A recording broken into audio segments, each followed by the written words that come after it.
차가운 새벽 공기에 난 몰래 눈을 뜨네 이 도시의 harmony 난 너무나 익숙해 내 어린 날들은 아득하고 빌딩과 차들만 가득해도 이젠 여기가 나의 집인걸 넌 왜 서울과 바람이 비슷한 걸까 무슨 영혼을 가졌길래 무엇이 날 이토록 너의 곁에 잡아두나 내게 난 추억조차 없는데 난 이제 내게 너무 지겨워 너의 맨날 똑같은 잿빛 표정 아니 나는 내가 두려워 이미 너의 부가 돼버렸거든 사랑과 미움이 같은 말은 난 I love you so 사랑과 미움이 같은 말은 난 I hate you so 사랑과 미움이 같은 말은 난 I love you so 사랑과 미움이 같은 말은 난 I hate you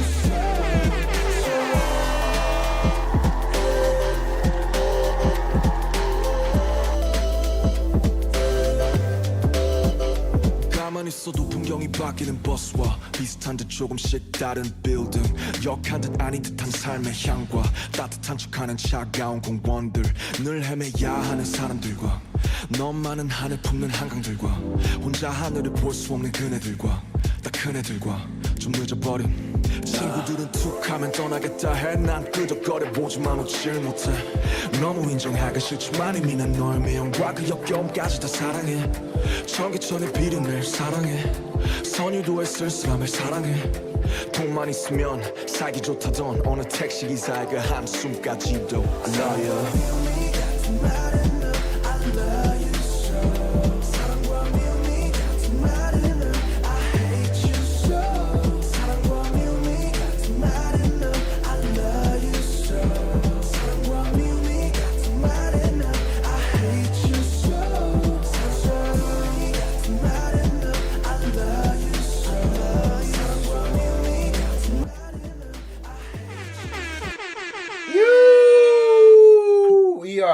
We are live. Scoot over, baby. Where? This way. We didn't check the cameras. We were vibing. We're here. We're vibing. Let's continue it. Fuck it. Oh. Why you pausing stuff? Woo! You got up early today. What's up, everybody? Everybody's in here. Oh my God, I saw so many people in here. You guys finally get to hear all of the sound effects. Finally, I love using them, but I feel like sometimes I can't. So, I don't use them as much, you know? Yeah. But I'm so happy to be here. Yes. This time, I'm not as sick, but unfortunately it's catching up to you a little bit. I'm sick. I don't feel well.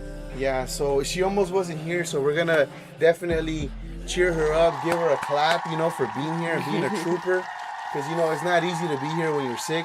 And obviously we know this for a fact. Because, last week I was dying. I'm not even going to lie. I was really dying. And I was just like, I don't know how this is even possible, But you're different when you're sick compared to me. Yeah, that's true. I'm a baby. You're not. Yeah. Yeah, for some reason, I feel like for me, I get more motivated, and I'm like, you know what, I can do this. Yeah. And then sometimes I like my voice, so I get all like, no, sometimes, every time, yeah. And I always try to play the radio voice and everything, so yeah, it's always fun. Let me do a roll call in here. Let's see who's up in here. We got the Boraje BTS, VM Konya. We got the homie Nightbot, obviously. Woo! You know what I'm saying? Gracious, what up? We got Adolfo. What up, my boy? Boop, boop. We're in here. I know. I saw a lot of you guys in here early, and just so you guys know, we do give a little bit of like a couple minutes, to play some music, a couple minutes to just set everything up because, we are parents, so we got to go tell the kids like, hey, we're going to go live, but it's okay. If you guys need anything, knock on the door. Don't feel like you guys are not welcome. And I have to always repeat to them because it seems like they feel they don't want to. Yeah, oh, no, we don't want to, Yeah. So, but we're here. I'm super, super excited. Oh, it's Koya. It's BT21. So that's RM's character. I don't know their names yet. Yeah, we gotta learn that. Yeah, there's still a video that I haven't got to yet where it's all of them talking about how they created their characters and stuff like that. So we should react to that. It's on the list. It's on the list. But you know, the list just gets so compact that it's like, and as much as I've been trying to add different people, different artists, and different things, there's just so much on one list that it's hard to, you know, bring up other artists and stuff like that because it's just getting crazy. It is. So, you know, I mean, yeah, I get it. We're only human, but it's okay. We're here for a lifetime. We're just getting ready to, you know, continue doing it up. And yes, tomorrow is February 1st already. Exciting. It's J-Hope's birthday in February as well. Yes. You know what I'm saying? So maybe that's why me and him connect in a different level, you know? I understand him. I understand his style. I understand his music. I understand his swagger, you know what I'm saying? He's just dope. Right. He's just dope in general. Yeah. But yeah, I'm excited. I'm gonna definitely be turning a new age in February myself. So it's gonna be cool. Boraje, yes. I purple you. You definitely. We know exactly what that means. We're baby army. We've been, I want to say today would have to be 4 months that we're army. Yeah. So I think that's still considered baby army. I think. You know what I'm saying? So yeah. I think. I'm birthday's twin with Hobie, but he's 10 years older. What? That is so cool. Wow. I like that. Yeah. I like that for you. So you're wiser. You could give him pointers. Yeah, because you know what it is. You know what's going on. Yeah, it's a different. Oh, it's oh wow, 10:45 in India. Oh yeah, sweet. No, it's 9:16 for us. 9:16 p.m. We go live at 9 p.m. PST. Yeah, Pacific Standard Time. So that's why, and that's why we try to do it at this time because I know that a lot of you guys, you know, have different time sets and it's kind of hard. So it's like either we go live at like 10 p.m., but that kind of messes up our schedule because then we got to you got to put the baby to sleep and stuff like that. So it's a little bit crazy. Yeah, it's chaotic over here. So we're on a time schedule here. Yeah, definitely. Woo! It's hot. Am I tripping or did it get hot in here? You got What's going on? Jesus Christ. Explaining yourself makes you sweat. I know. I'm over here scared. What's up with you guys, man? Who's in here? Woo! Let's cheers it up. That is so cool.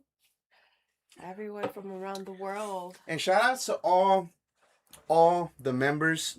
I want to big up. I want to give a big shout out to all the members. Yes, definitely. We have a total of 19 members now. Thank you so much. And I'm so grateful and so thankful for all of you guys. I am going to make a members only initiation video, I guess you could say, where I'm just going to welcome you to becoming a member pretty soon. Right. Just because, you know, it's important and just kind of give a little breakdown of what, you know, the perks that you guys get when you guys become members of the channel, which is, you know, pretty much you guys get to see the videos way before everybody else. If there's anything that we're going to drop in the future, you guys are always going to be the first in line. And obviously the comments, you guys get priority to, you know, for us to see it because right now the comment section, it is insane. I cannot keep up with it no more. It's getting flooded. Yeah, it's getting so flooded. And it was getting to the point where I was waiting a few days for, you know, videos to get comments. But then the comment section just goes so crazy that I really couldn't keep up with everything. So right now it's so out of loop. We're trying though, you know. I'm like 10 videos behind. Yeah. I mean, that's what it is. You gotta put content now. You want to put the videos up. Yeah, it's crazy. You get behind like they do, and then once they catch up, then you go back. Yeah, exactly. Where's my towel? Didn't I have a towel in here? The Falcon one. You did have one. Whatever, it's gone. Do you want me to go get you something? No, it's okay. It's just I just feel hot. But it's okay. Turn on the air. No, don't. It's okay. Should. No, don't. It's gonna get too hot. No, it's fine. It's fine. Is it maybe it's the heater that's on, no? Down in the bottom? It is. Oh, yeah, turn that off, man. No time back. Woo!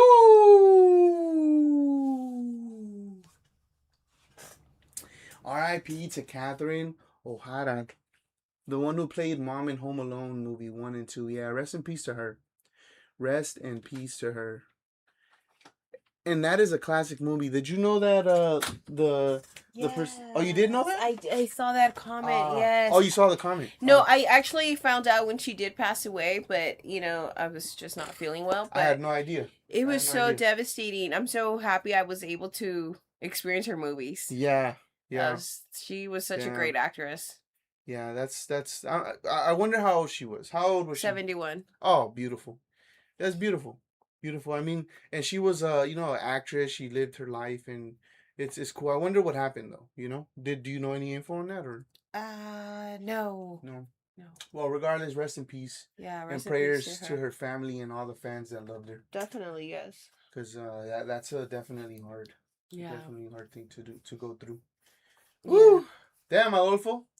Bringing the vibes down over here. I'm just kidding. Nah, Adolfo is just coming in with some news. No, yeah, thank you for that. Thank you for that. I think, and that's pretty cool actually.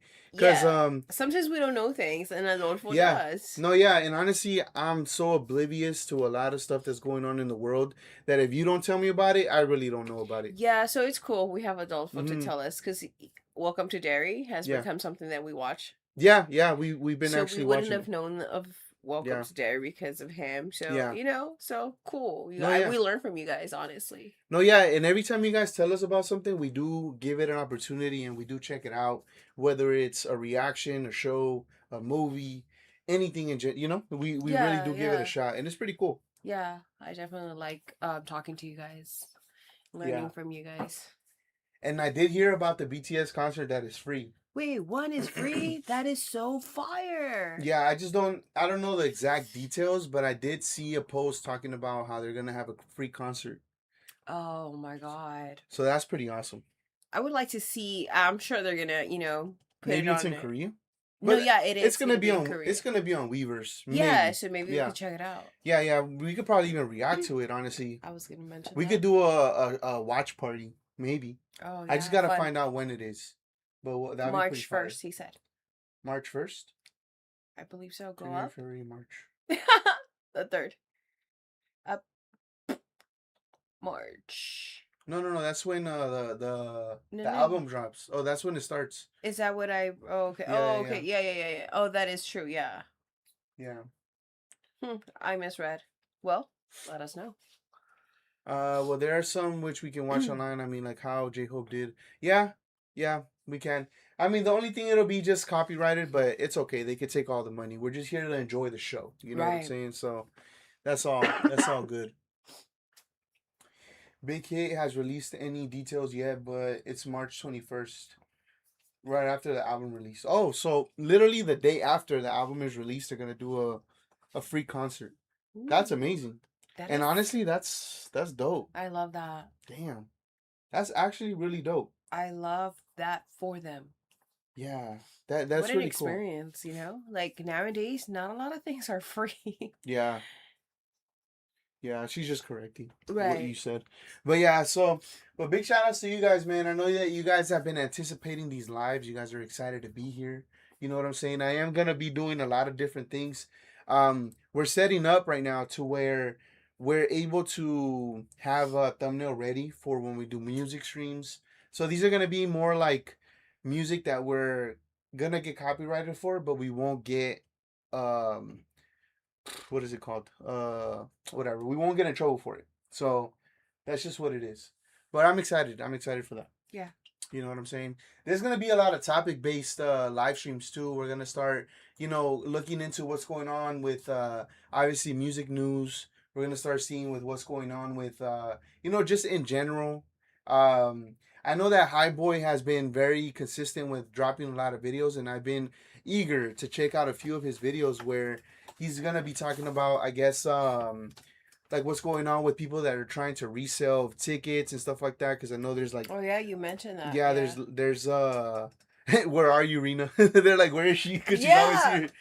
Yeah, it was last weekend as well. Yeah. She was gone. Where was she? Yeah. Well, she said she was busy last time, so it's okay. Do you guys know President of Mexico wrote letters to President of Korea to concert? Yeah, I actually made a video about that. Actually, we made a dedicated video about that, and it was pretty cool to see. But also, you gotta understand that that's kind of impossible because they already have a schedule set. So it's not like they're gonna be able to just add some days in or anything like that. It's just gonna be more so what it is for now and potential 2027 or when they're able to kind of Yeah, we were get in discussing there. that. Like, how is that gonna work? Like, It won't. yeah, because it's Yeah. already set, like you Yeah, said. it's already set, and they have the venues. Everything's already set, and I mean, the only thing that I don't know if it's as of yet, but they haven't really talked about the Japan thing, at least from what I know. But that's already in 2027, so they're pretty much booked from when they're starting to 2027. 2027. Like Yeah. it's over with. So, and that sucks because they only had 150,000 tickets. There was a total of like about 1 million people that were sending emails to Claudia, and they were just eager and wanting her to talk to Do something about this. to the Korean prime minister to make sure that they're able to come back and do more shows. And it's just that's how powerful that got, to be honest. And that's Yeah. like really strong. Yeah. Like I feel like that's unheard of, especially for it to start getting political and for someone at a high stature of, like, let's say the president of Mexico to try to contact Korea's president just for artist. Like that's Yeah. crazy. I never heard of that. That's amazing. Neither have I. That's so cool. Not even Michael Jackson, like nothing like that. I never No. heard of this. I could be wrong. Correct me if I'm wrong. Yes. It's okay. But I really don't think that's ever happened. Yeah. Yeah. I don't think it's appropriate to ask the prime minister. They should ask Big Hit. I mean, they should, but I think that the way that they're thinking is Big Hit. Does not have that power. Well, they do have the power because I mean it is their concert, but I think that they want it so bad that it's like, let me talk to someone that's above them, which is the government. Yeah. Type thing, So I think that's just what it is, That's in that true. situation. Like, why would it be so to the to Yeah. the prime minister? Yeah. That's a good point. Yeah, and like I said, there's a lot of people that are trying to sell these tickets as resale price and stuff like that. Horrible. So I hate that. I can't say I hate that because I'm a reseller, but mainly for clothes. So I can't really say that I hate that. I understand people's hustle and I understand they got to do what they got to do. But I do hate the fact that they have to do this to people that really want to see, BTS, because it's very different, obviously, from the shoes, the clothes, and all that stuff to a concert. Because a concert, it's like you've been waiting for 3 years and 9 months, and you are pretty much trying to, like, manipulate that so that people can't go. And let's say a fan only has a certain amount, it's like they're not going to be able to go. It's devastating. It is devastating. But like I said, the other side of my head, I get the people that got to do what they got to do to make money, because in all actuality, sometimes that's people's income. Yeah. So yeah, I mean, you can't really hate on that. But I have seen and I appreciate the fact that a lot of army are buying up to 4 tickets, which is the maximum that they can do, and then selling those tickets to be able to have other armies buy it for that price. Yeah. So that's pretty dope. I think that's really cool. This should have been done in the first place when they did an appropriate BTS for Mr. Bang. Yeah, I guess they could have approached, but or RM. RM would have done something about it. Definitely. He would have been like, "We're here for another 5 days." Do we know Eric sign? No, we don't. But that's not something a Google search can't fix. Yeah. I have no idea who this is. No, I don't. Let's see. Let me actually switch this over to this side because this is the one that it's showing. All right, so he's an Indian singer and producer. Is there a connection with him and BTS or something?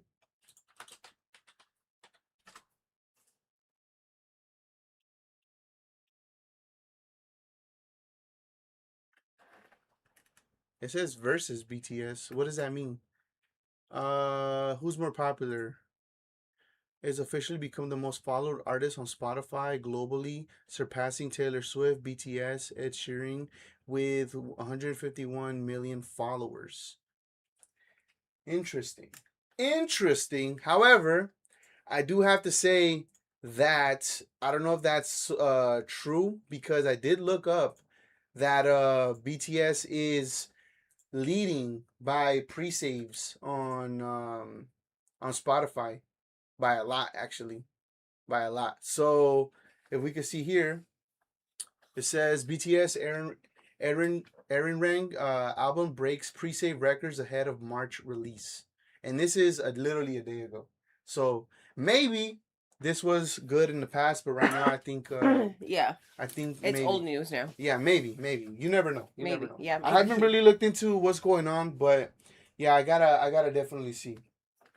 He took retirement from playback singing on 29 of January 2026. Oh, okay, okay. Okay, for sure. Big Al. What up, Big Al? But yeah, what's up with you guys, man? But anyway, so yeah. So we're here. What's up, baby? How do you feel? You're just there. I'm saving my voice. I know, you're like, whenever you need me, I'm here. Now that you asked me, I'm feeling great. I'm feeling great, yeah. No, this is interesting to see, like the whole background to BTS coming back. Yeah. The whole controversy with the tickets, Yeah. with governments getting involved. And I do think that's pretty dumb, but Yeah. so that, how deep it goes Yeah. with BTS coming back. So Yeah. it's definitely something that's going to go in what you say in history books. Yeah. No, yeah, it is. It really is. This And is something amazing, big. Like you said, I never Mhm. heard of a president trying to reach out another president to please the people. Yeah. You No, know yeah. what I mean? Like Yeah. that's unheard of, and that's absurd at the same time because they are artists. You Yeah. know, some people are able to, some are not. What are you gonna do? Like, you know what I mean? Like, hmm I don't know. It's just weird to me that it seems like a force. What do you mean, force? Like, have them be here longer because I want everyone to watch them perform. Oh, yeah. You know what I mean? Yeah. Like we weren't able to get tickets. We Yeah. weren't able to get so Yeah. we're not gonna go, tell the president, hey, Yeah, yeah, yeah, yeah. go do this. But to each his own. So I just feel like it's something that we're living in history, something Yeah. unheard of. Yeah. So it's just, I guess, different. So Mhm. oh wow, like Yeah. that happened with BTS. Yeah. I mean, because it was getting so crazy that she even mentioned that they're willing to try to figure out how they could even put like screens on the outside of the venue or the stadium so people can watch it from the outside type thing. I think that would be the best thing that she Mhm. could do instead of like trying to Add more dates. add more dates Yeah. or reach out to the prime minister. Yeah. But I think that's the second Yeah. best idea. Put Yeah. out screens so people or at this point, like have it televised. Yeah. Well, it's gonna be televised, but I mean, people just want to go experience it. Nah, So regardless, I get it's it. gonna be it's Okay. gonna be it's gonna go down on Bangtan TV, or it's gonna be on YouTube or something. It's gonna be there, but They just people want to wanna be there. experience, yeah, because it's a big comeback. And then if you got lucky enough for them to be in your city, it's just like that much more of appreciation. Because I mean, we saw here last week or 2 weeks ago that people were saying that they weren't gonna be able to go to Italy. They didn't choose these areas and they have to travel to go and see Yeah, them. So that's people true. are actually like spending money to go see them. Oh yeah. It's amazing. Oh yeah. I seen a lot of TikToks, a lot of posts of Yeah. a lot of elderly people who are so eager, like, okay, this is gonna be my Yeah. my last concert, sadly, but Yeah. so happy for them to go to BTS's concert. So I'm happy for them. No, yeah, yeah. I mean, it could be a lifelong dream for a lot of people. You know what I'm saying? So it's pretty cool to have all of this things happen and stuff like that. But I'm excited, man. I'm excited. But no, unfortunately, we couldn't get the tickets. However, I am going to try to make it so that we could go to the SoFi Stadium, even if we get to hang out with the Army. I think that'll be a cool little thing to do, because I would love to make a vlog out of it. I would love to even maybe if I have good connection, I could go live there. But for sure, make a vlog, because I do have a good camera. So why not? Why not go see what Army's about, especially in person. And yeah, I'm excited, man. I'm excited. I'm excited to see what all of this is about, you know, because this is my first year witnessing all of this stuff, all of, you know, army concerts, and just the madness that happens before they even announced anything. Like, we were seeing so many people hate on them. We were seeing so many people just, you know, being so antagonizing towards them and try to make people not want to, you know, support them and stuff like that. And we were getting that a lot here. And this is us not being like, you know, vet army. We're literally baby army. So it was pretty interesting to see that. But yeah, let me see. But yeah, oh, I was gonna say before we continue though, I haven't even said it. If you guys can, please make sure you guys go to the community tab on YouTube, right? Is what it is. Go to the community tab on YouTube. Right here, you guys are allowed to post whatever you guys want. You know, as you guys can see here, we got quotes. We got people that just hit us up just because.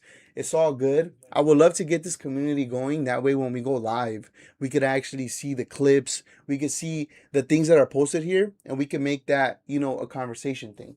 Because right now, honestly, what these lives are is literally what we go through in life and the stuff that we personally want to talk about. But I also want to start to implement, you know, music stuff, even react to things and just stuff like that. You know what I'm saying? I want to make this something that you guys can enjoy as well as something that we're comfortable with doing. You know what I'm saying? So if you guys can do me a solid, you know, go ahead and do that. I'm excited about it. Also, I want to let you guys know that soon. I know we're BTS. I know we're Army here. However, I've been looking very closely into this group right here, Los Santos Bravos. You guys know we already checked out their 0% song. It's in Spanish. We made that video in Spanish. So this one right here dropped a day ago. Let me go ahead and make this a little bit closer for you guys so you guys can see. So this one is called Kawasaki. So this video right here is gonna come up soon. So if you guys can, please go ahead and support it. I understand, like I said, it's not BTS, but it's still high breakers, you know. And I like their song. The initial song that they had, the 0% song, it was so fire. It was so fire. I actually listened to it. And it's became part of my playlist when I want to listen to something in Spanish. To be real with you. You know what I'm saying? So that's always something cool. But today we're going to be checking out a lot of different things. You know what I'm saying? So I'm super excited. Like I said, we're going to be seeing a video from High Boy. This is the first time that we're going to do a live reaction where you guys are going to be here with me. You guys are more than welcome to, you know, give your point of view. If you guys want to say anything, you guys are more than welcome and we could get to it, you know? Because there's a lot of crazy things that are happening.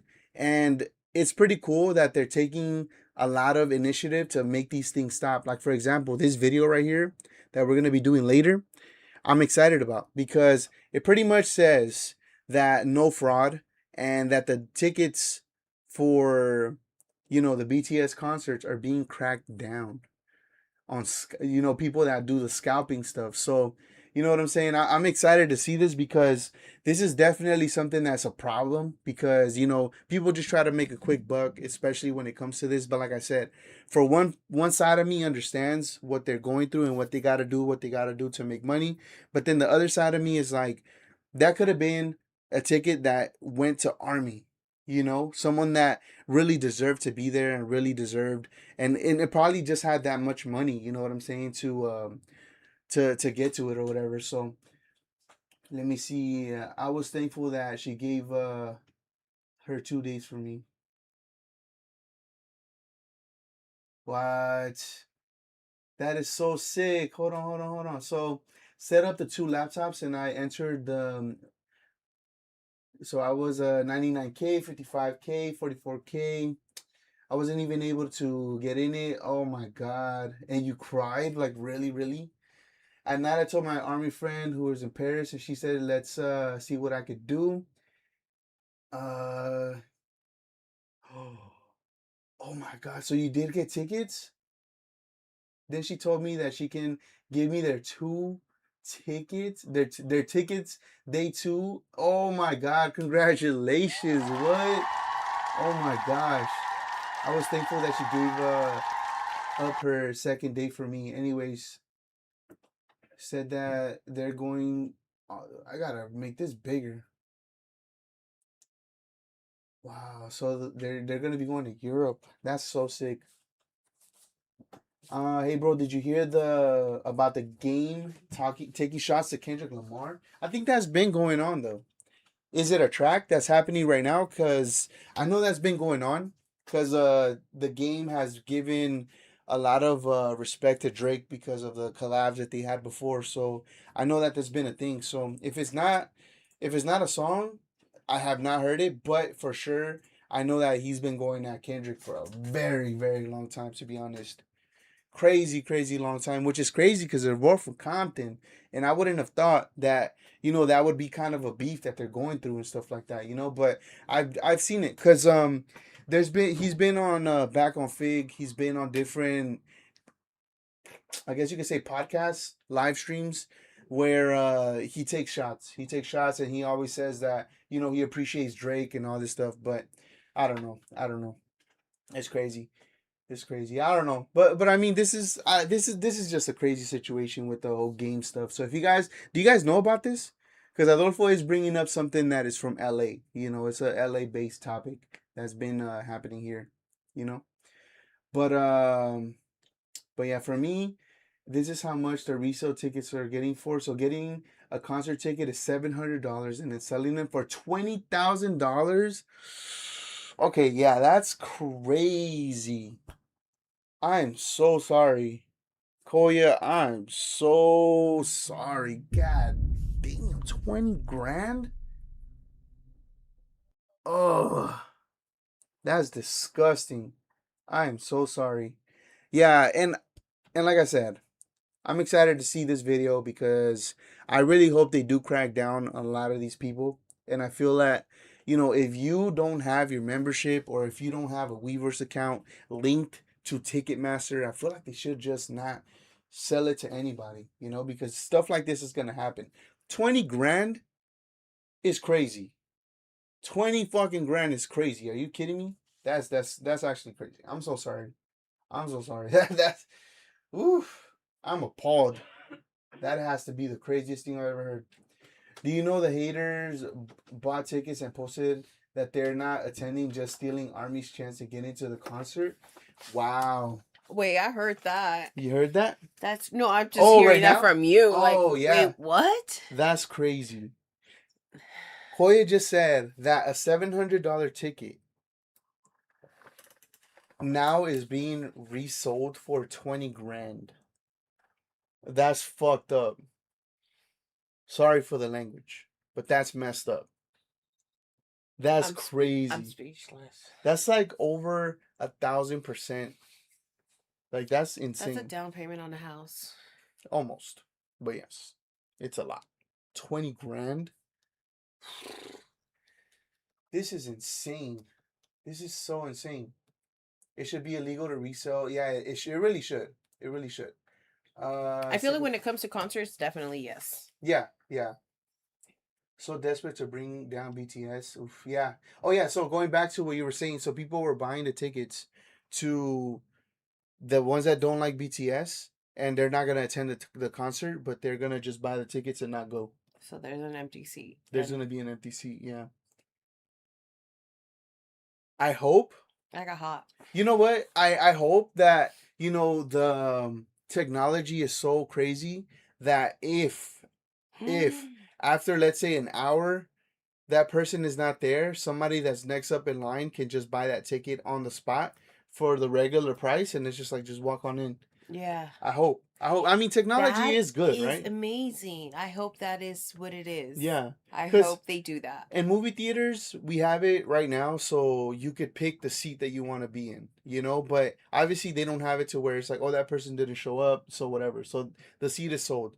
But I wonder if that's if the seat's not scanned, maybe after an hour, the money goes back to the person, and the ticket goes back to sell. Yeah. So regular price, and someone gets blessed. And they could just keep the money too. The company should keep the money, because it's like, at that point, unless you have an excuse, you have to give a written excuse of why you couldn't come to the concert. I was at the hospital. Show me proof. Yeah, no, that you got an excuse, and you get your refund back. But if you just don't have an excuse and you're just one of these aunties, we keep the money and we That's a sold the good one. ticket again. Or somebody can be blessed and just be like, oh, just walk in. Somebody bought the ticket. Yeah. I don't know. You know, I just feel There's like a lot of things. I feel like BTS is that kind of people. Like, I feel like if somebody was to try to do that, they're just so nice that they'll be like, just walk in. Someone already bought the ticket. They're not here. Enjoy the concert. Maybe. Yeah. I don't know. Yeah. I just feel like they're that nice, you know? I agree. Let me see. I just watched the Wrecking Crew on Prime. It was pretty good and funny. Yeah, it was. Have you seen it? Have I seen We it? seen it. It's with Ben Affleck. And No, that was it is with Ben Affleck. They killed the cop in the snow. really? I can't remember. I love his brain.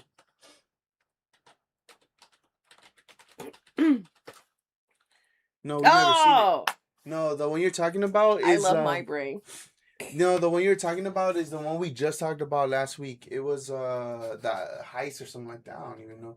Can you tell me your name? Sworn, I'm Gio. This is Nanselly. I could have sworn that's what we seen. No, oh my no, no, no. goodness. I think that was next on the list. So No, that's definitely not on the list. I didn't even know. First of all, Bautista, I could pass on that with tight ass pants. Hey, Bautista's like doing the same thing The Rock is doing, Yeah, like doing yeah. girl movie, like Yeah. dad movies and stuff Yeah. like that. It's cool. Yeah, we'll check it out. We'll probably check it out. Yeah, we should. Yeah, but no, I haven't seen that one. Right now we just started watching a show on Netflix. Karma? No. Well, yeah, that one too, but just today. It's about a dispensary, like the wife The and the husband. Amsterdam. The Amsterdam something. Yeah, something like, to do with Amsterdam. It's on Netflix right now, so if you guys want to check it out, it's pretty interesting. Interesting. And we just started checking out Karma. We're gonna start watching Stranger Things with our daughter. Our daughter is getting so big now that she was curious and she's like, what's Stranger Things? You know? But even though she saw it on Roblox already, she's curious. So we're like, all right. So today we put on the first episode of the first season. Yeah. We're like, all right, because we asked her, we're like, do you want to just start in season 5 or do you want to go back?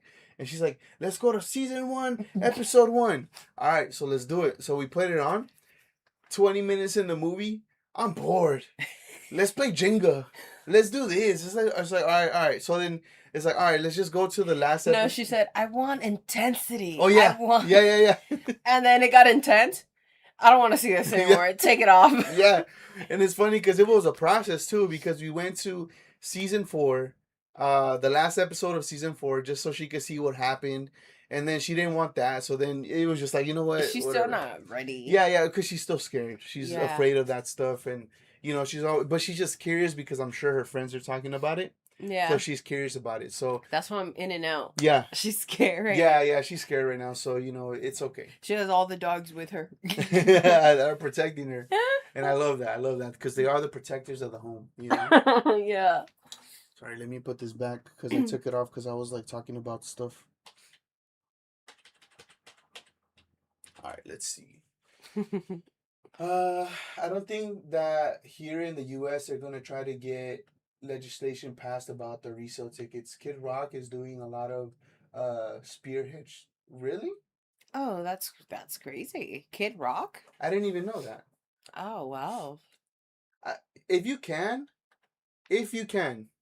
tap me in. Like, whenever you guys get the chance, I would love to make these topics. I would love to do my research and I would love to read into this. That way we can have, you know, a video dedicated to it to kind of expose and just kind of, you know, give information to army like us that, you know, I don't really get to see this kind of news, to be honest. And I would love to see that kind of news so I could be prepared for the live streams, you know? Sure. Because I would love to talk about that. Like, what? That's crazy.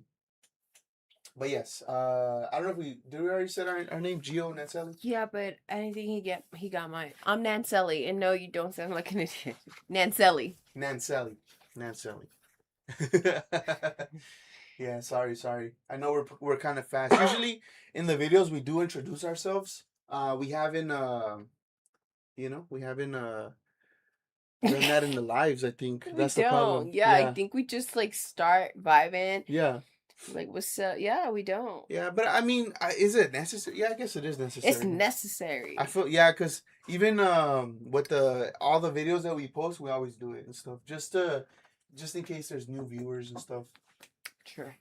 So Adolfo did remind us it was the Yeah, rip. the rip. Yeah, that's what it was. I saw some video midway, so I know only Gio. Okay, so probably a solo video I did. Oh, okay, yeah. Yeah, so yeah, sometimes I do solo videos because there's I'm busy. there's a lot of things going on, and I just gotta make sure we get that content in, and then my baby gotta make sure that she does what The kids are good. Yeah, it's like we made this I guess this we made pact, a schedule, a schedule or pack that works for us. Yeah. So I guess we could explain it real quick, just because we got new viewers. But I think we've explained it last year.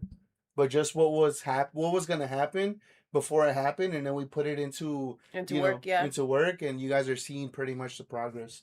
But we pretty much had said that whenever there's time that even if it's alive or if it's videos, if I gotta do it alone, then I gotta do it alone. Because sometimes our daughter's sick, or our son is sick, or there's so much going in the house, or things like that. Honestly, I sometimes even fall asleep putting her to sleep because I'm up and down with the kids. They have activities, gym, this, that. So so I'm doing all that. And it's like a chauffeur, huh? Yeah, I'm everything. So as soon as I put the baby to sleep, Mm-hmm. she's 8. Well, she's gonna be 8, but she's the baby. Yeah. So as soon as I put the baby to sleep, I have to lay with her.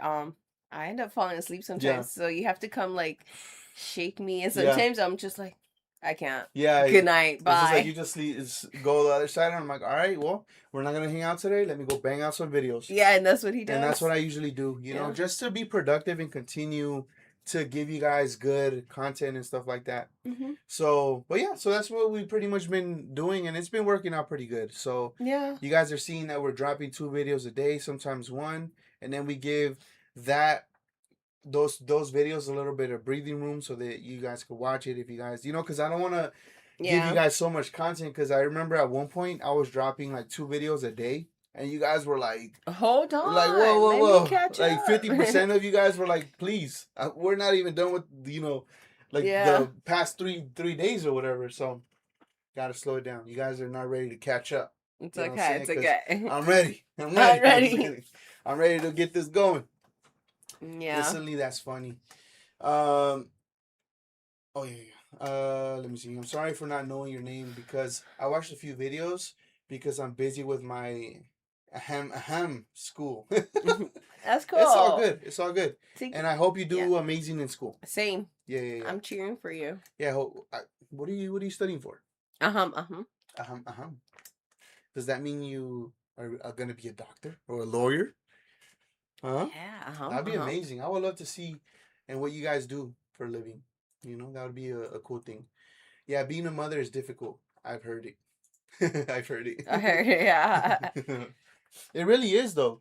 It is. Because it's like a personal, especially if you do it the right way. I mean, you've explained this to me, so I don't want to say the right way, but no, the way. Okay, let me explain what I mean, because you don't understand either. Well, explain it. So what I mean the right way is like, because to me, the way that you're doing it, in my point of view, in my perspective, in my beliefs, it's the right way. Okay. So that's what I mean. Yeah. Okay. So I'll let you guys know that too. But I'm saying, because you're literally the person that they go to when they have a problem. They're the person that they go to just have a conversation. If they feel sad, you're the one that is there for them. So you're doing it the right way, because they're not seeking for anybody else. They literally know that mom got their back. Yeah. So that's what I mean. Yeah. So let me finish, what I'm saying, first. And then you could go ahead and correct your thoughts? My thoughts. But I understand that I just said the perfect thing right now. That's good. And just so you guys know, this is sarcasm, okay? Yeah. I play around. You play too much. I do. And you guys probably seen it from the clips that we've been dropping, because we did that row section of Guatemalans and Salvadorians. I made a clip out of it. You did? You haven't seen... Don't even support herself. I just don't even support yourself. Guys, it's been busy here at home. It's been the baby just got better. My son was sick. I was sick. He was sick. But I fought it though. Yeah. I really fought it. That day, last Saturday, I would say that was like when I was starting to get it. The next day, I woke up a little bit late, but I don't know. It's a weird thing about me that I mentally tell myself that I'm not gonna get sick. I take medicine, and do what I gotta do, and then I'm straight. Yeah. But I'll sometimes rub you and yeah, yeah. then You you'll rub like my sweat it feet, you out. rub my chest, my back, and everything, and I just go. Yeah. Cause I got Vicks all over me. I'm like, I can see where our daughter gets it from. She's like, I hate this. Yeah, so I haven't checked out our clips or our Yeah. videos because it's been busy. And now I'm sick. It's my turn.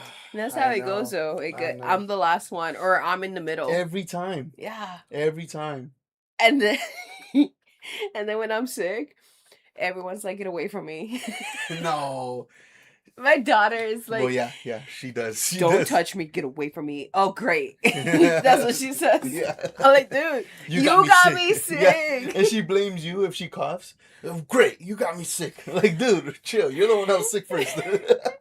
The way she jokes around is kind of like you, all Yeah. sarcastic. No, yeah, she's definitely getting it from me. Yeah, it's She's funny. hilarious though, man. She Yeah, is so but funny. definitely, yes. But being a mother is hard. It's fun. It's Yeah. fun. It has its perks. Yeah. Yeah, and I mean, like I said, it's cool because you get to continue that bond, and it's something that in the future we're gonna be able to see it when they get married, when they go off into their own families.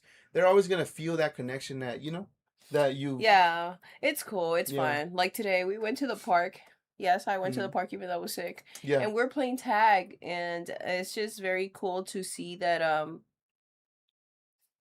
we're able to have that connection with the baby, Yeah. like play with her. Yeah. And even other kids come and ask us, "Oh, can we play?" But honestly, I don't play with other people's kids. No. So I always say, "Oh, my daughter would like to play with you." And then Yeah. that's when I sit down because you Yeah. never know. So No, yeah, exactly. but we always get Yeah. that, "Can I play with you guys?" Yeah, I'm because like, it just makes me sad because you see the parents. yeah, and no shame because they could be a little tired or Yeah, whatever. They yeah. could come after work, and No the shame. kids are just hyper and stuff like that. But yeah, you're right. I mean, most of them are on their phones or they're just like off in the cut and just like sitting Talking to down. another parent. Yeah, or something like that, But for us, like we are trying our best all the time to be active with them. Always to have, yeah. Like even if it's anything, but yeah, the park has always been a thing because even when you were working at the time and she was a baby, like that was a thing, and I was just It like was you. chasing her. Yeah. And the same thing with you when you would just take her and same thing. Yeah. But it's always been like we make games out of it just so she has, just that activity part in her, but also have an understanding that we're here for her, to play with her. Yeah, we get on Yeah. her level, and Yeah. or you want to play Roblox, we play Roblox. Yeah, We, Jenga, like we played Jenga today. it's great though, because playing, like, even when we would play Barbies, you remember? Oh my! I played Barbies for years. Yeah, For but it years. was fun because Yeah. her storyline was our family. Yeah, it was. And It's true. when we would play pretend, we were pretending to be somebody else. Her life was her Barbie life, or any pretend life was still ours. Yeah. Us. It Yeah. was you, me, her brother, and yeah. her, and it was the way we act and the way Yeah. we are. Yeah. So that shows me that she loves her life. And it's cool. So it's exciting to me to see that. And it's cool because we get to see like how she sees us, because she would literally, like you said, play that storyline and be like, "Oh, dad is moody," or let's say dad is doing this, or my brother's doing that, you're doing this, And then go make a coffee for yeah, you. yeah, and stuff like that. So it's so funny to be able to see what she sees with the game. Yeah.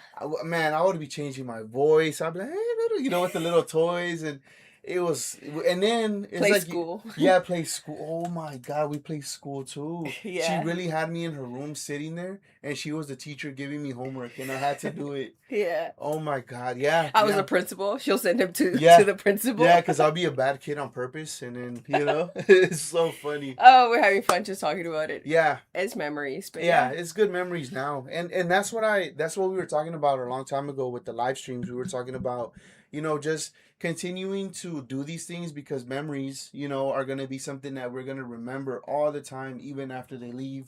Yeah, not only us, but them. Yeah. Because, like I told you, we're only memories for them. Yeah. Like, they're going to get older and they're going to be like, "Oh, I remember we did this. I remember." That's all we are after, like, that's it. We're just memories. So just might as well make the best. Oh yeah. So. Yeah, and I mean, if, like you said, if we don't do it, it's like they go out and search for someone that gives them that comfort, It's like why are we not giving them the comfort? Yeah. When it's our responsibility to make sure that they could flourish in and grow into an amazing person. Right. You know? Yeah, So exactly it's just that. But it's been definitely been such a beautiful journey, you know, because, you know, you see the change from, let's say, that's why I was saying the whole show that we're watching, the Stranger Things thing, because you get to see, you know, her being, let's say, a 7-year-old to now almost being 8. You get to see the difference in what she's now developing into and what she's interested in, and now getting to know that she talks to her friends and they talk about shows, and now she's interested to know about them Yeah. and things like that. So it's cool because once again that gives you like you know, that perspective of And into her her new life. world. Yeah. And get to know that part because we get to see what she talks about and be comfortable that she'll especially tell you. Yeah. You know, because you're with her all the time. Yeah. You know what I'm That's saying? true. Yeah. It's great. It's Yeah. great. I also, you know, also becoming friends with her friends as moms. Yeah. It's another thing, you Yeah. know. Yeah, that is Play another- dates. That's where I got sick. Yeah. Yeah, and we were supposed to actually cancel today's live, but it just so happens that the mom got sick. yeah, the so. mom of the other kid got sick Yeah. and the kid got sick, so Yeah. it was canceled. But that's how we're live. But I was gonna announce that obviously in the next coming days, but we got the news yesterday, so it's like, well, we'll just continue with the original plan, you know. Yeah, but mom life is fun. Mom life is fun, and dad life is fun too. So don't get it twisted, everybody. Yeah. Milena, what up? What up? Hello, Milena. Hello. Welcome to the eFamily. Shout outs to you. Moms are almost always the last ones to get sick after taking care of everyone else. Facts. True. That is facts. Yeah. That is facts. Yeah. Same for my mom. I'm the first one to get sick. Then my older brother. Then my mom. Yeah. That's so true. No, I know. You meant you clean your throat. I know. I know. I'm not. You just did that. Me too. I'm busy 7/7. My eldest, after school, 4 times a week, has synchronized swimming. Youngest said 2 times a week, and then every Sunday we need to go to church in preparation for the communion. Oh my gosh. Yeah. Yeah, and it's like, and I think that's where for me at one point I was like, oh my god, like this is like a cycle, but it's like something that it has to be Done. It has to be done for them because we are no longer the main characters of our lives is them. So in order for them to have a better than us, then we have to put in that work. So they could go to gymnastics, they could go to football, they could do this, they could do that. So it's like that's just what it is. Like it's like our son right now. He's literally living a teenager's life. He goes out. Kid. He goes to Malibu. He shops. He goes shopping with his friends. He thrifts. He does a lot of things that, you know, a teenager does. I love his life. He's cool. He's cool to me. No, he is cool, and I admire that because at his age, I don't know what was I doing. We're stressed out. Yeah, it's just a different lifestyle. Yeah, it was a different life for us. So that's why like he doesn't think about bills. He doesn't think about anything like crazy. All he thinks about is like, okay, what am I gonna do tomorrow? We got a phone call. Can I get some money? Oh. So the money had to be sent. The money had to be sent. Yeah. Oh my God. Speaking of money, you know what's so crazy, guys? Yesterday we went to the mall. And before we went to the mall, my daughter straight up looked at me in my eyes and said, "You better watch your wallet, Daddy." Because we're going shopping. I'm like, where'd she get this from? Like, what? I'm like, not me. I don't talk like that. So it was weird because we don't talk like that. So she's like, you better watch your wallet. Yeah. And I'm like, what? Yeah. I'm like, who told her this thing? Yeah, it was so funny. But it was cute, though. I mean, it's cute now, but when she gets older, I got to be like, hey. Yeah. Too bad. Too sad. I know, that's probably not going to happen. But it's okay. It's okay. Gio, you're lucky you only have one daughter. My husband has 2. I said, I'm sorry you don't know how to be. You know, I think that's what he's scared. Another one. You think it's going to be a girl, and he's scared that she's going to be jealous or feel left out. Yeah, because I feel like she's older now. and she's just so used to so much attention. But then it also kind of traumatized me a little bit when she would be like, "Oh, like I don't want a sister and all this and that because I'm not gonna share with her." But I know it could change. But in Just those her moments, saying that, yeah, you get scared. Like, oh my god, it's gonna be hard. yeah, and I've talked to you about that too. You know, in confidence. Just kidding. Just kidding. No, but yeah, like that was a thing for me. I was just like, damn, like I don't want her to feel, like, cause she even told us at one point, like, oh, like, are you guys gonna stop loving me and this and that? Yeah. And I'm just like, oh no, never. Like, how dare you ask that question? Yeah, But, yeah. Yeah, and then it became like, oh, because she loves, like, let's say my jewelry or my stuff. mm, So then I mentioned, oh, when like if you have a sister, you're gonna have to share my things with her. No, no. all this is mine. Like it's like, yeah, I don't think she's ready.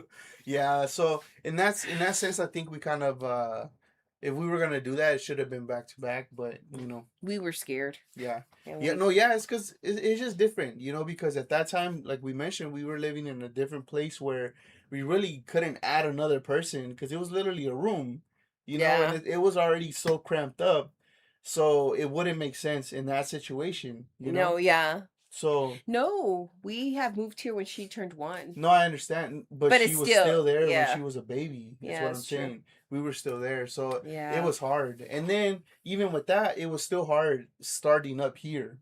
Yeah. It's true. So it's always been a little bit of a journey, but we've been pretty strong with it, I think. Yeah. You know? I think so too. Yeah, It's fun. so yeah, it's been pretty fun. 2 girls. Ooh, Oof. 19 and 18. Oh my goodness. Oof. Oh my goodness. Teenagers. We got a taste of it. Well, we are getting the taste of it. It's definitely it's different though. Yeah. Because our son is 17 and it's Yeah. completely different because I feel like she's a little teenager.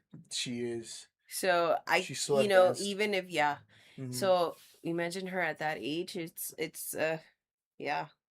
That's why we're always hanging out, getting to know each other, getting to know her. Yeah. And her persona and what she grows up to be, Yeah. and never leave her sight so Yeah. she could just don't feel misunderstood. No, yeah. I don't want her to feel like that. So. Exactly. But yeah, woo, Crazy. out of my chest. I'm good now.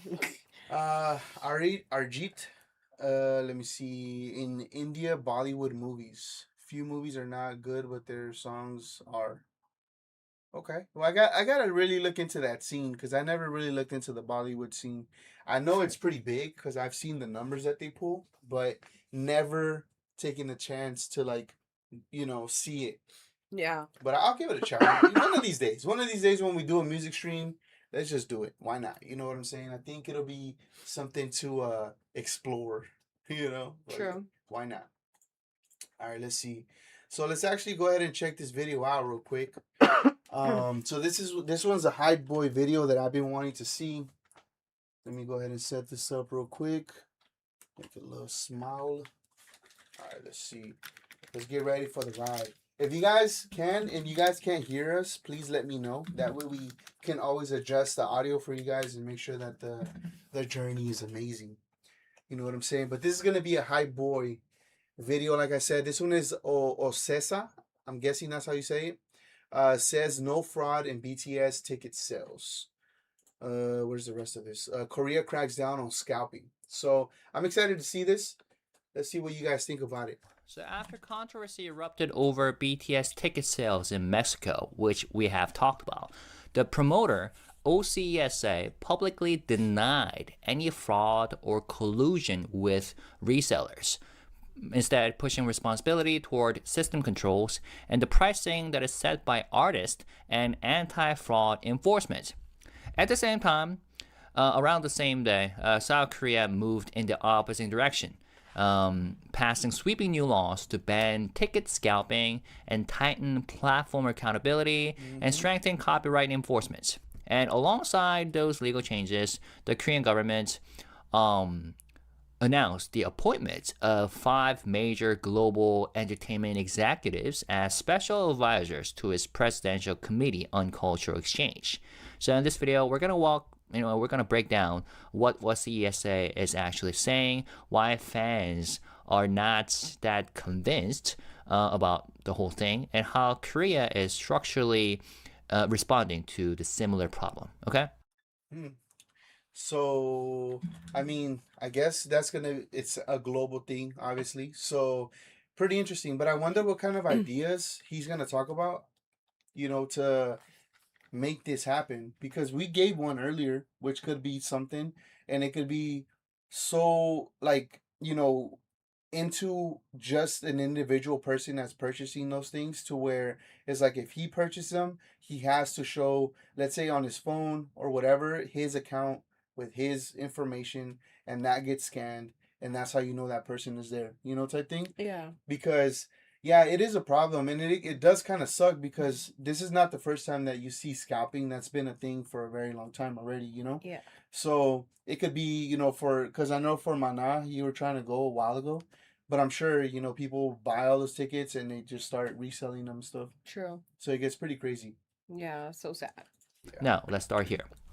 OCSA responds to Mexican army, denies fraud and collusion with resellers in BTS ticket sales. There's no way.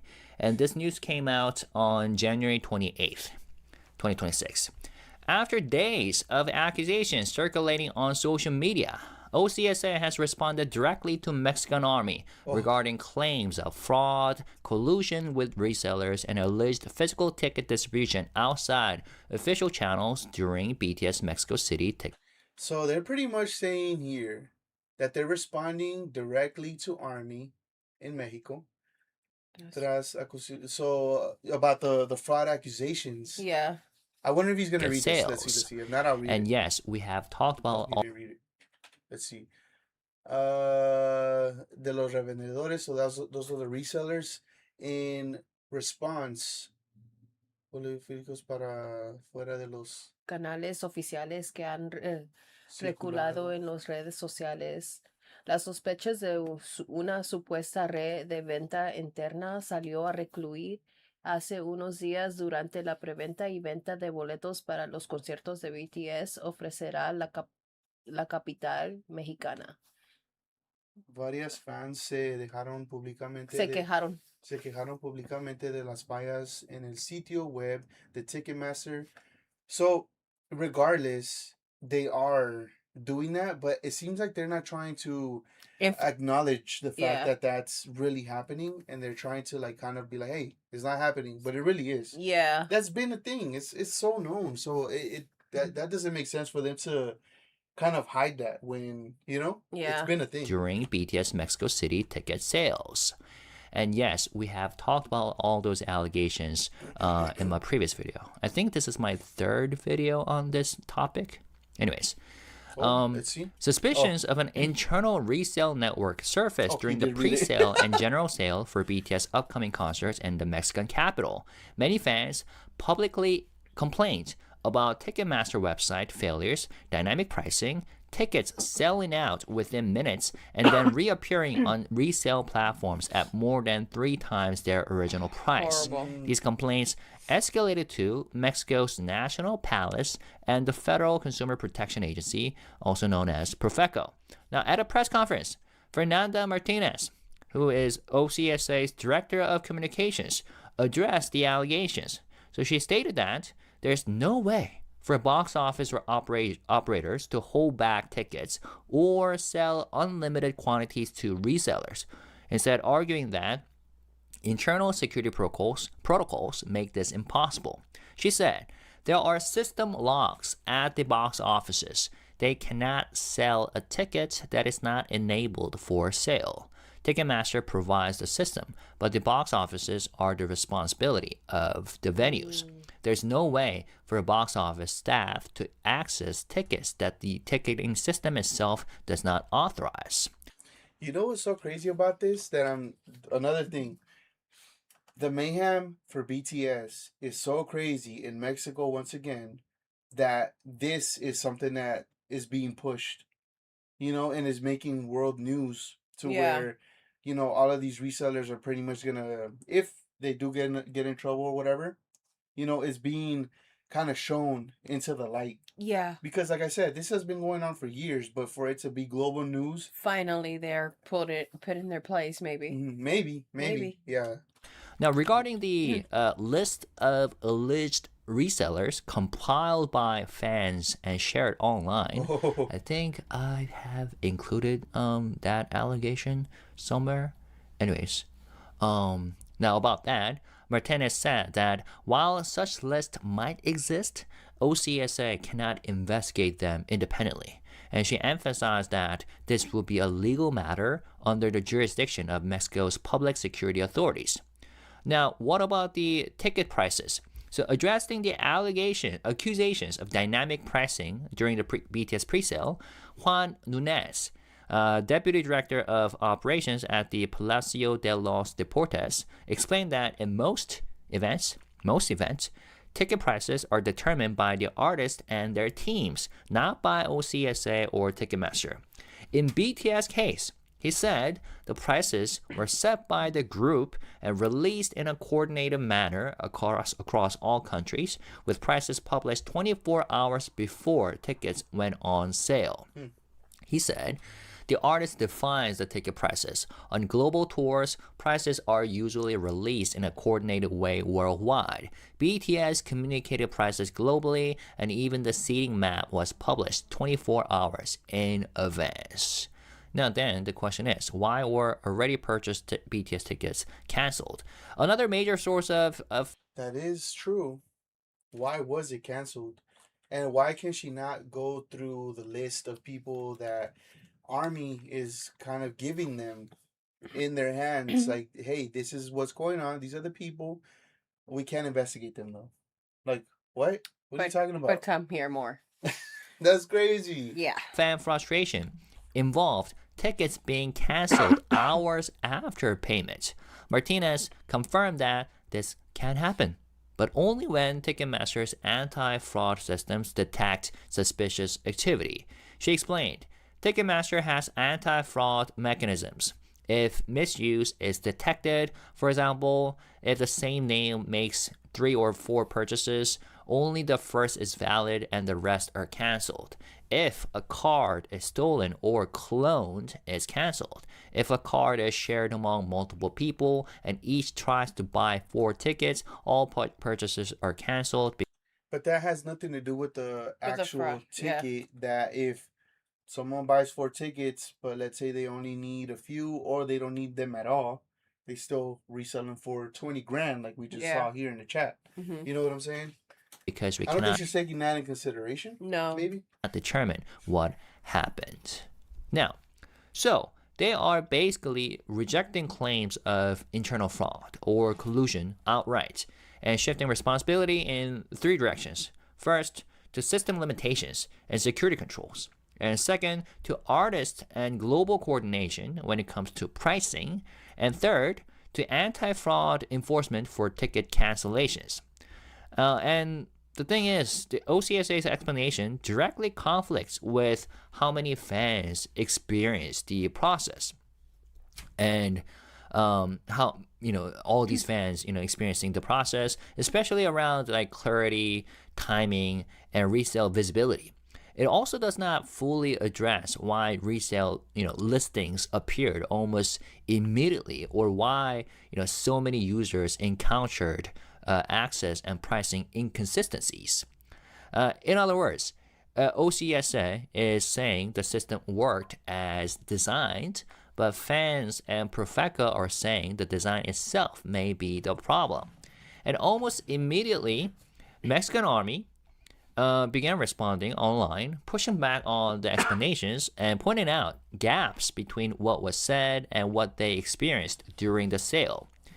And across these comments, a few themes come up again and again. First is disbelief. Many fans reject the idea that Mexico just happened to be the only country with extreme resale and platform failures and confusion during membership pre-sales. And they point out that similar BTS ticketing processes in the US did not produce the same scale of problems, which makes the system, their claim, the system worked as designed. That kind of explanation, it makes it hard for them to.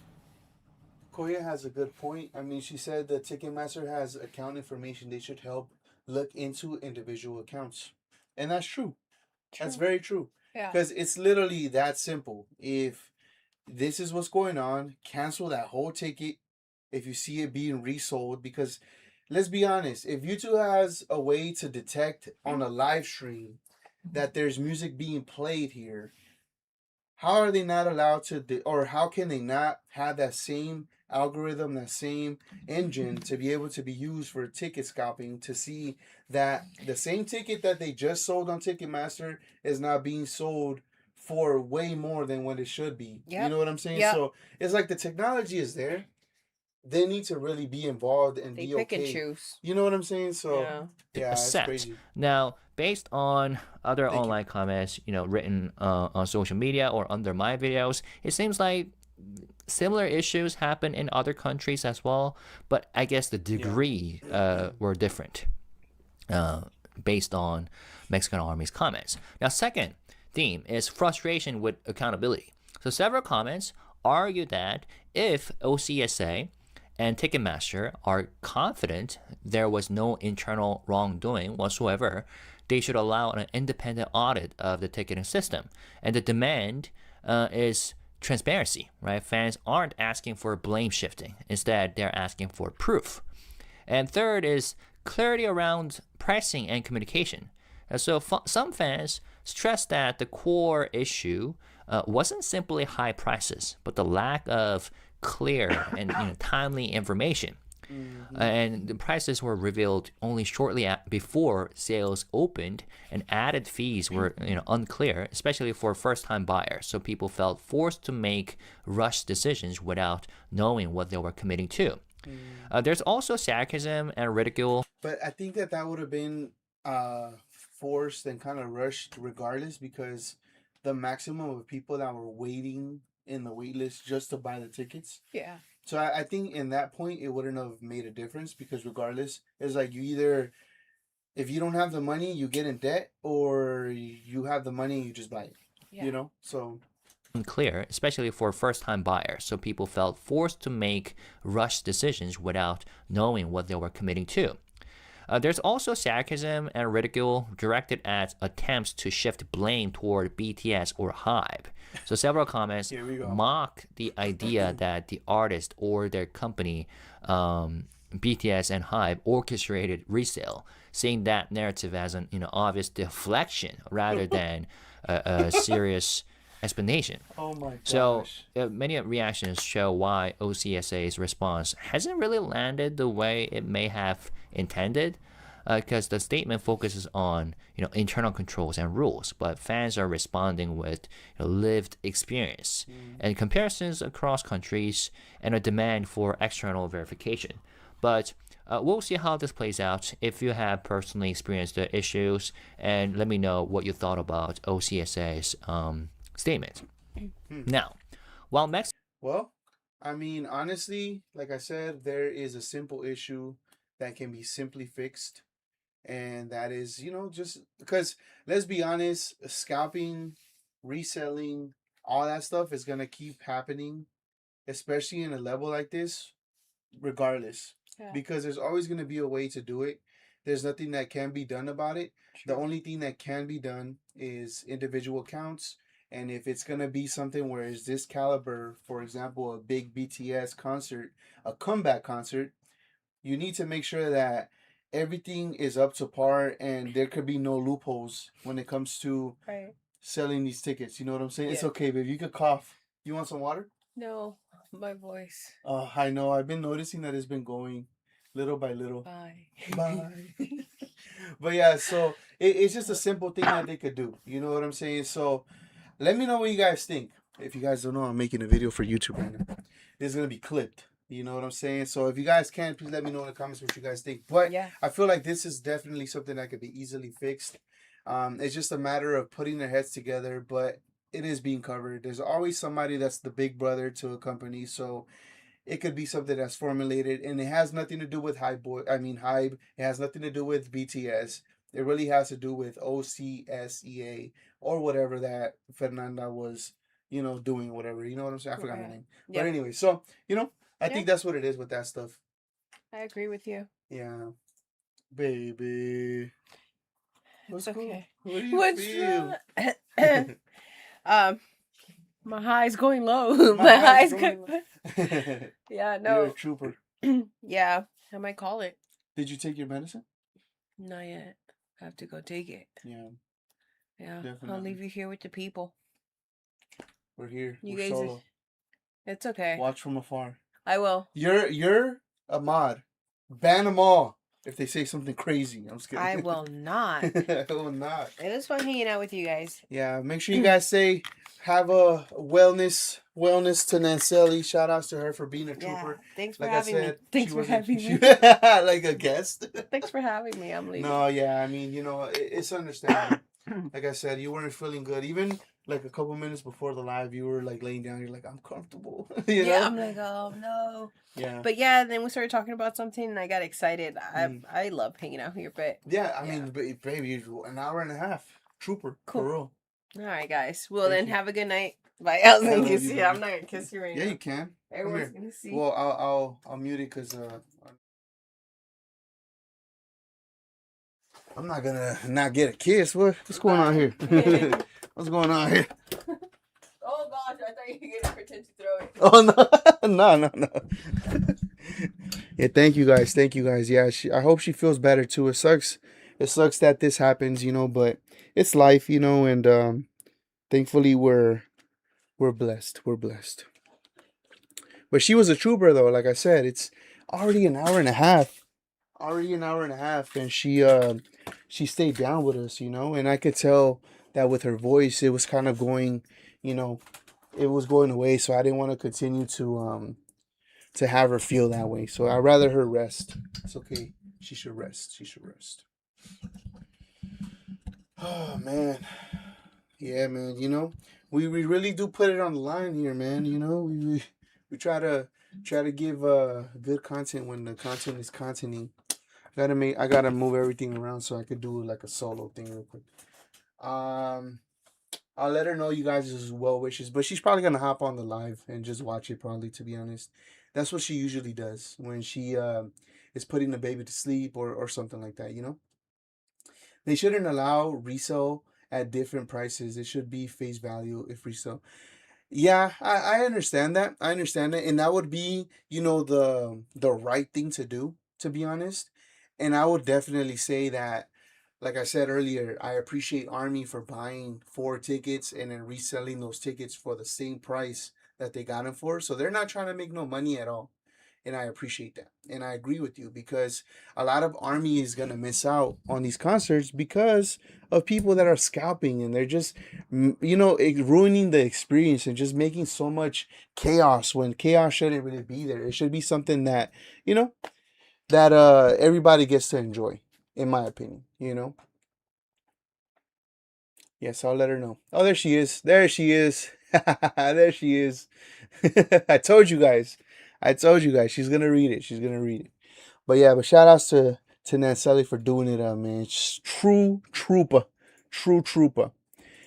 I was looking at X earlier, and this is how I found out, to be honest, about J Hope being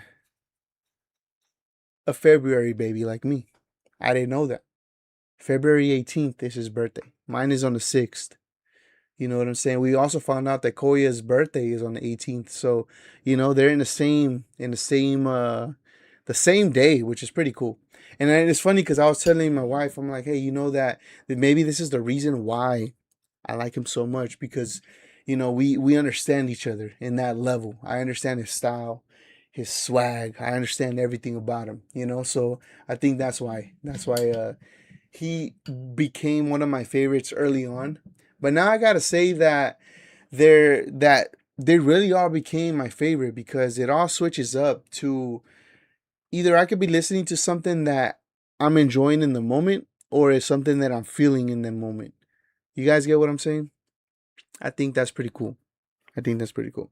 I'm a new follower. I've been watching y'all's videos in order, and I've loved your commentary so far. Well, I appreciate it. Thank you so much, and thank you for hopping on the live. You got to see what we do on the live. You know how we do our thing and stuff like that. So, hopefully you enjoyed it while the wifey was here. you know. But it's pretty cool. It's pretty cool. And to be honest, we were just vibing so much with you guys that we didn't even talk about the topic too much today. Because the topic of this video today was keeping yourself. Wait, what is it? Forgot. It didn't change it. Hold on. What is the topic for today? Damn it. I don't have it up. This is when the mods need to come in and help me. Help me. Let me see. So keeping your inner self happy, or keeping yourself happy type thing. That was the whole topic. But like I said, sometimes the conversations get so good with you guys that the topics don't even come up, which is cool. You know, it's okay. We could just save that topic for the next time, or if it comes up eventually, we could just get into it as well. You know, it's none different. Aquarius gang. You know what's crazy? I never got into the whole like knowing that kind of stuff. And I never knew what I was until my wife told me about it. I guess it's a religious thing. I got mine from my army friend from Paris. Yes, congratulations. And big shout outs to your friend. For real. Like for real. We gotta make sure that when you go, if you can, you gotta shout her out. You gotta be like, hey, you know, thank you so much, because if it wasn't for you, I wouldn't be here. And that's so dope. Thank you so much for the birthday wishes. It's already almost here. Almost here, but for real.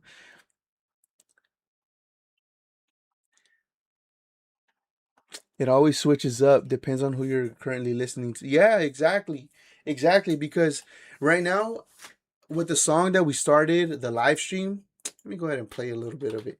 Just because that's been the vibe, to be honest. My vibe has really been RM lately.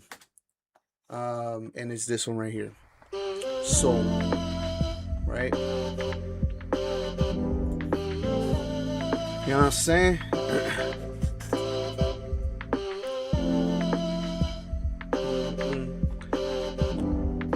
This is the vibe right here. This is what it is at the moment.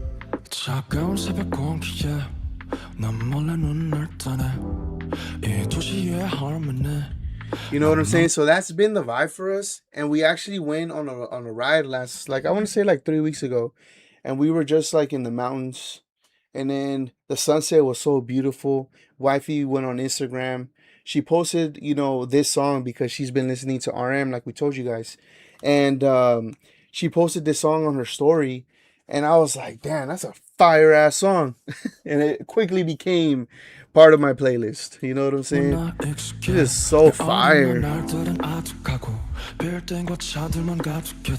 Let's wait for the hook, because it's fire. 왜 서울과 발음이 비슷한 걸까 무슨 영혼을 가졌길래 무엇이 날 이토록 너의 곁에 잡아두나 내게 난 추억조차 없는데 난 이제 네가 너무 지겨워 너의 맨날 똑같은 잿빛 표정 아니 나는 내가 두려워 Here we go everybody.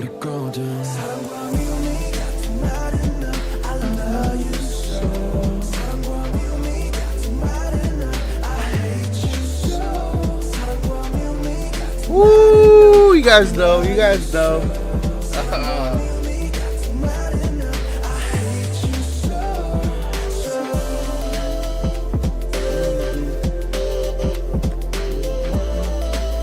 All right, not too much. We'll save these for the live streams when we do music. We don't want to get too much of a copyright. We don't want to get strikes. We just got away from the strikes. Man, let me tell you guys, the past 2-3 years, the strikes on our channel have been insane. We got to the point where we had 2 strikes on this channel, and it was so devastating because, as you guys know, we get shadow banned. Once you get strikes on your channel, once you know, do anything like that, the shadow bans are crazy. We got to see that videos that were hitting 1,000 views with the reactions that we were doing in the past literally went to 5-6 views, sometimes even 0 views. It was just the hardest time because in order to be able to continue to be good thing we stopped the song because we got a little bit of a a warning. So let's go ahead and stop that. Let's stop that. You know what I'm saying? YouTube, we stopped. YouTube, I promise, we stopped. So this gives me an idea of what we can and can't do when it comes to these music streams, which is okay. Which is okay, because I think what's going on right now is that um,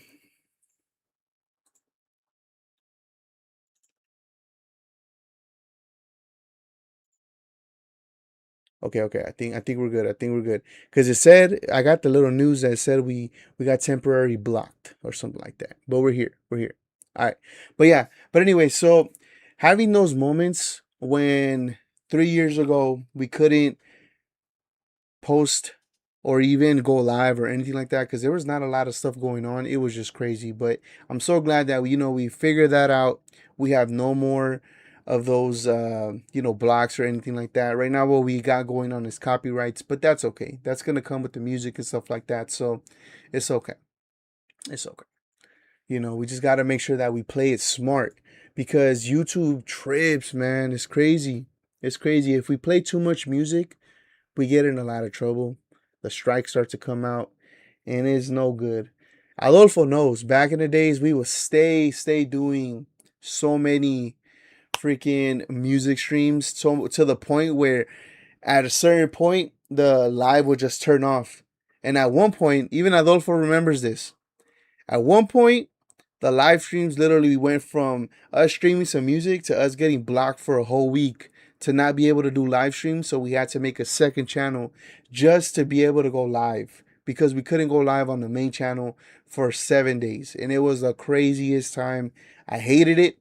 But, like I said, it's just little things that we got to figure out because I do want to continue doing music streams. I want to, do these kind of things, especially live with you guys, because I feel that wherever we're able to do these kind of things, we'll be able to give a live perspective. And if there's any corrections that need to do, you know what I'm saying? You know, we need to make it happen on the spot. And I think that'll be cool because we get to interact with each other. And that's pretty cool. Yeah, this song is so relaxing. I love that song. Honestly, a good drive listening to that song is the best. Like today I went to the grocery store and I played that song in the car and I was just riding. It's like 2 minutes away, but still I played that song and then on the way back played the same song. I was home, good vibes. That's it. I love singing voice of RM. Yeah, RM's voice is fire. Especially when he sings. Gotta give that some amazing stuff right there. Have you heard of Johnny Hayun before? Lost My Faith. I have not heard of him, actually. But that's something a quick little Google search won't hurt. So let's see. I have not.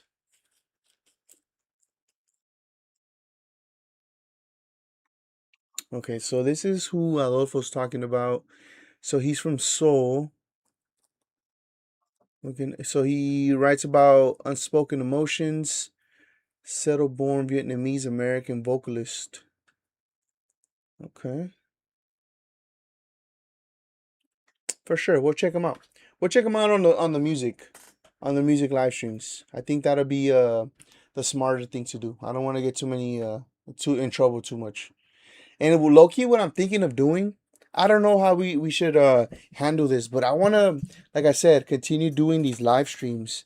I don't know if we should do them on the second channel that we already have, where if that channel gets stopped, it's okay. Because I don't really want to miss too much with the main channel, because the main channel, we've been building this since 2016, and it's so important for us. And I don't want to get too much in trouble, because oof, getting out of that hole is crazy.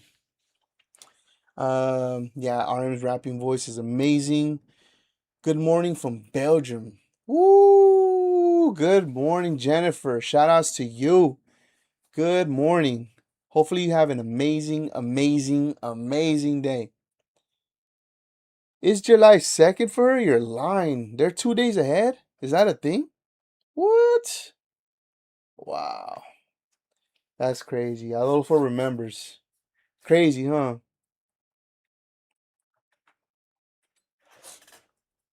Yeah, you could always request music. If you guys want us to do like specific people, send it to us on Instagram. That's the best because that's where I'm getting when you guys hit us up, I go on Instagram and I really look at all the DMs and I click on the links that you guys send and I just add them to the list. So we're going on a like a chronicle order. So we're starting from top to bottom. So that's why it takes us so long to get to some of these requests because we're literally like that list is getting crazy, to be honest. We have a big list because it's not only music, it's also Bangtan. Like we haven't even oh my god. And there's so much Run BTS. There's interviews, there's choreography. Whoo, man.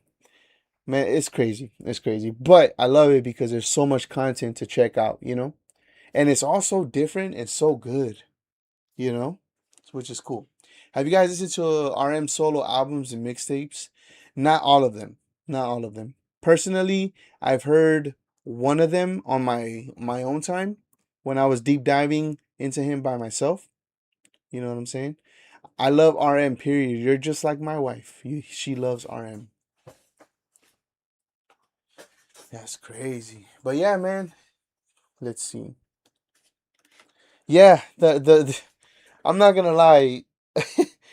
This was one of the craziest things I think that I'm getting to witness because truthfully I'm getting to enjoy all of these rabbit holes that I'm going through when it comes to music, to their personal life, to the shows they've done, to how hard they work in their choreography, and to see them into their actual concerts and stuff like that. My God, like they really have a lot of content for us to see. And it's not like it's bad content. Like all of this is so entertaining. Even the people that do, the funny videos where we get to see, like them being silly with each other or clowning each other. And it's crazy, man. I love it. I love it. This rabbit hole we're going down is possibly one of my favorite because not only are we having a great time, we're also delivering a great message. And we're so aligned with the message that it's so easy for us to react to something and then talk about it and be like, yep, exactly what we think is what they're talking about. And it's just so easy. It's so natural. And it makes it so much easier because you guys get to know because you guys are literally on the same wavelength that we're in. You know what I'm saying? So it's like we're just really almost reassuring each other with the same topic, with the same stuff that we believe in. And it just makes it that much easier to make a conversation out of it? So I really do love this. I love this. And I became Army so quick. So quick. As you guys can see, I mean, I always show this off because I love to show off and stuff. But let me fix this so you guys could have a better view. You know what I'm saying?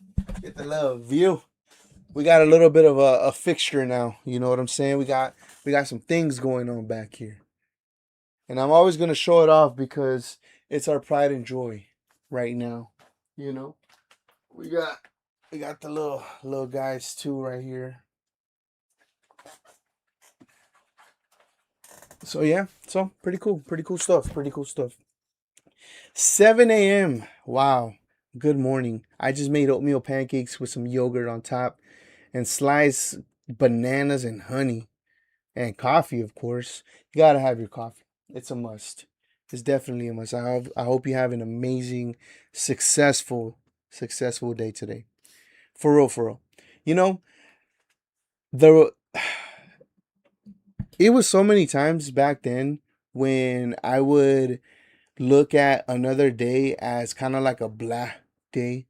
You know what I'm saying? And I gotta say, those were like some of the darkest times because instead of enjoying the moment, enjoying the day, it was just like something that it was not good for your inner self. You know what I'm saying? Because at that point it's like you're just not even living anymore. You're not even trying to interact with people. You're not, seeing the little things in life that just make it better.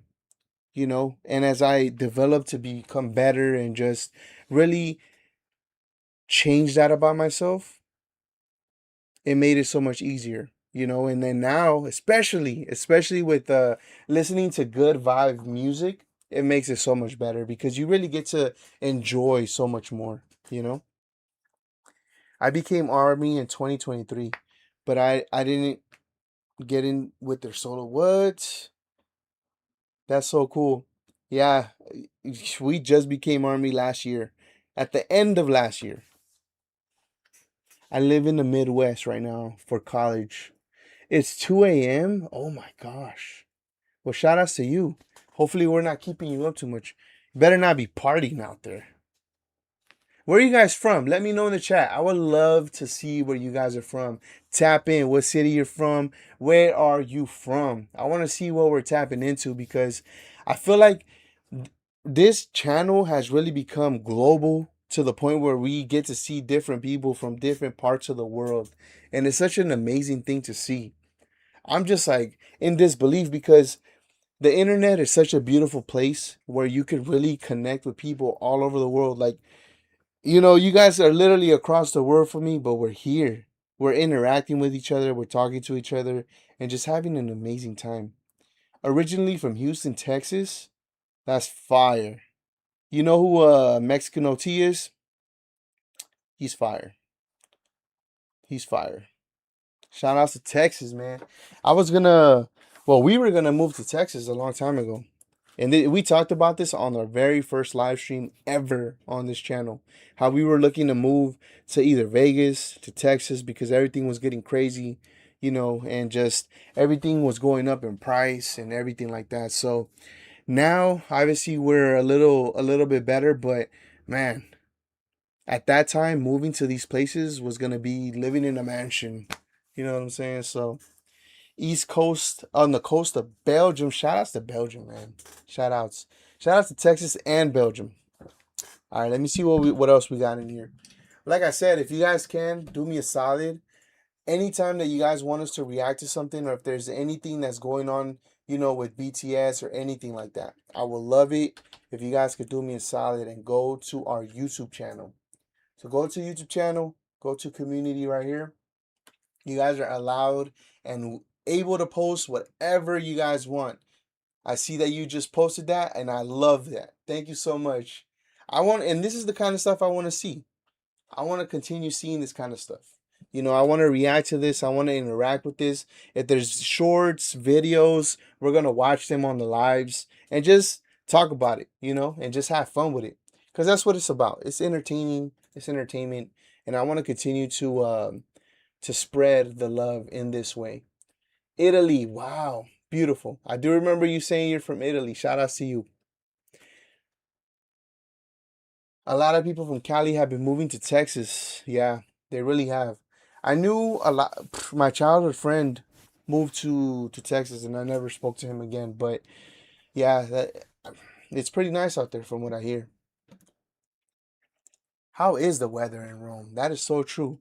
We get the California weather here. So today was a little sunny, a little hot. Like as you guys saw earlier, I was even sweating because it's a little hot. But crazy. Because it's hot today and then tomorrow it'll rain. Like California weather is all over the place. But it's mainly sunny and hot. A lot of people do love that. Arizona. Navajo Reservation. Shout outs to you. That's cool. That's cool. Romania. But I live in Germany. Shout outs to that. Yeah, I gotta say that's so beautiful. You see, it's like connecting the dots of all over the place. I love that. Wow. I would have never thought that this was a thing. And I also gotta give a shout outs to you guys too, because I noticed that what's so crazy? What's so crazy that I'm gonna say straight up? Before we started doing reactions to BTS, our following was way bigger on Instagram than what it is right now.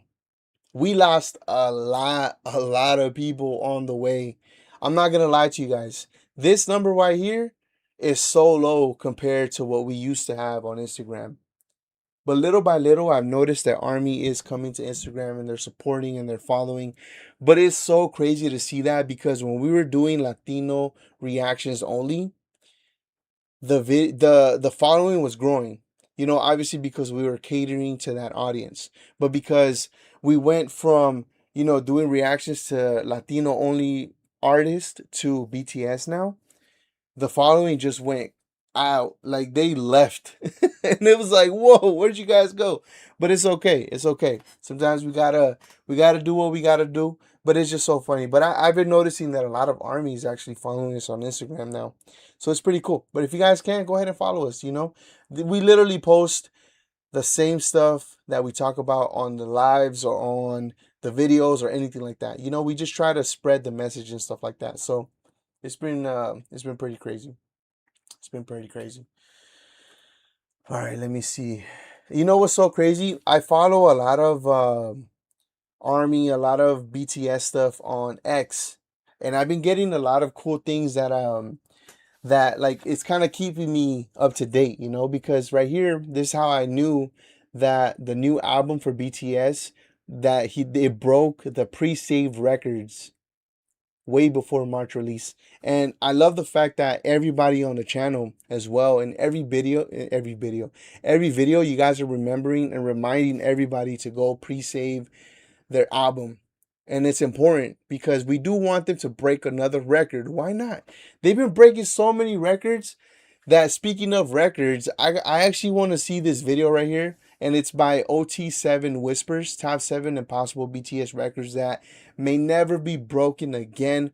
It's a pretty long video, so we might not get to the whole thing, but I do want to check this video out because, like I said, they're breaking records consistently. It's back to back to back. And then to see a video title like this, I'm like, okay, what record are they talking about? Because they have every day, every year, they have a new record. Literally. It's crazy. It's so crazy. People are so blessed and unfortunate, have so much hate towards BTS. I wish they would just try to understand instead of, yeah, and I think that's what it is. They just judge people and they don't even give them a chance. And I think that's what happened with us. We had a audience that we were, you know, catering to at the time, to where I guess they didn't take it serious when we said that we wanted to check out different artists. We wanted to go to different countries. We wanted to go to different parts in the world and check out their music. And I wanted to, expand this channel to be a global music channel, not just based on one side, to where, that's where we would get stuck. And it's unfortunate, but it's okay because, like I said, along the way, we lose some people, but we also gain a lot of amazing people across the world, which is really what the whole idea with this channel was. And I'm just thankful for that because regardless, they could go ahead and go, but we get to find people that are really like-minded, along the way. So I could appreciate that, because yeah, it's crazy. It's crazy. Yes. Pre-save the album. Pre-save the album. Like you guys tell me in the comments, I'm gonna say it on here too. We definitely did too. I'm getting the album for my birthday. That is amazing. That's such a beautiful present. I haven't been able to get to buy the album or for the pre-sale, but when it does drop, I am gonna make my way and get one. Because it's going to be crazy for a little bit, but eventually it will be in stores. At least I hope. Because to be honest, I'm trying to see if I get the vinyl versions. Because I don't want to open it. And I want to just have it as decoration. To be honest, I want to make it so, we make a cool thing here. Because, my whole idea with the room that we want to do is really put the stuff that we enjoy. You know what I'm saying? So, like, for example, if you guys are aware with The Office, we got like people like Dwight Schrute right here. And just different things that we're into, movies, obviously Kobe, Cars, the Dodgers. Shout outs to the homie Drummer Boy, for sending us a box of merch back in the days and giving us a nice letter. I should read that off one day so you guys can see. But so it's just a lot of different things that I want to do. So what I want to do eventually with that is I want to get the albums and put them right here and just do different albums that we like, because I want to get Nipsey Hussle, Nipsey Hussle's album. I want to get, just the classic things that we personally like and put them up there. I think it'll look pretty cool in the room, Let me see. Yeah. I think it's so funny they have that many pre-saves and we don't even know what it looks like or even sounds like. Yeah, right? Right. It's crazy. It's crazy. But it's a beautiful thing because that's how you know people really mess with you. You know, that's how you know they really mess with you because in all actuality, for somebody to believe in you this much, you have to have built this fan base for a very long time. Let's keep it real here. They have definitely, worked on Army. They've made sure that no matter what, Army was always number one. And because of that, we support them, and it's just so crazy because not any artist is able to do any of this ever. They're like, and I always say this, and it sounds repetitive to everybody that's here, but I'm gonna continue to say it because that's not something light. It's not something that you could just say and be like, oh, well, that's it. Anybody can do this. No, like people cannot do this. Artists struggle to sell albums, and that's why they tie in so many different things to try to sell albums. BTS has a pre-save on their album, and they're literally trending on X, as you guys saw. They're on the X, like today's news right here, and this is the proof right there. It's trending. You know what I'm saying? And that's amazing. Like it really broke it. Like and it's funny because if you guys see, I do try to, repost all of this stuff because it's so important to continue to tell people like, hey, especially the people that left us, on Instagram and stuff that wanted to hate on what we were doing. And that's cool. But hey, you know what? Understand, this is going to be a monumental moment. This is going to be something that's going to be talked about in history. And I'm not about to miss that because somebody wants to be so sentimental and be like, oh, you're not reacting to me no more. It's like, you know what? Bro, chill out. It's okay. We're on to another part of the world right now, and this is what we're doing. And I'm super excited for this freaking album, dude. It's not even funny because you know what I always wonder? Which is so crazy because I don't know if you guys ever think this way. And I don't know if it's just me that thinks this way. But sometimes I think of, let's say, for example, this is what was happening to me when I was listening to a lot of Kendrick Lamar back in the days. This is when early on, you know what I'm saying? This is when pull up, drank, headshots, drank, sit down, drank. When all these songs were coming out, you start thinking, these songs are so dope. Are they able to top this song, this album on their next release? And then little do you know, it's like you kind of forget that these people are music geniuses and they're able to do that.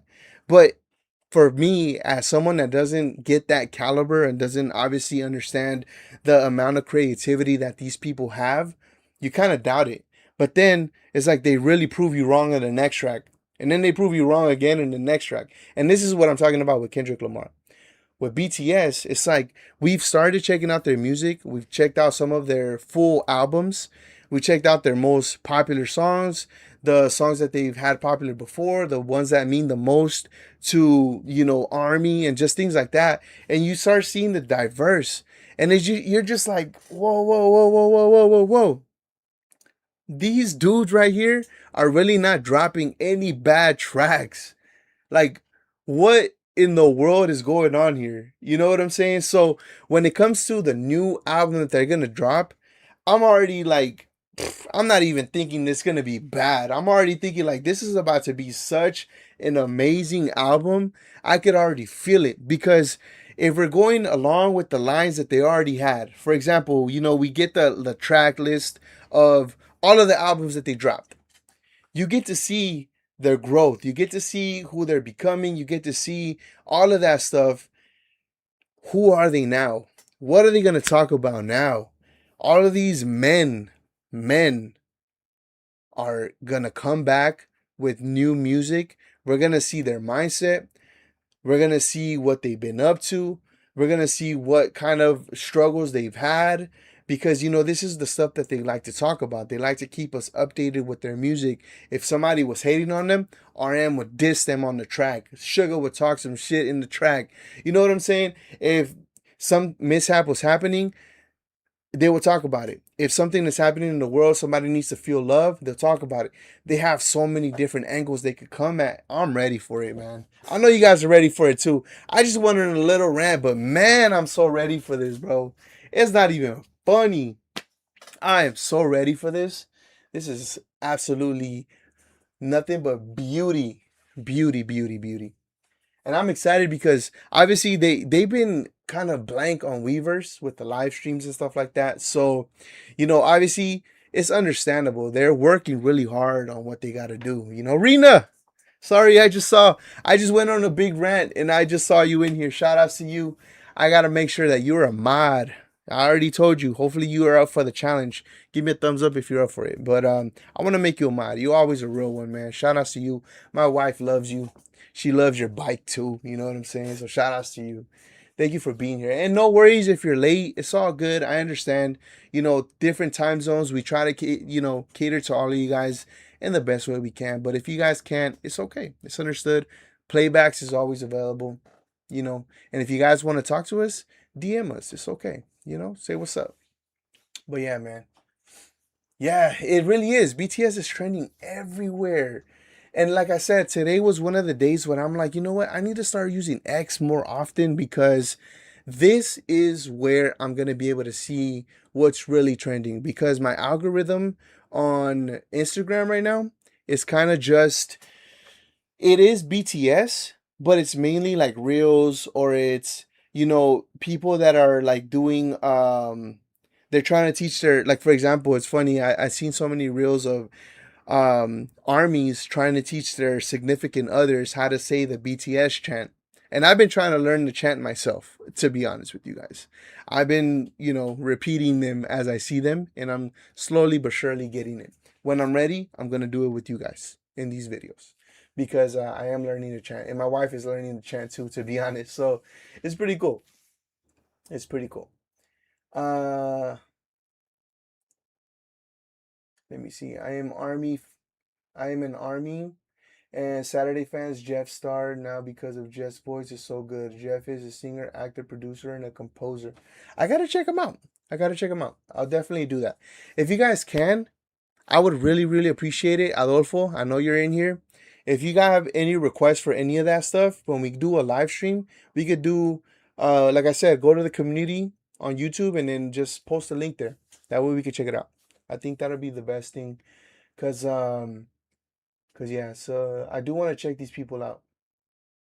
And like I told you guys, it's so funny. I've been wanting to do different content, but there's so much going around with BTS that is very difficult to not do BTS content because I find it so entertaining. And like, we get the comedy aspect, we get the music aspect, we get the performance aspect. We really get all angles here. So it's like, it's kind of hard to be like, all right, today I'm not going to do this. I'm going to do this one. But it's like, let's just do this. Let's just do BTS again. So that's why there's a lot of BTS content. But I love it though. I don't think that's a problem for you guys, right? Is it a problem for you guys? Tell me. Tell me right now in the chat. If it's a problem with you guys, I will stop that content right now. I'm just kidding. I'm not going to stop. Ever. Sorry. It's not going to happen. It's not going to happen. You pre-ordered, I'm sorry, hold on. I pre-ordered the legendary version. Okay, let me see what that is. Let's see what that is.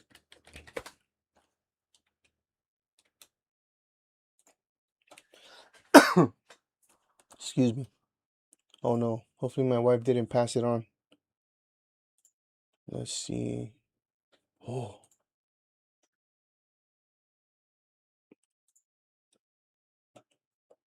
Obviously, don't pay attention to the website. I'm just looking at the picture. Okay, because obviously we gotta get it from Weavers, but I just wanted to see the picture.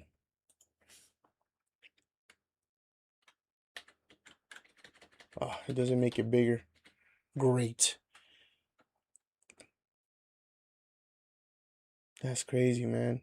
That's so cool. And you know what's so funny? I'm excited to get into it because I'm gonna start being able to collect their photo cards. I only have one. This is my only one that I have right now. It's because my wife bought me this Jimin sweater for Christmas. I have yet to wear it. But I was gonna wear it yesterday. She doesn't even know. Cause yesterday we went out and I was gonna wear it yesterday. And it just didn't end up happening because the outfit that I was wearing, it just didn't go with it. And I need to actually get a hat that matches it because I like to put fits together, you know. So I'm like J Hope. I'm telling you guys, I like to style up a little bit and just look fly, you know. So it just didn't work out. But I do plan to wear it soon because I was gonna wear it with the sweater with a puffer over it, and then I was gonna have like baggy pants. Like I don't know if you guys know about the style, but it's kind of like the ones that J Hope has in Mona Lisa, just without the sparkles. But it's pretty much that same style.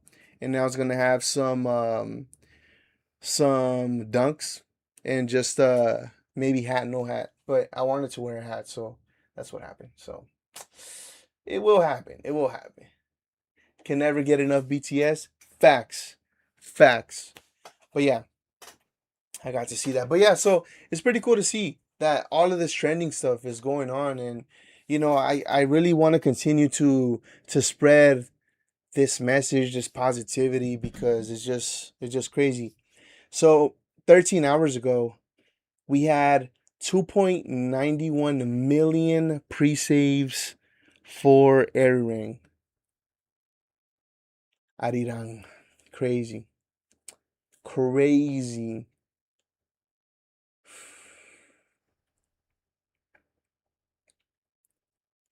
Damn.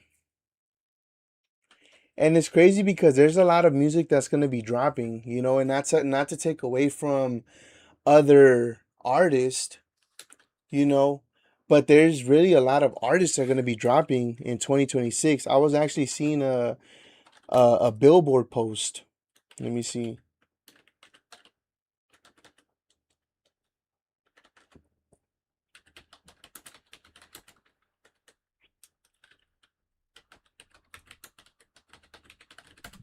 Albums. I was seeing this post and I was just like, golly, you know, to be honest, whoever whoever is competing with BTS, on this day, March 20th, is not gonna go so well for them when it comes to the numbers, because this right here is what everybody, including myself, is waiting for. And that's not to say that I'm not excited about any of these other, drops, because I am a fan of other people. I'm a fan of ASAP Rocky. I know who the baby is. And Hyphen, we haven't got into, but I've heard of him. Um, let's see. Who else is here? Lana Del Rey. Oh, another the baby. Interesting. This one I'm definitely looking forward to. A lot of people are giving it some bad feedback, but to me it's like, J. Cole is one of the ones. I like J. Cole. And it's cool because it's dropping on my birthday too, so I'm excited about that. Nick Jonas, stuff like that, Jill Scott, Bruno Mars, Gorillas. What? What? Who in here knows about Gorillas? That is crazy. To be honest, I didn't even know they were still making music. That's actually crazy. Wow. Bro, this is old school. That is fire. I'm excited about this one too, actually. Speaking of, I've always liked Gorillas. They're dope. I gotta tell my wife about that. I'm definitely looking forward to Bruno Mars. I love and always loved Bruno Mars. When it comes to the music that I grew up listening to, I listened to a lot of hip hop and R&B. R&B was definitely one of the ones for me. I know you guys don't like one of my favorite singers that I still do listen to, and I did mention him before, but it seems like every time I mention him, there's a lot of hate in the comments, so I'm just not gonna mention him. But it's crazy. But yeah, so there's Harry Styles and obviously the big one right here, BTS. Yay. Wait.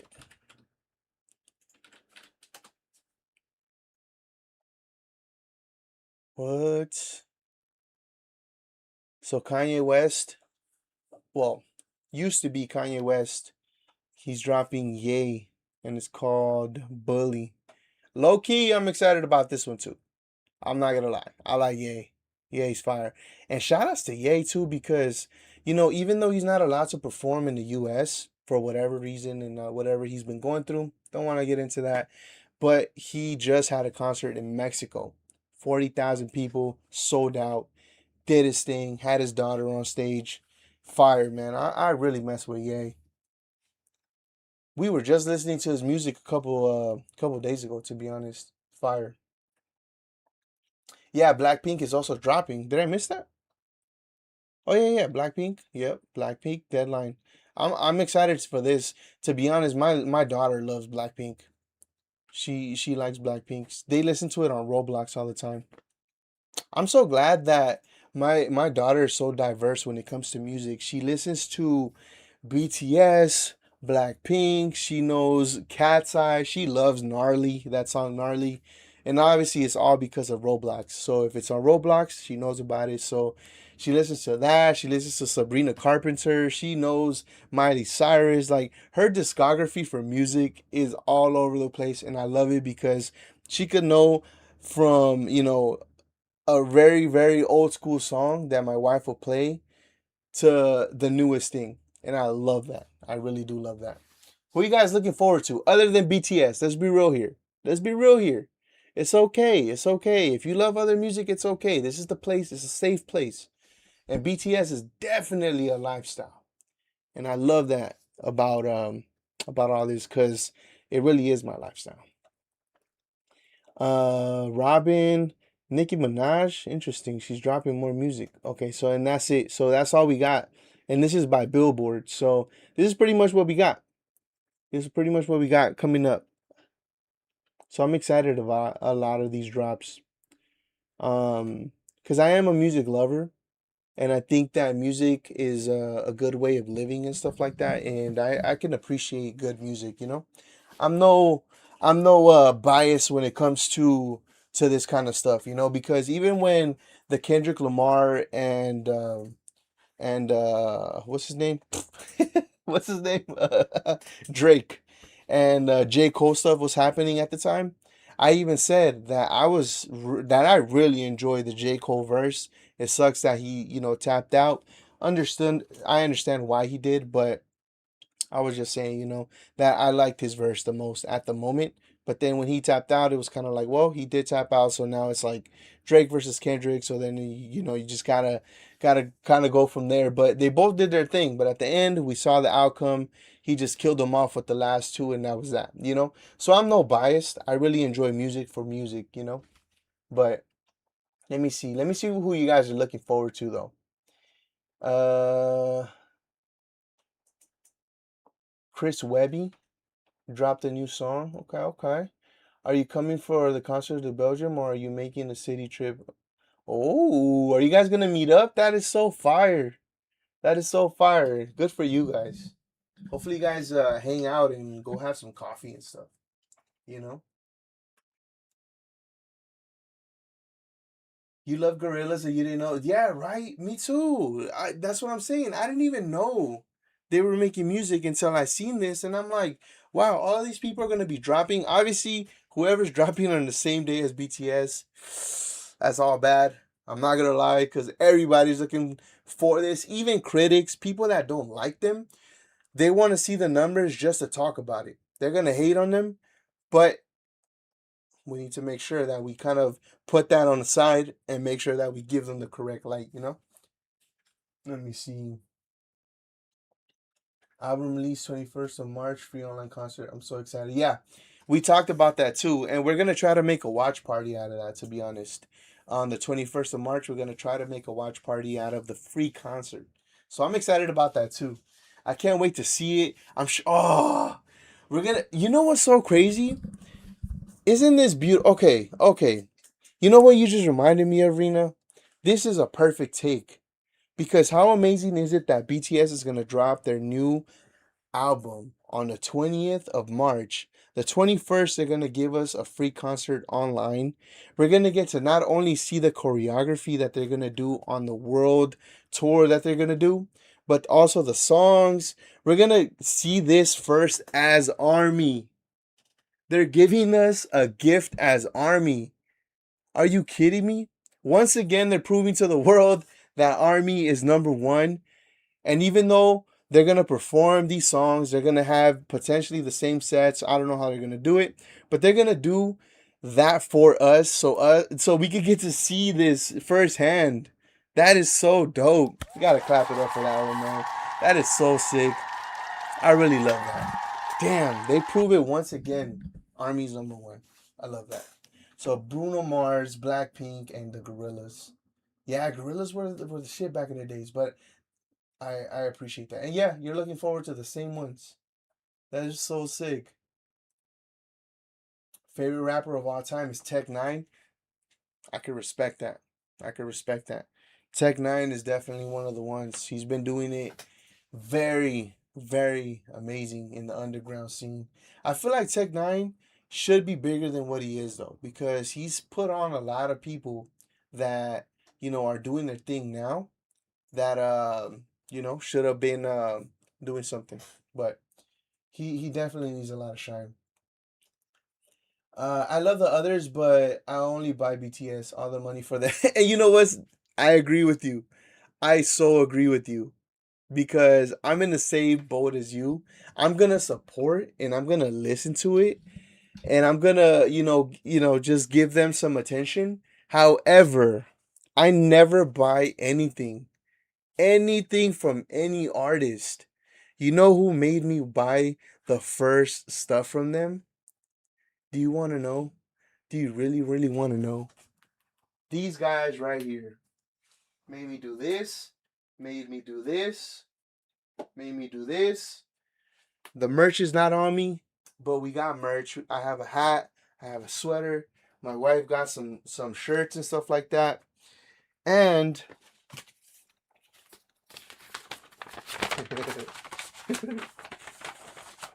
hold on. This was unreleased. Yes. And another one. And another one.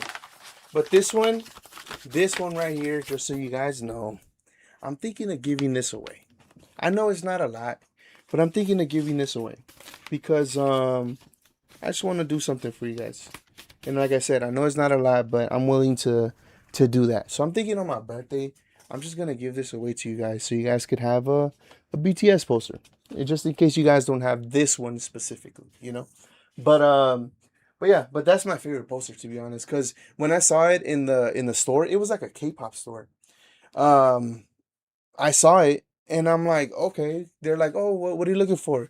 And I'm like, "I'm looking for a BTS poster, whatever." And they're like, "Well, we have this one." And then they showed us the ones that they had, but this one was behind the counter. And I'm like, "Do you have that one available? Like, I want to get this one." And then they're like, "Oh no, we don't have that one. That one's the last one." And I'm like, "Would you sell it?" And they're like, "For $10." I'm like, "Shoot it." So then $10, bam, bam, bam. It's home. It's home. It looks beautiful. I love it because the outfits right there make it look like the Matrix. It's just a vibe. It's just a vibe. I love that. So to be honest, the same way that you see it, this is literally the first people I've ever spent money on that are artists that are, I've never bought anything. Because even I've talked about this before. You know what? I'm not even gonna go there. I'm not even gonna do it. I don't want to say nothing crazy. But anyway, so yeah. So I'm gonna give that away, Loki. So if you guys wanna, get it, let me know. Let me know if you guys are excited about that. I can't attend the concert. Oh, I'm so sorry. I can't either. But what I am gonna do, and I'm gonna encourage my wife to do, is when they're here in the SoFi Stadium, I want to go to the SoFi Stadium and even hang out outside, to be honest, and make a vlog out of it. Talk to Army, and stuff like that. And I think it'll be pretty dope, a cool experience for everybody, So you guys get to see what it's like out here in the SoFi Stadium in LA, and you guys get to, you know what I'm saying, do all that, So I'm excited. I'm excited about that. All right, let me see. Let me actually put the chat on this side because I gotta be able to see because I can't really see. Um, I'm starting to learn that I need 3 screens. Eventually, I guess it'll happen, right?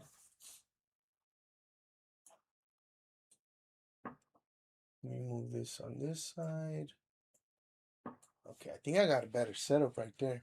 It's because usually for the Wi-Fi, I gotta make sure that I put the chat on this side so she could read off.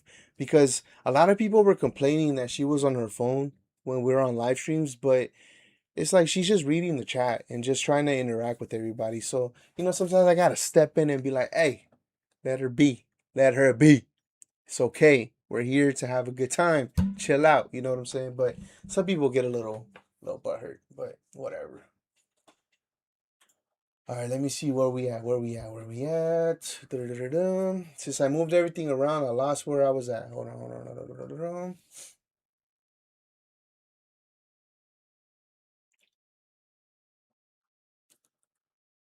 Oh, do I like Caliuchis? Yeah, I actually do. My wife loves Caliuchis. She's fire. She's fire. I like her. She's definitely made it very big.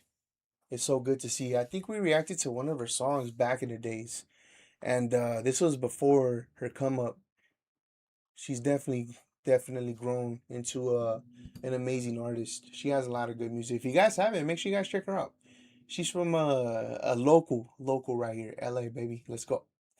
Yes, nice birthday gift. Hopefully you win it. That'd be great, huh? If you win it for your birthday. July 2nd. We'll go around the city, but in the morning of July 3rd, we're heading back because we have kids. It's like, oh, I forgot about them. I gotta go back. Oh man, no, I'm just kidding. I'm kidding. No, yeah, and yeah, it sucks. They couldn't go, but hey, man, enjoy it. Enjoy it. You could only do it once, especially this. I'm so happy for all you guys that are gonna be able to do this, man. Like for real, because this to me is not just an ordinary concert. Like this is something that you guys are gonna witness. You guys are gonna be able to say that you guys were part of music history. You guys were, oh my God.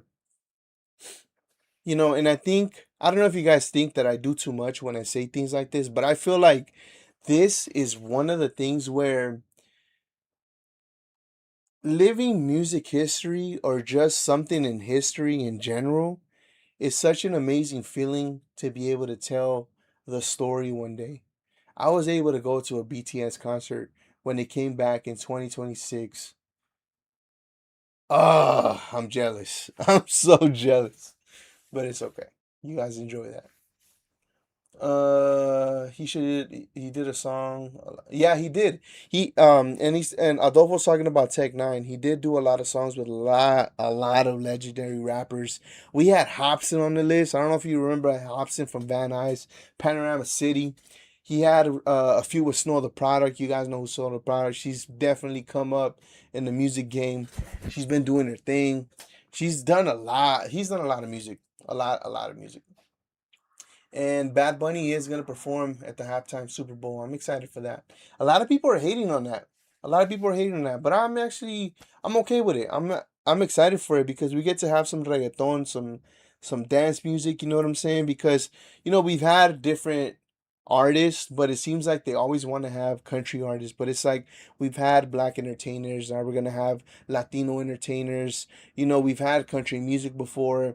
So it's like it's okay to be diverse. Why not? I'm really hoping, I really hope that one day BTS gets to do the halftime show. I know it's a long way because it's so American, and it's like, oh, America. But it's like, how dope would it be? You know what I'm saying? Because they already did a soccer performance, or Jungkook did. But it would be dope to have it on this side. It's music. It's a global thing. And I think if you're thinking in the smart way when it comes to business, especially for the Super Bowl, I was gonna say for the Super Bowl, how smart would it be to incorporate a national world, well, I guess a national televised program, which is the NFL Super Bowl, and implementing a global superstar group into that? Is out of here. Football will be out of here. But you know, they do what they do. So we can only hope, right? The last time I bought an album was in 2000. Till BTS came into my life. Now I've been collecting BTS albums. Facts. Yeah, honestly, I've never ever in my life have ever bought an album. Ever. Never. I've always used to burn CDs. I always used to take them from stores. I'm just kidding. No, I never did that. Never did that. That's the past. That's the past. But anyways, the story's out there on YouTube. I've said it before. Anyways. And I did get caught and I paid for the consequences. Anyways, never have I ever bought anything. But I am going to buy this one. And eventually I want to start collecting, like I said, albums and stuff like that, just to make this spot look dope. Because I do want to get rid of this eventually. Because I feel like it's just giving beer, vibes here. And it's like, I'm not really feeling that. Because I'm not even a beer drinker. And I'm promoting it like if I do. But I really don't. So it's like I got to rearrange all this and just, make it better and stuff. And I know that the chat is a little bit ahead of me. I'm just catching up with what you guys are saying. So, just be understanding here. I hope the weather will be nice, not too hot neither. The weather can be quite unsure in Belgium. Oof. I hope so too. And I hope you guys have a lot of fun, man. I love that. And I gotta give a shout out to Asian entertainment culture because she has a lot of groups that make plans to go together and to meet up for, the upcoming shows and stuff like that. And it's pretty dope. Like I really think that's so dope because the community just gets to know each other and we all become friends in real life. And isn't that beautiful? Like, because if going back here we go. In a business mindset, right? Just think about it this way. If Army has a business, let's say Rena has a business, right? Let's say she sells something online. How dope would it be for her to come to us as a friend, right? And be like, hey, Army guys, I have this thing that I want to start. I know about 10,000 of us here in this group chat or group, whatever. There's 10,000 of us. Are you guys down to contribute to me starting up my business? Or if you guys want to buy something off of me, we could all help out Rena start up her business or even help her with her business. And it's like, even if it's $1, even if it's $2, it doesn't matter. From 10,000 people giving her $1, that's already 10 grand. Like, you know what I'm saying? And that's the type of stuff that I think of. And I'm just like, how amazing is it? Like, there's so many amazing projects with BTS that help out people.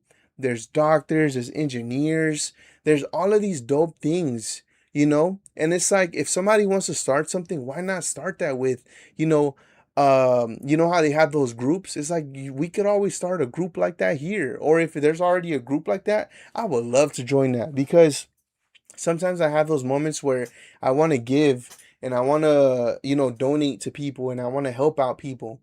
And we do so much behind the scenes, but I want to be able to help out, let's say, a stranger or somebody that I don't know, or, if it's somebody that wants to start a business and things like that, like, it'll be so dope, man. Because there's so much potential when it comes to this. It's such a beautiful thing. And I get motivated like that because, like I said, these are thoughts that I've had, but when I see the amount of amazing people that are in this community that help each other in different ways, I'm just like, damn, this is so beautiful. Like for real, for real. And I mean that in such a beautiful way because the way that you guys carry yourselves, the ways you guys talk to each other, and even you guys meeting up with each other to go to the concert together is such a cool thing to see. Like for real, for real. I love it. I love it. I love posters. Oh, thank you for the. Yeah, I appreciate it. I appreciate it. I'm glad you love the posters.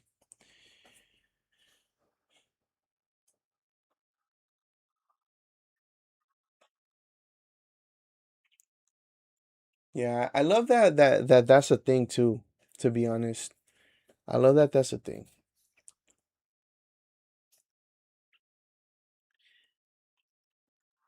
I'm excited. I'm excited. If anybody goes to the LA SoFi Stadium one, I would love to see you. Love to see you for real, for real. Because I wanna really, see more army. And to be honest, it got to the point where when I'm out and about, I looked, you know how people like to have their keychains and things like that? I really look to see if somebody has a BT-21 and I want to go up to them and be like, hey, I'm Army too. I'm baby Army, but nice to meet you, you know? I'm just that kind of person. Like if I see something that I like to compliment the people with it, you know? And it's so cool because we had this understanding with my wife too, where even she's the same. If she sees a girl and she has nice nails, or if she sees somebody and it's like nice shoes or nice, hat, whatever. It's like we're okay with each other giving other people compliments because we like to spread positivity in that way. You know what I'm saying? Like my love. You see? Here you go. My wife loves to compliment, women's hair or their nails or their shoes, their outfits. Like there's never a place we don't go that she won't go up to someone and be like, "Hey, I like your outfit. You look nice today." She's just that kind of person, and I love that. So I wanna go. I really wanna go. So if you guys go to the LA one, SoFi Stadium, let me know because I will definitely be there. In history, I never bought a blank album. Oh my God. I definitely, that's all I did, to be honest. All I did, just burn CDs back in the days.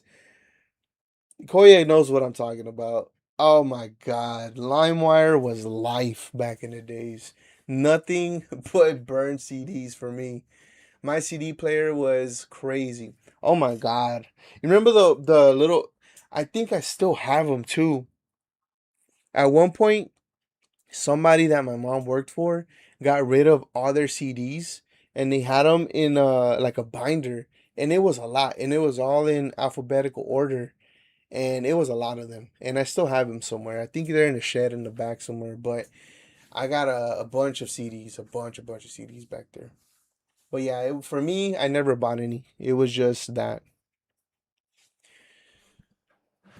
We did here. We support Army small businesses. We support Army in Thailand, Indonesia. Wow. You see what I'm saying? That is so dope, man. Oh my God. That is so dope. That is so dope. That is so dope. I really want to be able to do stuff like that, to be honest. And I hope there's one in LA, or even if it's Indonesia, I wouldn't mind supporting in Indonesia too, because I just love it. I really love that this community, there's literally everything here. Like I told you guys, there's doctors, there's engineers, there's small businesses, there's people that do, content like us or Boris City Magazine, Asian, High Boy. It doesn't matter. It doesn't matter. There's so many people that have everything. It's all here. We're all a circle. This circle is right here, and I love that it's expanding. There's so many different people that are now getting in tune with BTS, and I love that because I want BTS to be known as the global most amazing group in the whole wide world. I'm not even lying. Like for real, that would be so dope to see because I could really say that my niece put me on, and because of my niece, I'm here and I support them this much to where as much as I love, I could Adolfo, you know this. You could vouch for me. I love Nipsey Hussle. I don't own Not one of his merch. I don't own not one of his CDs. I don't own nothing from this guy at all. But I own BTS stuff. That should say a lot. Because that is no joke right there. Like that that should say a lot. If you guys do you guys know who that is? Or am I just saying a random name to you guys?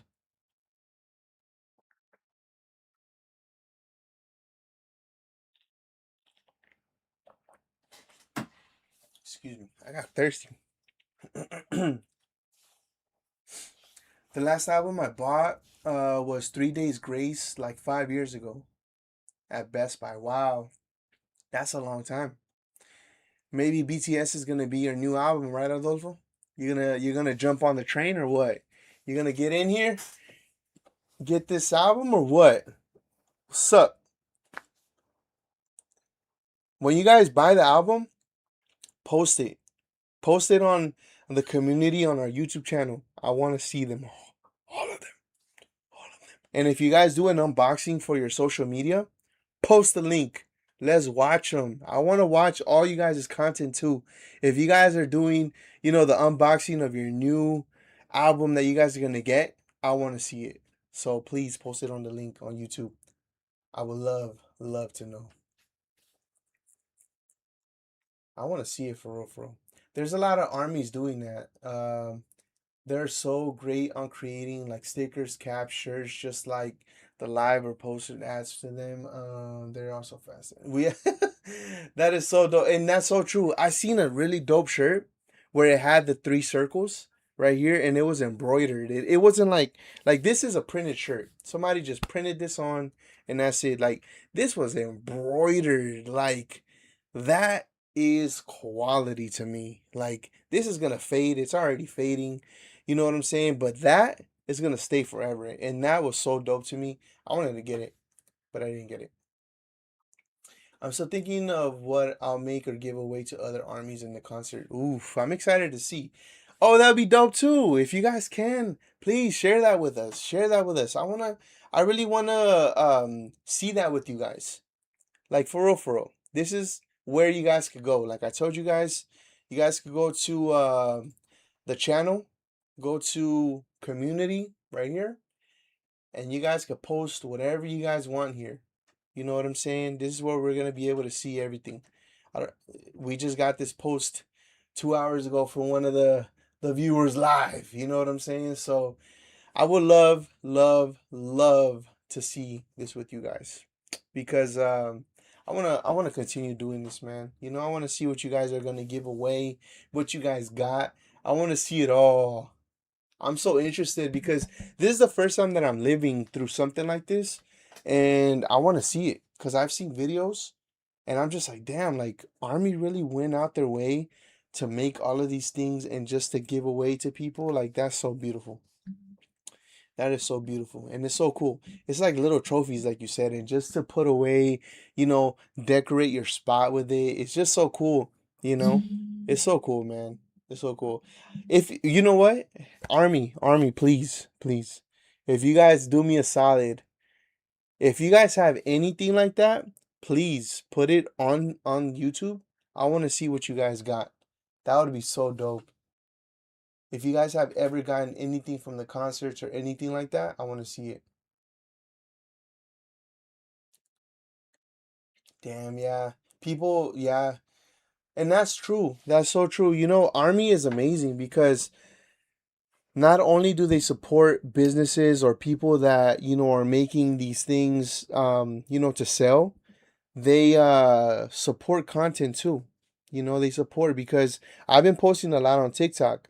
Obviously, the same videos that we post, the shorts or the reels from Instagram, we post the same thing on TikTok, and it's picking up.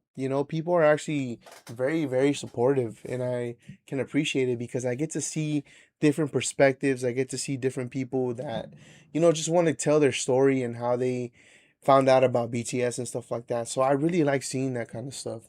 So cool.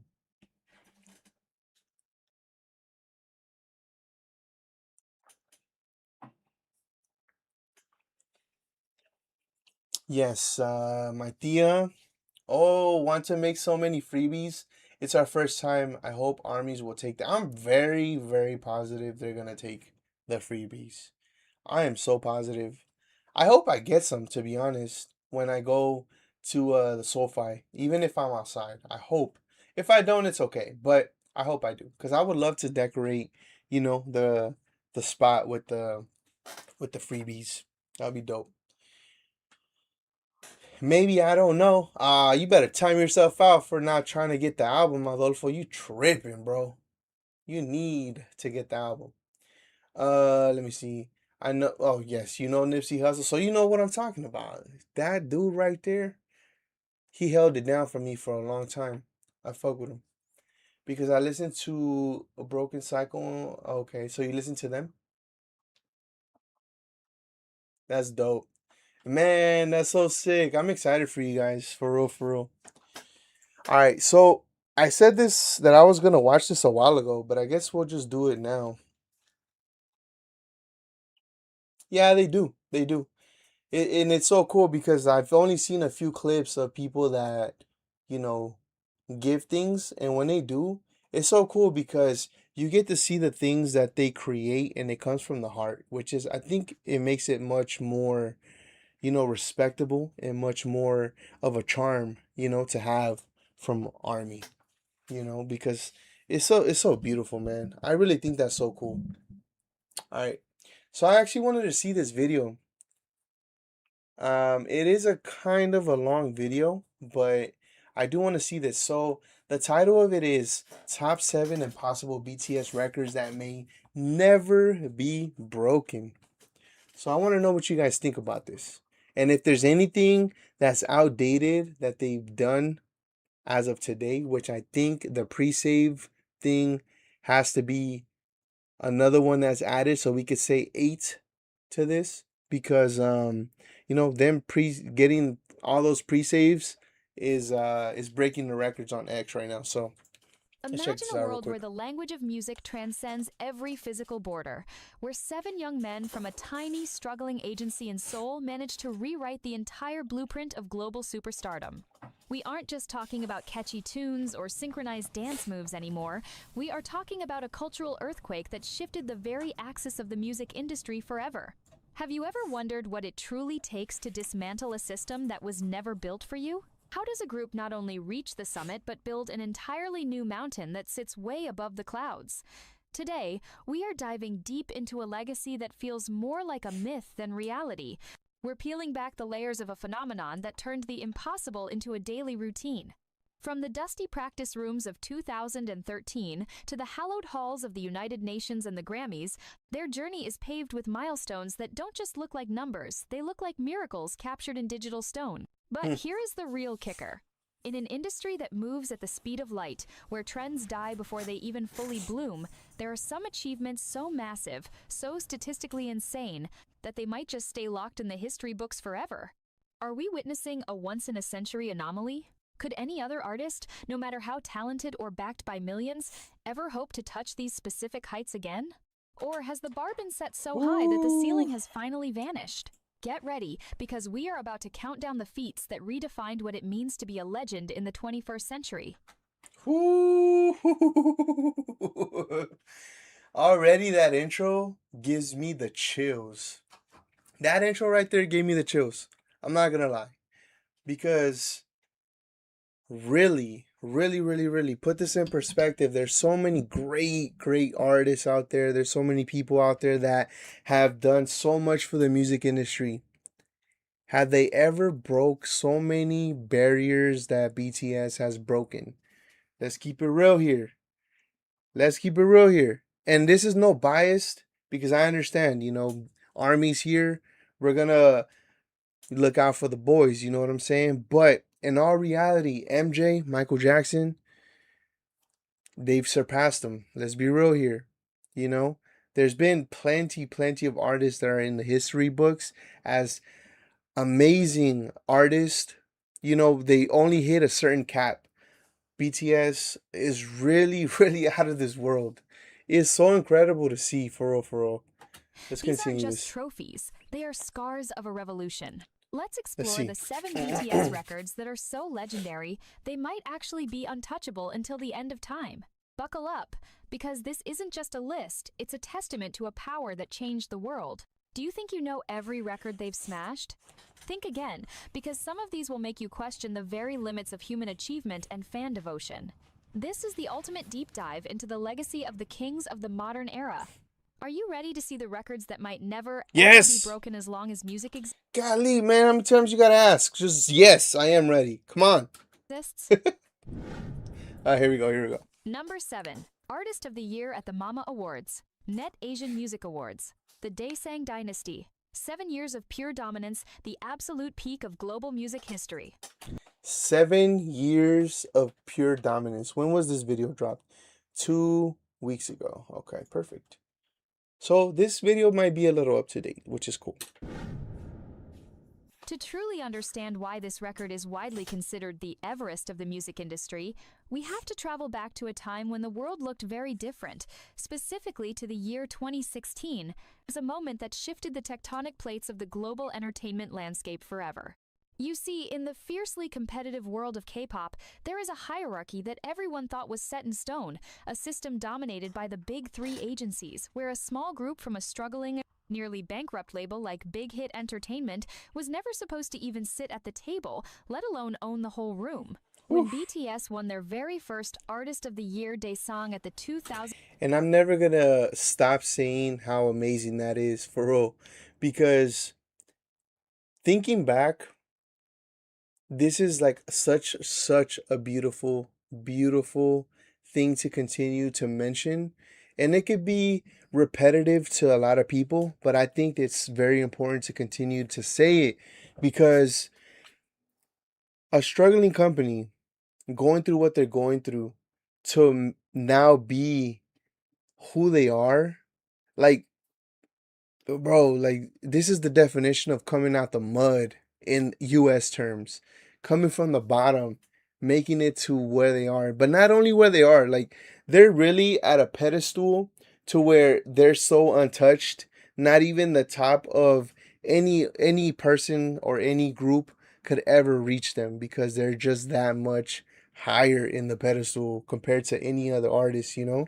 It's crazy. 2016 Mnet Asian Music Awards, the collective gasp of the industry was deafening because it wasn't just a trophy, it was a revolution, a signal that the underdog had finally bitten back. But what makes this record impossible to break isn't just that first win, it's the sheer mind-numbing consistency that followed.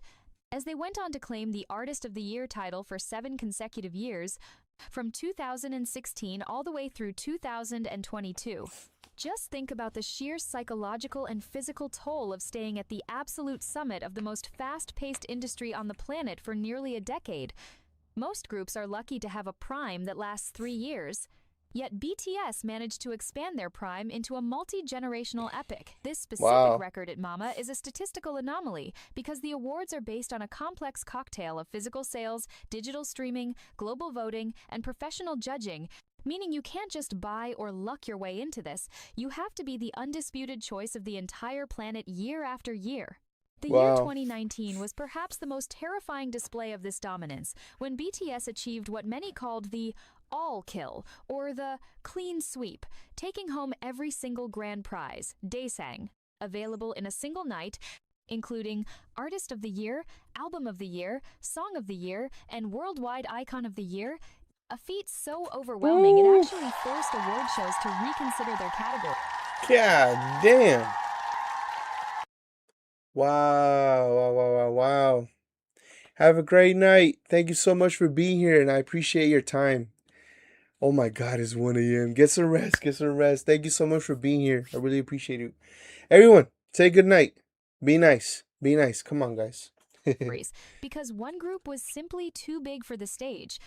We are talking about a period where they weren't just competing against other K-pop groups. They were competing against their own previous shadows, constantly outdoing Blood, Sweat, and Tears with DNA. Then Fake Love. Then The World...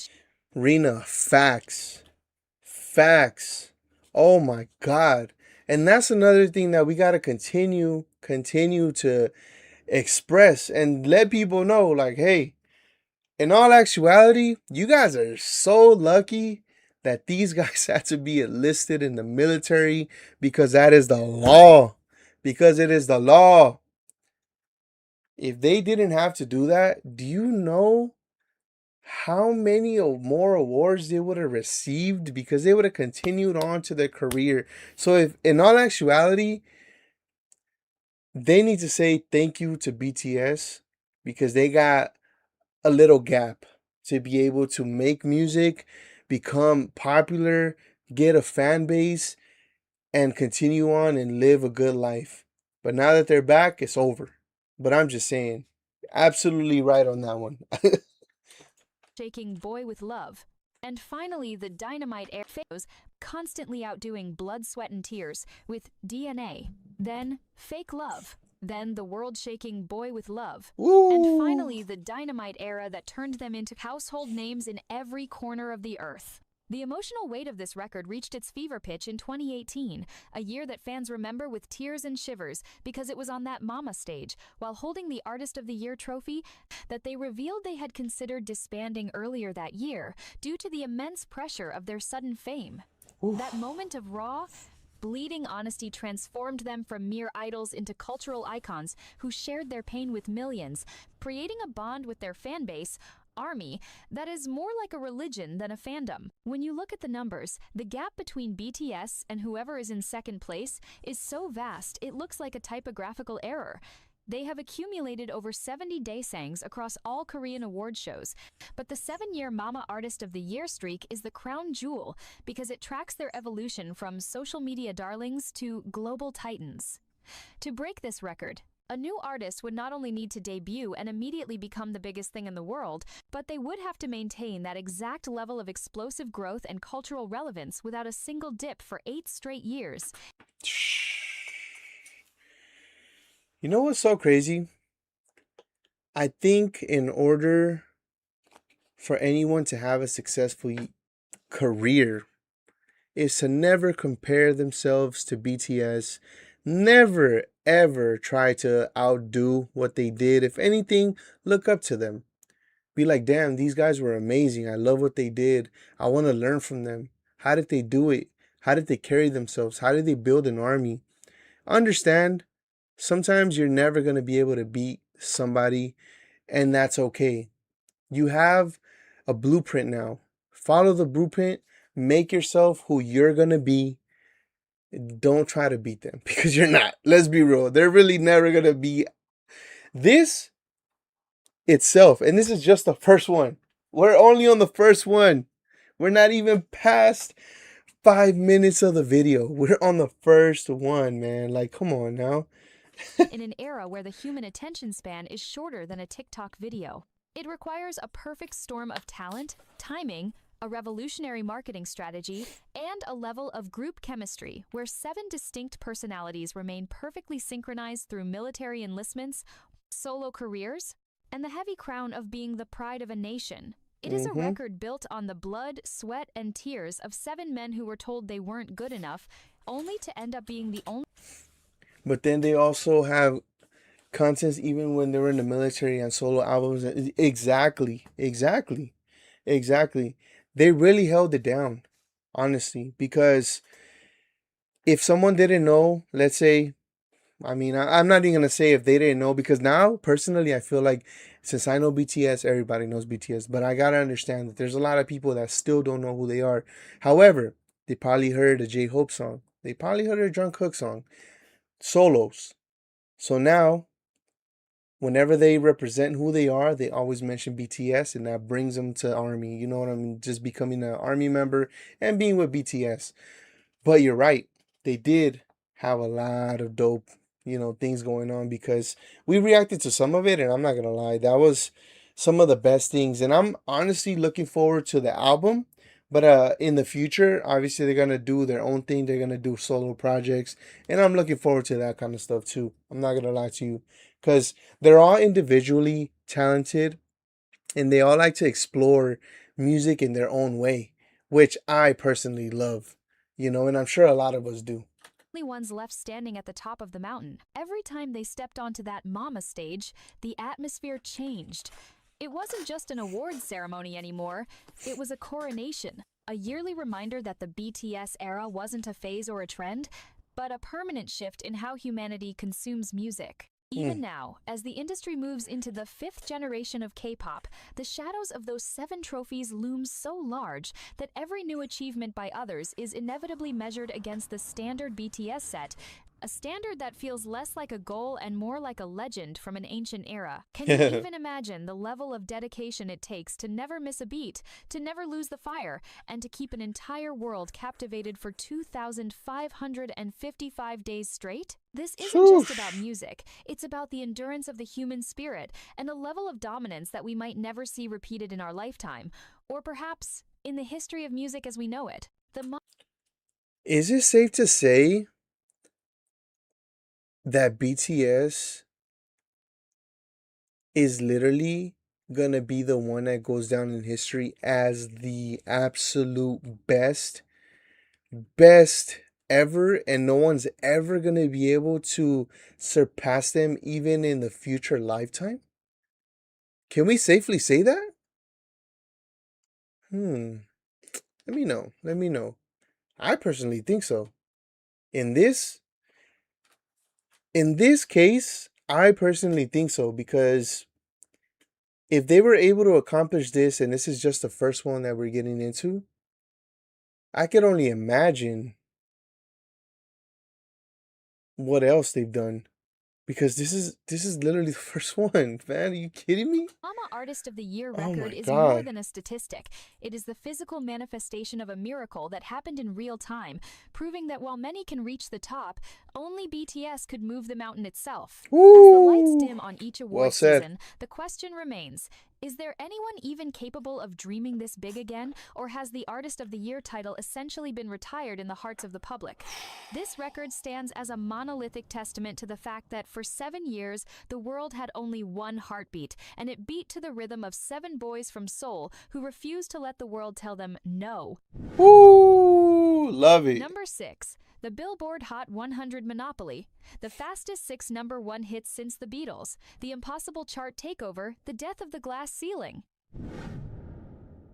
To truly grasp the magnitude of what we are talking about here, you have to stop thinking about BTS as just a boy band and start viewing them as a literal force of nature that collided with the most impenetrable fortress in the music world, the United States Billboard Hot 100. For decades, the Western music industry operated under an invisible but very real glass ceiling, a barrier that whispered to any artist not singing in English or not backed by a massive American machine that they could visit the charts, but they could never own them. But then came the era between 2020 and 2021, a period that historians will one day look back on as the BTS occupation of the American airwaves. We are talking about a record so statistically improbable that it hadn't been seen since the British invasion of the 1960 seconds. BTS managed to land 6 #1 songs on the Hot 100 inches, just over a year, 1 year, and 1 month, to be precise. To put that in perspective, the only other act to achieve such a rapid succession of chart toppers was the Beatles themselves, back in 1964 and 1966. Think about that for a second. We are comparing 7 guys from South Korea to the most influential band in the history of Western civilization. The streak began with the explosion of Dynamite in September 2020, a song that didn't just break the ice, it shattered the entire frozen ocean. It was their first all-English track, a gift to a world suffering through the isolation of the pandemic, and it debuted at #1, making them the first Korean act ever to reach that summit. But while critics were ready to call it a one-hit wonder or a fluke of the digital age, BTS was just getting started.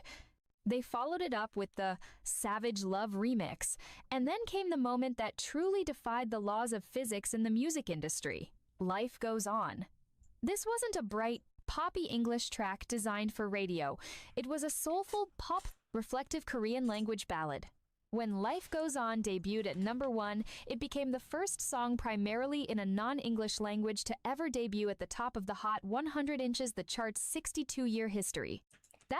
And that itself has to be continuously talked about, because honestly, that's a big win for Korea. Korea in general, just for these 7 guys to come from Seoul, Korea, and just make what they make, become number one in one of the most prestige lists in the world is big, especially when it's not even in English. What is amazing? Oh my God. And you know what's so funny?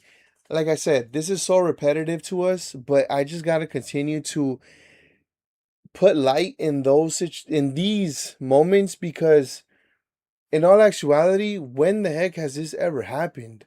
You know, this is something so historic that in the future it's still going to be talked about, and it's still going to be something that is going to be pinpointed, because it's so amazing that this is being done. Like, for real. It's crazy, Moment right? there was the ultimate mic drop to every gatekeeper who said you had to change your language to be successful in the West.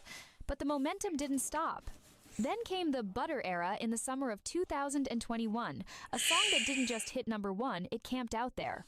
Butter spent a staggering 10 weeks at the top, Ooh. becoming the longest-running #1 hit of 2021, holding off global superstars and domestic titans alike. Wow. And in a move that felt like a scripted movie plot, Butter was eventually knocked off the #1 spot by none other than BTS themselves with Permission to Dance.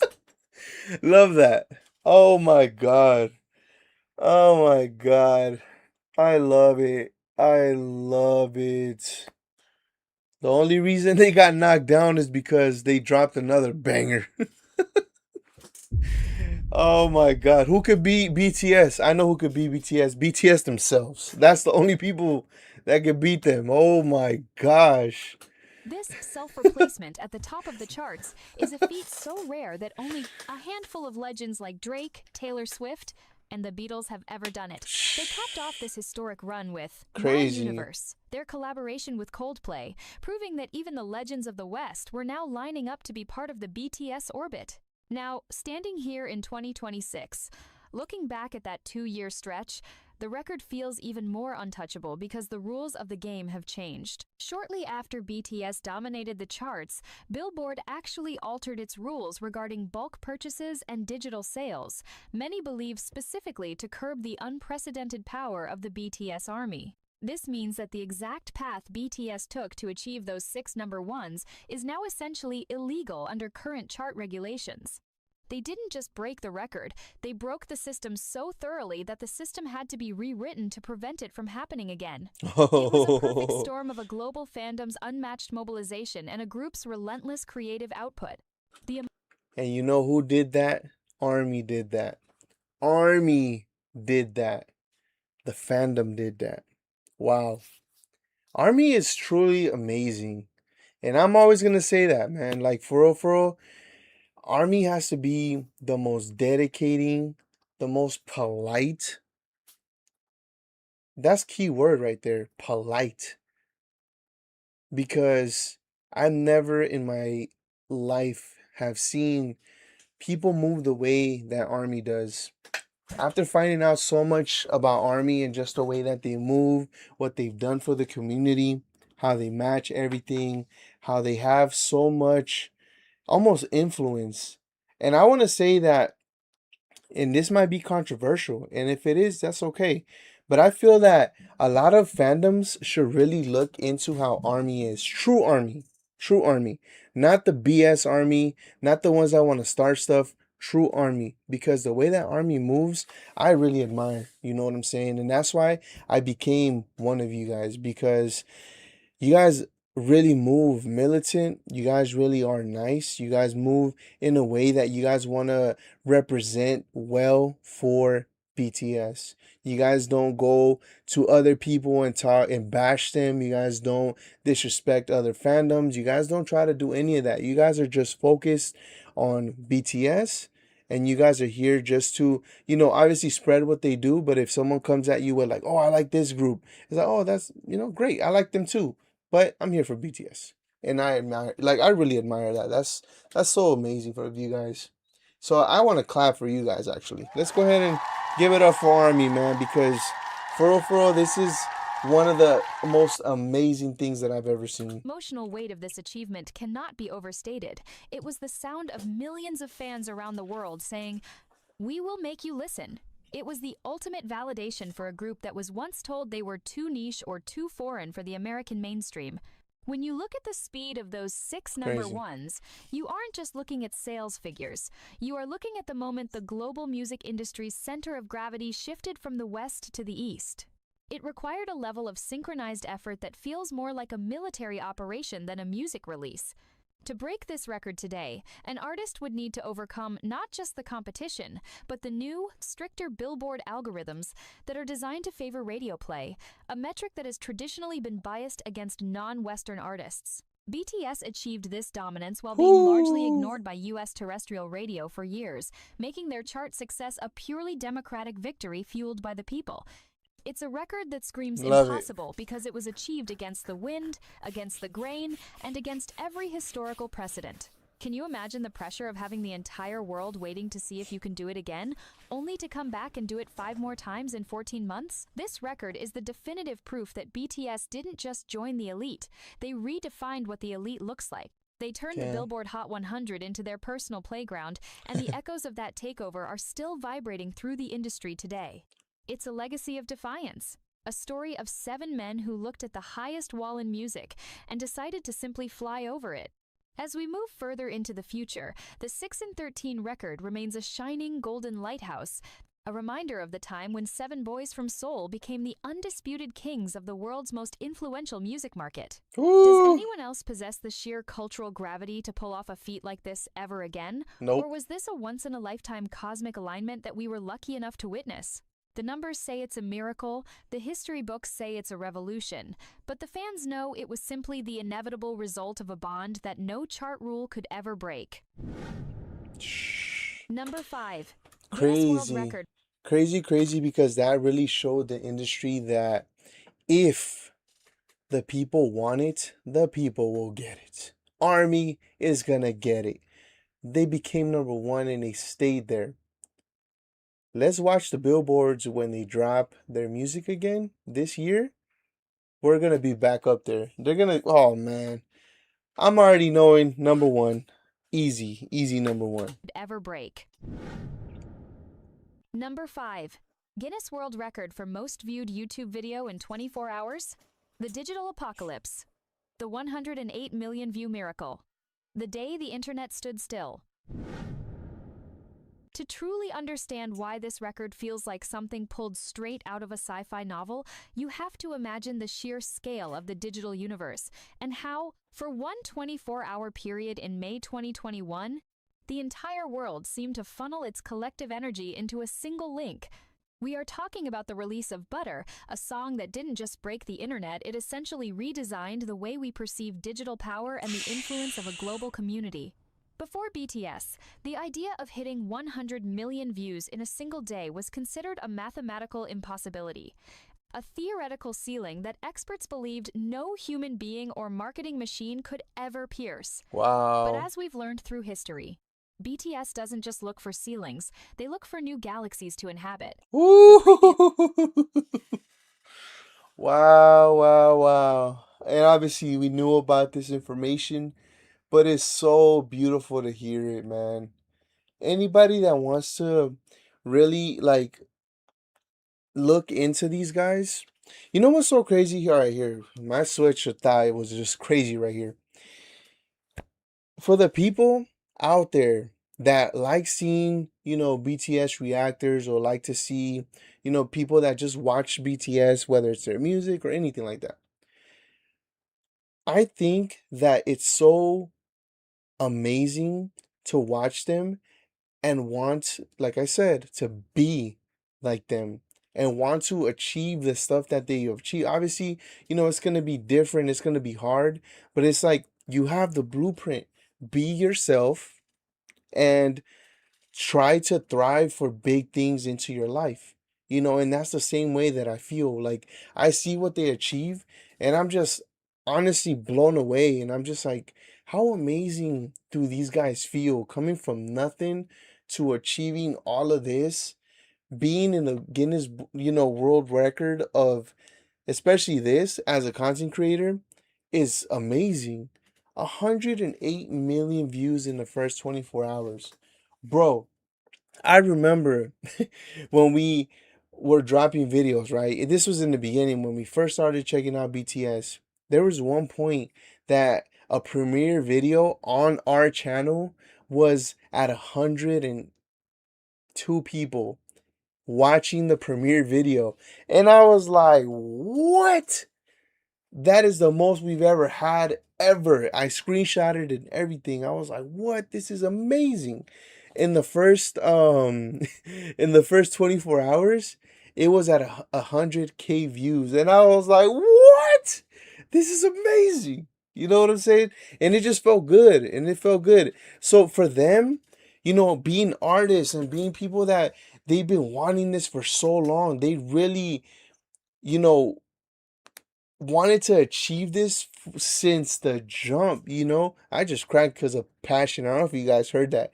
I went like this and I cracked my fingers because I was just like, you got to understand, these guys have been pursuing this career path for a long time, and for them to achieve all of these things on the way just shows that hunger, you know. And I really admire people like this because it's just like, damn, like, you know, This record was already amazing. held by them with Dynamite, which had clocked in at an insane 101.1 million They views. surpassed When themselves Butter again. dropped, the numbers didn't just climb. They exploded in a way that actually caused the YouTube servers to struggle with the sheer volume of data being processed. Wow. On the 21st of May 2021, at exactly 1 p.m. KST, 3.9 million people were already waiting in a virtual room just to watch the premiere simultaneously, which is another world record in itself. Imagine filling the largest stadium on Earth 40 times over, all at the exact same second, just to catch a glimpse of a music video. As the clock started ticking, the view count became a blur of digits that the human eye couldn't even track. But here is where the impossible part kicks in. YouTube's algorithm is notoriously one of the most sophisticated and ruthless pieces of code in existence, Facts. designed to detect bots, filter Facts. out repetitive plays, Facts. and trim any views it deems illegitimate. For Yes. years, fandoms across the globe had been in a constant war with this algorithm, watching in frustration as millions of views would disappear during the first few hours of a release. Yet, even with the algorithm working at maximum intensity to verify every single click, Butter managed to finish its first 24 hours with a staggering 108.2. So this is even though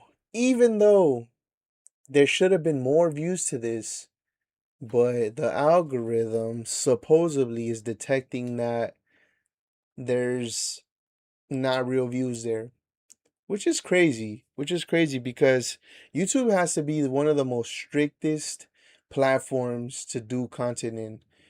Because I almost got in trouble on this live stream itself playing RM Soul not too long ago. I already had a warning, and I'm like, oh, let me stop this right now because it's gonna stop the live stream. And it's just like, yeah, they're insane. So just imagine if the numbers weren't messed with, because now at this point I'm starting to think these numbers were definitely messed with. They definitely cut some of the numbers because, you know, they're hating. But I can imagine. I wonder how much Million they were verified actually there. views.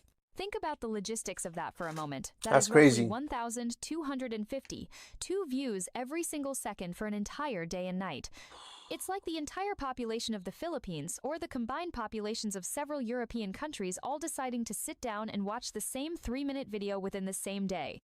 What makes this record likely to remain unbroken forever isn't just the number itself, but the fact that YouTube has since implemented even stricter policies regarding how views are counted and how streaming is handled, making it exponentially harder for any artist, no matter how popular, to reach that triple-digit million mark again. It was a perfect, once-in-a-lifetime alignment of a global lockdown where everyone was glued to their screens, a fandom that had reached its absolute peak of mobilization and organizational genius, and a song that had a viral DNA built into its very rhythm. The emotional atmosphere during those 24 hours was electric. It wasn't just about watching a video, it was about a global family of millions, spread across every time zone from New York to Jakarta to Paris, staying awake coordinating streaming parties, and sharing the pure, unadulterated joy of seeing 7 men from Seoul conquer the digital throne once again. There was a sense of collective purpose that transcended music.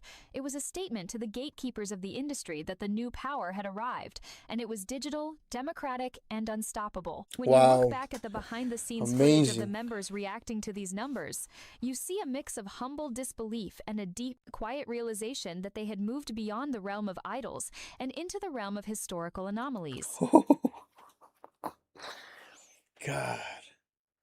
Have I seen that clip? I don't think I've seen that clip.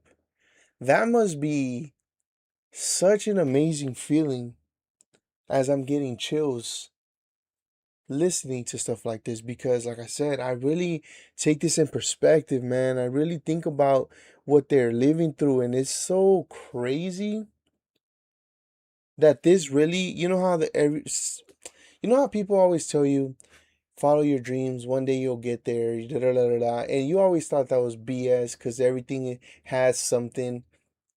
These guys were literally the definitions of the people that actually wanted it. They worked their ass off, they perfected their craft, and they begin to take over the world in a very historical way. It's such a beautiful thing to The see. Butter record is a My monument to a God. specific era of human connectivity that might never be replicated because the digital landscape is fragmenting, and the sheer unity required to push one single point of focus to 108 million views is a miracle of social engineering and love. It's a record that proves that when millions of hearts beat to the same rhythm, even the most advanced computer code in the world has to bow down. To break this, an artist would need to create a cultural moment so loud that it silences every other noise on the planet for an entire day, and in our hyper-distracted world of 2026, that feels more like a dream than a possibility. This wasn't just a win for BTS. It was the ultimate proof that the impossible is just a word used by people who haven't met the army yet. It remains the gold standard of digital dominance, a towering 108 million foot tall skyscraper in the middle of the internet that everyone can see, but no one can climb. Every time a new artist debuts or a major star makes a comeback, the question is always, can they touch the 100 million mark? And so far, the answer has been a resounding no. It stands as a testament to a time when 7 voices and 1 fandom became a digital tsunami that reshaped the coastline of pop culture forever, leaving a mark that the tide of time might never be able. I wish I could stay, but it's 3 a.m. already. Good night, everybody. Have a great night. Everybody, please wish her a great night. Thank you so much for stopping by. I really, really appreciate your time. Really, really appreciate your time. And I'm sorry that I kept you up until 3 a.m. I'm so sorry. To wash away. Number 4. Best-selling album of all time in South Korea, Map of the Soul, 7. Wow. The 5 million copy milestone, the unrivaled physical dynasty. Wait, what year was this? Number 4. Best-selling album of all time in South Korea, Map of the Soul, 7. The 5 million copy milestone, the unrivaled physical dynasty, the album that broke the Korean record books forever. Think about the sheer physical weight of 5 million objects, each one a piece of art, a vest. And that's crazy because to sell albums, physical copies nowadays, like I told you guys, that is so unheard of. Artists, top tier artists in the US right now, even if they're on the radio all the time, sometimes you hear them only sell about 25,000 copies, not even in the millions. They sometimes even get to 250,000 at most, but they're not selling millions like they used to. I remember at one point, it was such a big deal for Lil Wayne to get to 1 million copies sold. 1 million copies sold. In 2020, BTS sold 5 million copies. That says a lot and it speaks volumes. Of stories and a symbol of a connection that spans the entire globe. Thing we are talking about a Wow. record that didn't just break the scales, it completely recaptured. Have a great night. Thank you so much for being here. 2:16 a.m. Oh my God. God bless. Have a great night. Thank you for being here. Everybody. Good night. Say it. Good night. Thank you for being here. I really appreciate it. Shout outs to you, Netters. Celebrated what we thought was possible in a digital-first world. To understand why Map of the Soul 7 is the ultimate untouchable titan, we have to travel back to the late 90 seconds, the so-called golden age of Korean physical music, when legends like Kim Gunmo held a record of 3.3 million copies that everyone, literally everyone in the industry assumed would stand until the end of time because, let's be real, the world moved to streaming and physical CDs, became Facts. collector's items rather than necessities.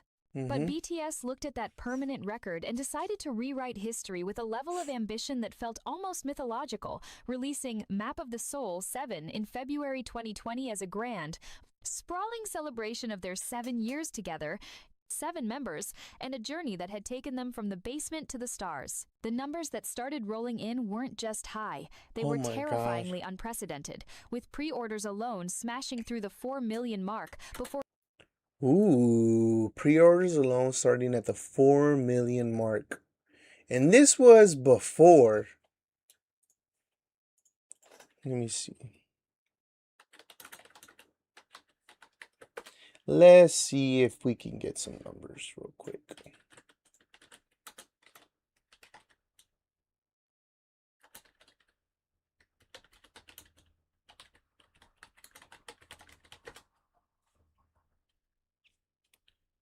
Okay.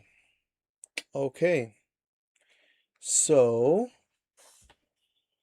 right now, at this moment, it says, well, as of, I guess, let's see. So it's around 4 million and, oh my God. Almost at 41 million. We're just going to round it up. 4.1 million. Almost at 4.1 million pre-orders. Oh my God.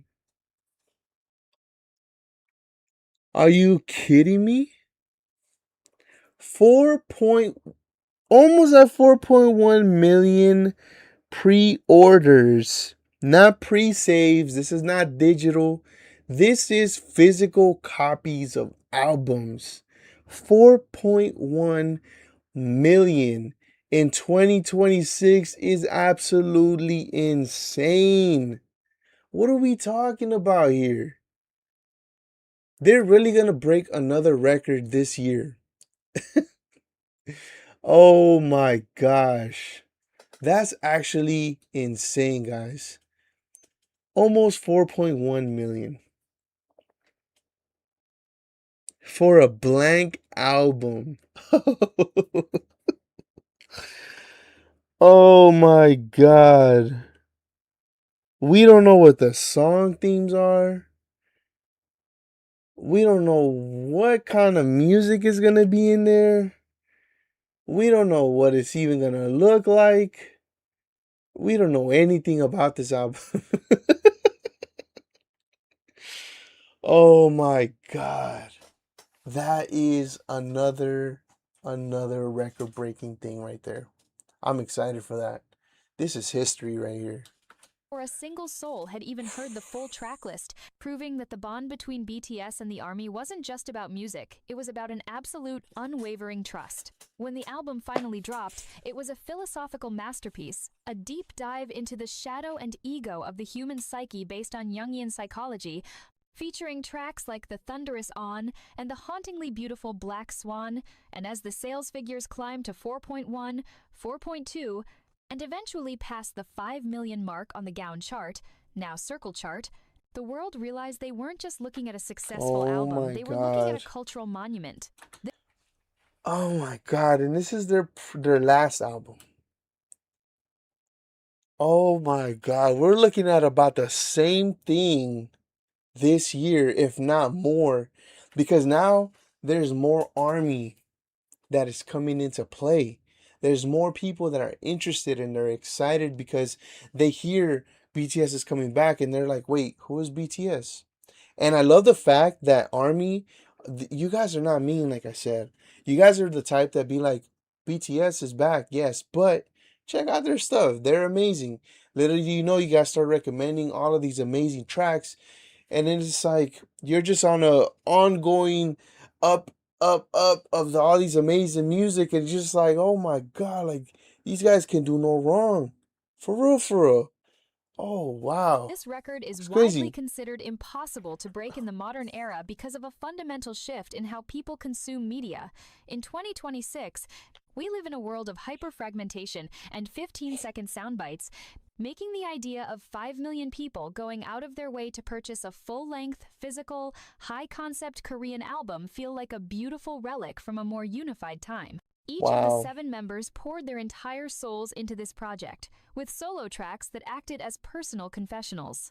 Think about the vulnerability in V's Inner Child, where he spoke to his younger self in a way that made millions of fans weep, or the sleek, introspective energy of Jungkook's My Time, where he grappled with a childhood spent in the blinding spotlight of global fame. Then you have Jimin's Filter, a track so charismatic and versatile that it became a social media phenomenon in its own right, showcasing his ability to morph into whatever the world needs him to be, yet remaining profoundly himself. The production scale was equally insane, taking over Grand Central Terminal in New York for a performance of Own that felt more like a military invasion of the world's cultural capital, a moment that stayed etched in our collective memory as the last great hurrah before the world went into lockdown. What makes this 5 million plus record truly locked in history is the sheer logistical and emotional mobilization required.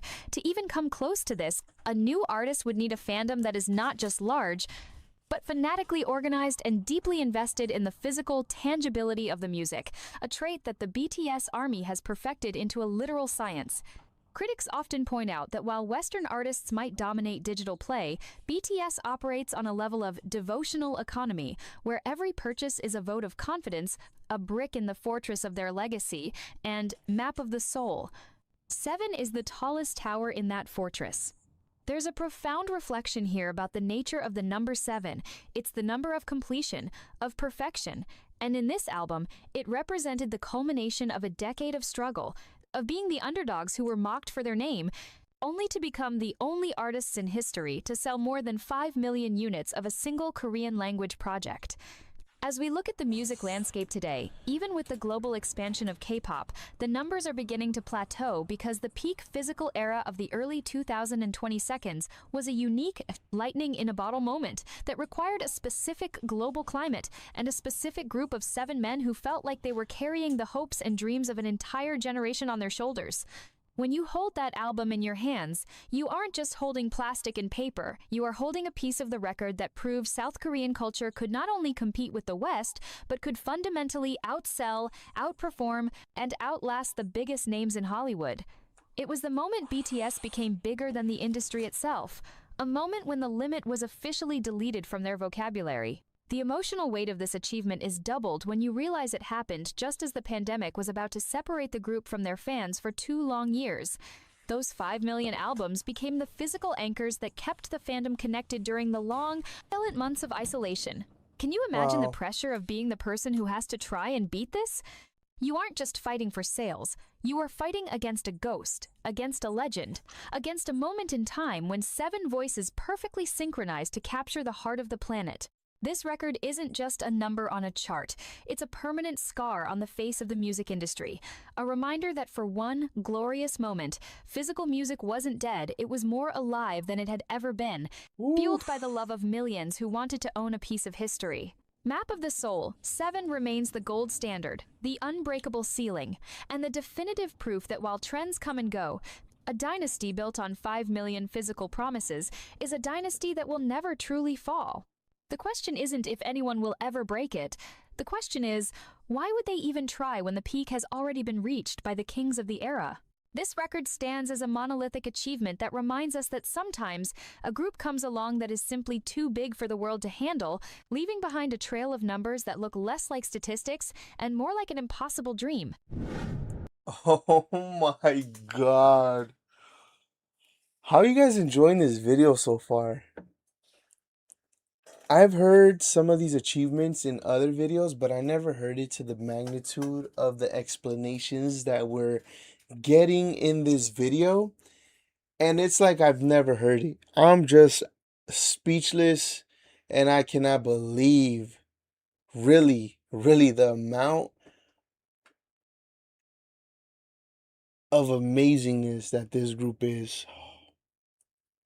This truly is one of the craziest things we're witnessing. Music history. Music history. Wow. Number 3. Billboard Social 50 Chart Longevity, the 200-week reign, the digital fortress of the century, the record that literally forced Billboard to change the rules forever. Right? And you know what's so funny? I randomly found this video in my YouTube algorithm because I was looking to see what we should do today. I'm like, you know what? I want to implement some news. I want to talk a little bit about, just what's going on. And then I seen this and I'm like, well, this is a cool little topic to talk about. I thought it was going to be, just achievements and I was going to talk most of the time, but this video is so detailed.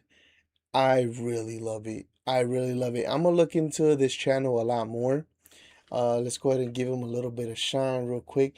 Like I told you guys, it is OT7 Whispers. This is the channel right here, OT7 Whispers. Go ahead and subscribe to that. But this right here has to be a very, very good video. And I'm excited to see more from this channel. I'm gonna hit them up and make sure that they allow it.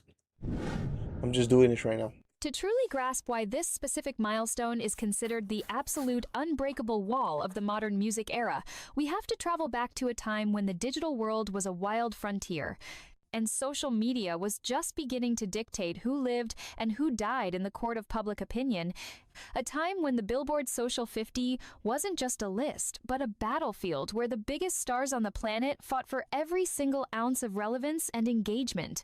Launching in 2010, the Social 50 was designed by Billboard to measure the pulse of the internet, tracking the most active artists across Facebook, Twitter, Instagram, YouTube, and Wikipedia. And for years, it was dominated by the literal titans of Western pop culture.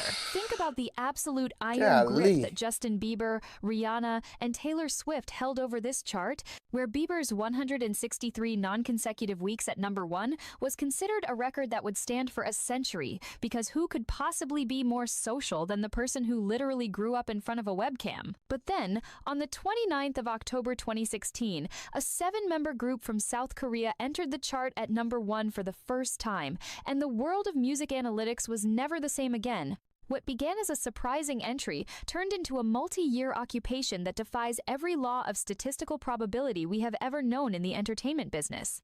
By February 2020, BTS didn't just break Justin Bieber's long-standing record. They absolutely demolished it, passing the 164-week mark, and then just never leaving. Staying at the summit for an... And that's not a joke. Justin Bieber was it for years, man. Bieber fever was crazy. Crazy. Like, I remember my niece, the one that introduced me to BTS. Before BTS, it was Justin Bieber. She had the Bieber fever like crazy. I remember her birthdays were always like, get me this Justin Bieber stuff. Now, and she even told me herself, because I brought this up not too long ago when I seen her.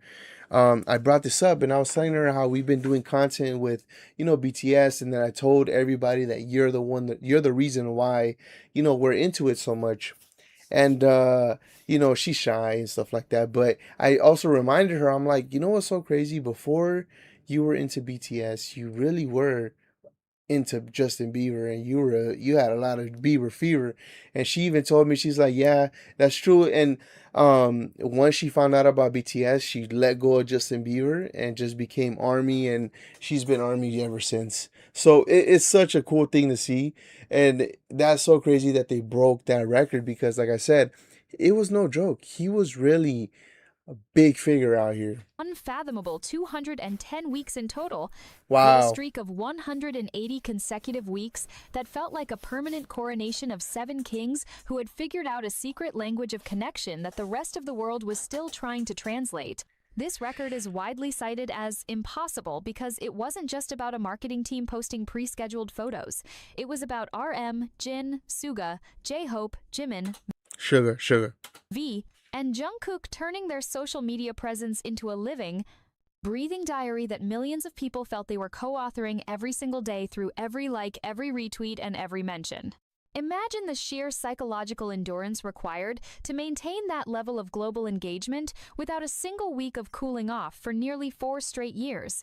It means that even on their days off, even when they were traveling between time zones, even during the quietest moments of their lives, the sheer magnitude of the conversation surrounding them was so loud it drowned out every other artist on the planet combined. When you look at the raw data from that era, the gap between BTS at number 1 and whoever was at number 2 was often so massive that it looked like a glitch in the system. They weren't just winning. They were playing a completely different game in a completely different dimension. The Wow. emotional gravity of this record reached its peak when fans realized that the Top Social Artist Award at the Billboard Music Awards, which BTS won 6 years in a row, was essentially a physical manifestation of this digital dominance, a trophy that symbolized the transition of power from traditional gatekeepers to a decentralized global community. But here is the most shocking part of the story. This record might actually be eternal because Billboard eventually paused and then fundamentally restructured how they track social data. Many believe because the sheer overwhelming power of the BTS army had rendered the original Social 50 chart broken. One group was so dominant for so long that the chart no longer provided a competitive landscape for any other artist to exist. We are talking about a record so heavy that it literally caused the platform to buckle under its weight, forcing the industry to rethink how it measures popularity in an age where one fandom can mobilize millions of people in a matter of seconds. Reflecting on this from our current 2026 perspective, as the group prepares for their massive reunion world tour, this record serves as a reminder of the golden age of digital connection, when 7 boys from a small agency used their phones to build a bridge across the ocean, proving that intimacy is the ultimate currency of the 21st century. It wasn't just about the numbers, it was about the way Jin's dad jokes would trend worldwide within minutes, or how RM's museum visits, Namjuning, would inspire millions to go to galleries, or how a single Vante photograph from V would spark a global art conversation, or how Jungkook's late-night karaoke sessions would feel like a private party for 10 million people at once. It was a level of transparency and vulnerability that shattered the mystique of the traditional pop star and replaced it with something far more potent, genuine human companionship. Ooh. Damn. I feel the power. I feel everything. Honestly, I feel so validated right now. Because our track record has always shown that we've been telling people that mess with us way before BTS on this channel. The same thing that they just mentioned that they did, and just the vulnerability that they showed to their people, to the people that they cater to. You know, it made it feel like a genuine relationship. And it is a genuine relationship if you really think about it. Like, you have to be able to build something like that in order to maintain a longevity in the game where everything is being popped up. Because you got to think about it this way. If you're an artist that's coming up right now, you're not the only one that's out there. You're not the only one that's trying to get heard. You're not the only one that's trying to, make this amazing song. Like, there's going to be other people that are in competition with you. And there's even people that are before you, ahead of you. There's so many other people in the world. If you don't do it the way that they literally just said, and the same way that they just said, it's the same way that we've been telling you guys, you're not going to go nowhere, because there's so many other artists in the world that you're not going to have any loyalty. And the whole loyalty and everything that BTS has, they've earned in their own way.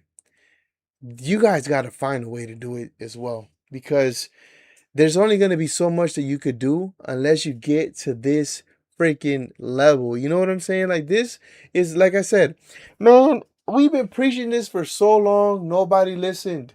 Then comes BTS and they give us the same things that we just said.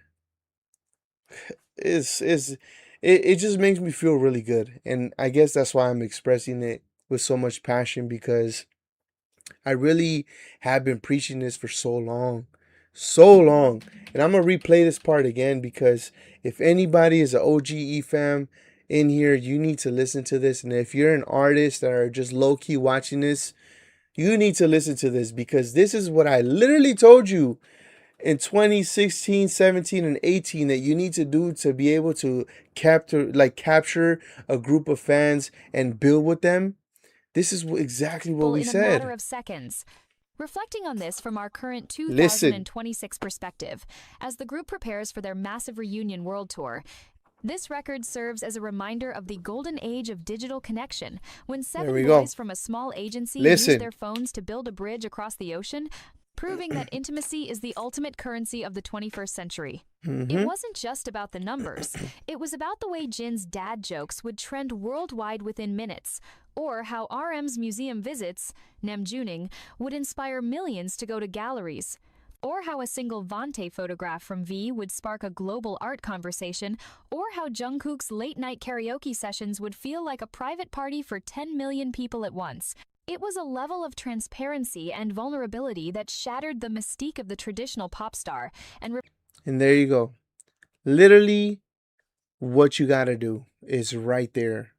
Now, not to say that it's easy, because you gotta actually have the charm. You gotta actually, capture the people. It's not gonna be easy, but I mean, that's literally the formula that we've been saying for so long, which in simple terms is you need to find the people that you're searching for. You're looking for your audience, you're looking for the people that understand you. And that's just as simple as that. But this is so cool, man. Like, I gotta tell my wife, I gotta show her this clip and show her and be like, look, we've been talking about this for so long, and they mentioned it in this video. So cool. replaced it with something far more potent, genuine human companionship. To even dream of breaking a 210-week record at the top of a global social chart today would require Oh, what happened? We've been cut. We've been cut. a new artist There to we go. not only be a musical genius, but to also maintain a perfect, unblemished, 24/7 connection with the entire human population for over 4 years, without a single mistake, a single dip in interest, or a single moment of silence. It is Wow. When I hear all that, it makes me realize that the same thing that someone would have to require, let's say an artist is coming up and they want to do what they want to do in the same magnitude, they have to be nearly perfect. Nearly perfect. So what does that say about BTS? What does that say of how perfect they really are when it comes to their artistry and the way that they do music? These dudes are perfect. What the? That's crazy. a That's crazy. record forged in the fires of a digital revolution, a testament to the time when BTS and ARMY became the undisputed masters of the internet, creating a digital fortress so strong that even the biggest Western labels couldn't find a way in. When we look back at those 210 weeks, we aren't just looking at a chart. We are looking at the history of how the world learned to love across borders, how a language barrier was dismantled by a hashtag, and how 7 voices from Seoul became the heartbeat of the entire digital universe. It remains a monolith of achievement, a towering, data-driven proof that while many can be popular, only BTS could turn the entire world into a single, unified conversation that lasted for years. This record isn't just a number. It is the definitive proof that the internet belongs to the people who use it to spread love, and for 210 weeks, that love was directed at 7 men who gave it all back, 10 times over, until the chart itself couldn't hold anymore. It is the record that killed the chart because the chart was simply too small for their legacy. And in 2026, as we stand on the edge of a new era, the 210-week reign remains the ultimate wall that no one has even come close to touching, a ghost of a dominance that redefined the very meaning of the word social. Woo. Number 2. Oh my gosh. Oh my gosh. Wow. Honestly, I know a lot of, what's so funny? I know that this is an AI video. I know somebody, did this, but I love the fact of how detailed this is, because this right here is giving me so much more knowledge of the little things that I've heard of the achievements that they've done. I'm really at a loss for words, and I think the whole time I'm like this. I'm just like, what in the world? These guys have really achieved so much in their career. So much in their career.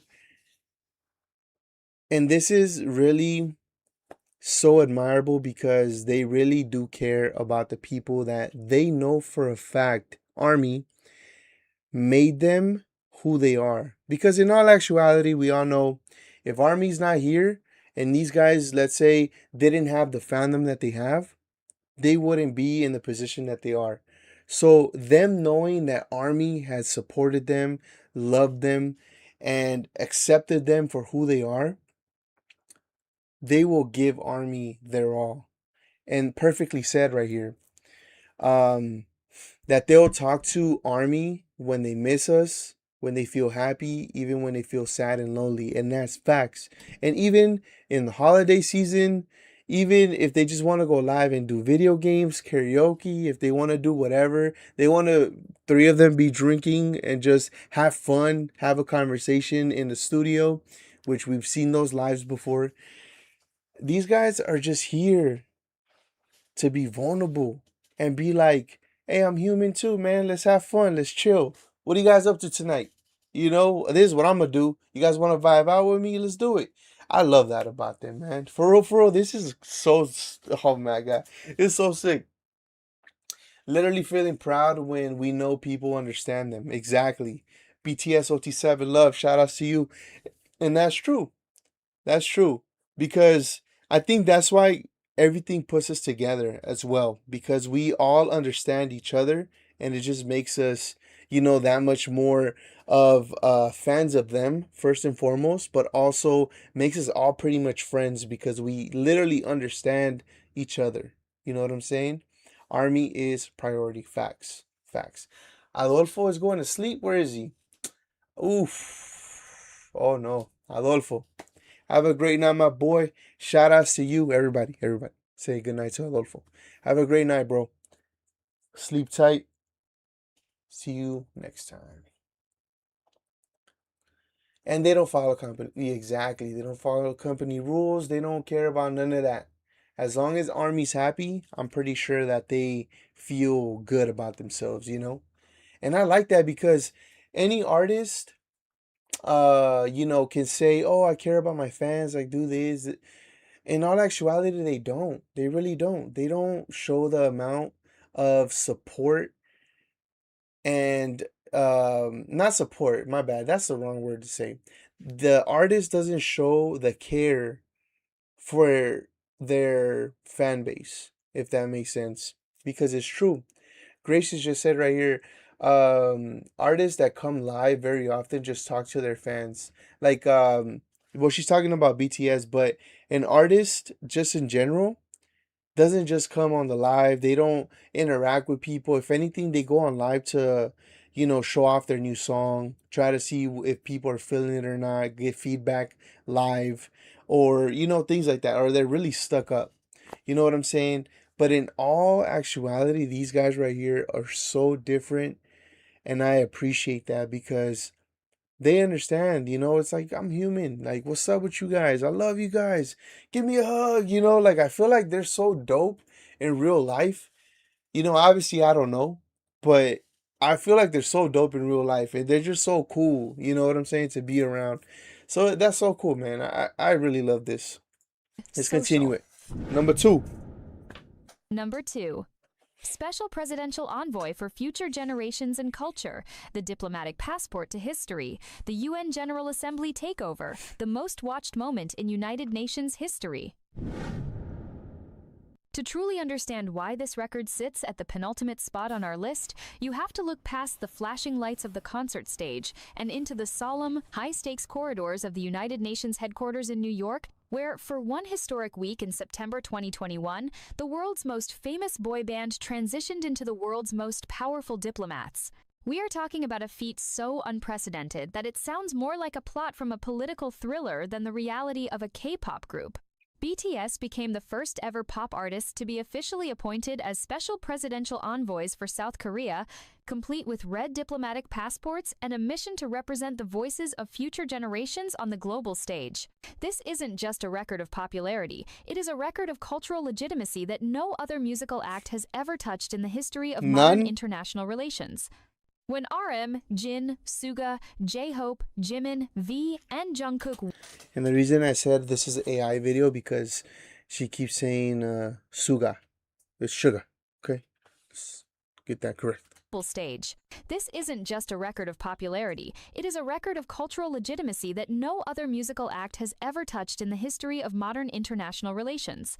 When RM, Jin, Suga, J-Hope, Jimin, V, and Jungkook walked into the General Assembly Hall, they weren't there to perform for fans, they were there to address world leaders, heads of state, and the UN Secretary-General himself, bringing with them the collective anxiety, grief, and hope of millions of young people who had survived the global pandemic. The statistical side of this record is equally mind-blowing.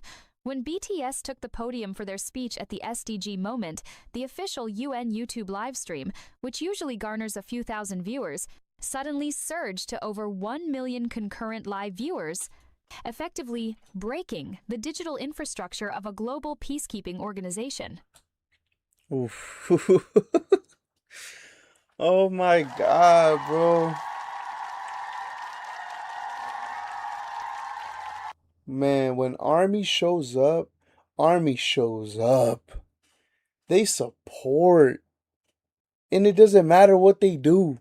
Army's there no matter what. I love that. This was the most watched session in the 76-year history of the United Nations, a moment where the soft power of Hallyu became a hard reality in global politics. What makes this record truly impossible and likely to stay in the hands of BTS forever is the sheer gravity of the moment. They didn't just give a speech. They turned the entire UN headquarters into a music video set for Permission to Dance, dancing through the aisles of the General Assembly and out onto the lawns, a permission that would likely never be granted to any other artist in our lifetime. Each member shared a piece of their soul during that 2021 address, rejecting the label of a lost generation, and instead renaming the youth of today as the Welcome Generation, a generation that welcomes change instead of fearing it. This was a direct follow-up to their legendary 2018 Speak Yourself speech at the UN, where RM's words about loving yourself regardless of your mistakes became a mantra for millions, proving that their influence wasn't a temporary trend but a sustained, decade-long commitment to social change. In 2026, as the world of diplomacy becomes even more fragmented, looking back at that unified moment when 7 Korean men were given the authority of government officials to speak for the planet feels like a fever dream that only BTS could have made real. They were literally That's insane. given the key to the most exclusive room in the world, and they used it to open the door for everyone else. To break this record, another artist would need not only the global reach of a superstar, but the flawless reputation and cultural weight required to be trusted by a sovereign nation to represent its interests at the highest level of government. It requires a level of clean influence and intellectual depth that BTS spent years cultivating through their Love Myself campaign with UNICEF, which has raised millions of dollars to end violence against children. When you see those 7 red passports, you aren't looking at travel documents. You are looking at the definitive proof that BTS had moved beyond the music category and into the human history category. They shattered the idol stereotype by proving that a pop group could be taken seriously by the leaders of the free world, forcing the international community to acknowledge that the power of art is sometimes more effective than the power of politics. Can you imagine the pressure of standing at that podium, knowing that every world leader is watching you, but also knowing that 10 million kids are counting on you to say the right thing? This record is a monument to the bridge they built between the elite and the everyday, a bridge. And you know what? I would definitely trust. I would give my full trust to RM to handle that. And I'm sure Army felt the same way. They already knew. Because to a lot of the leaders, a lot of these guys will probably be like, oh, I don't really know much about them, or I don't listen to them, because these are all older guys. You know what I'm saying? But when RM spoke and Army knew that he was going to speak, we already knew.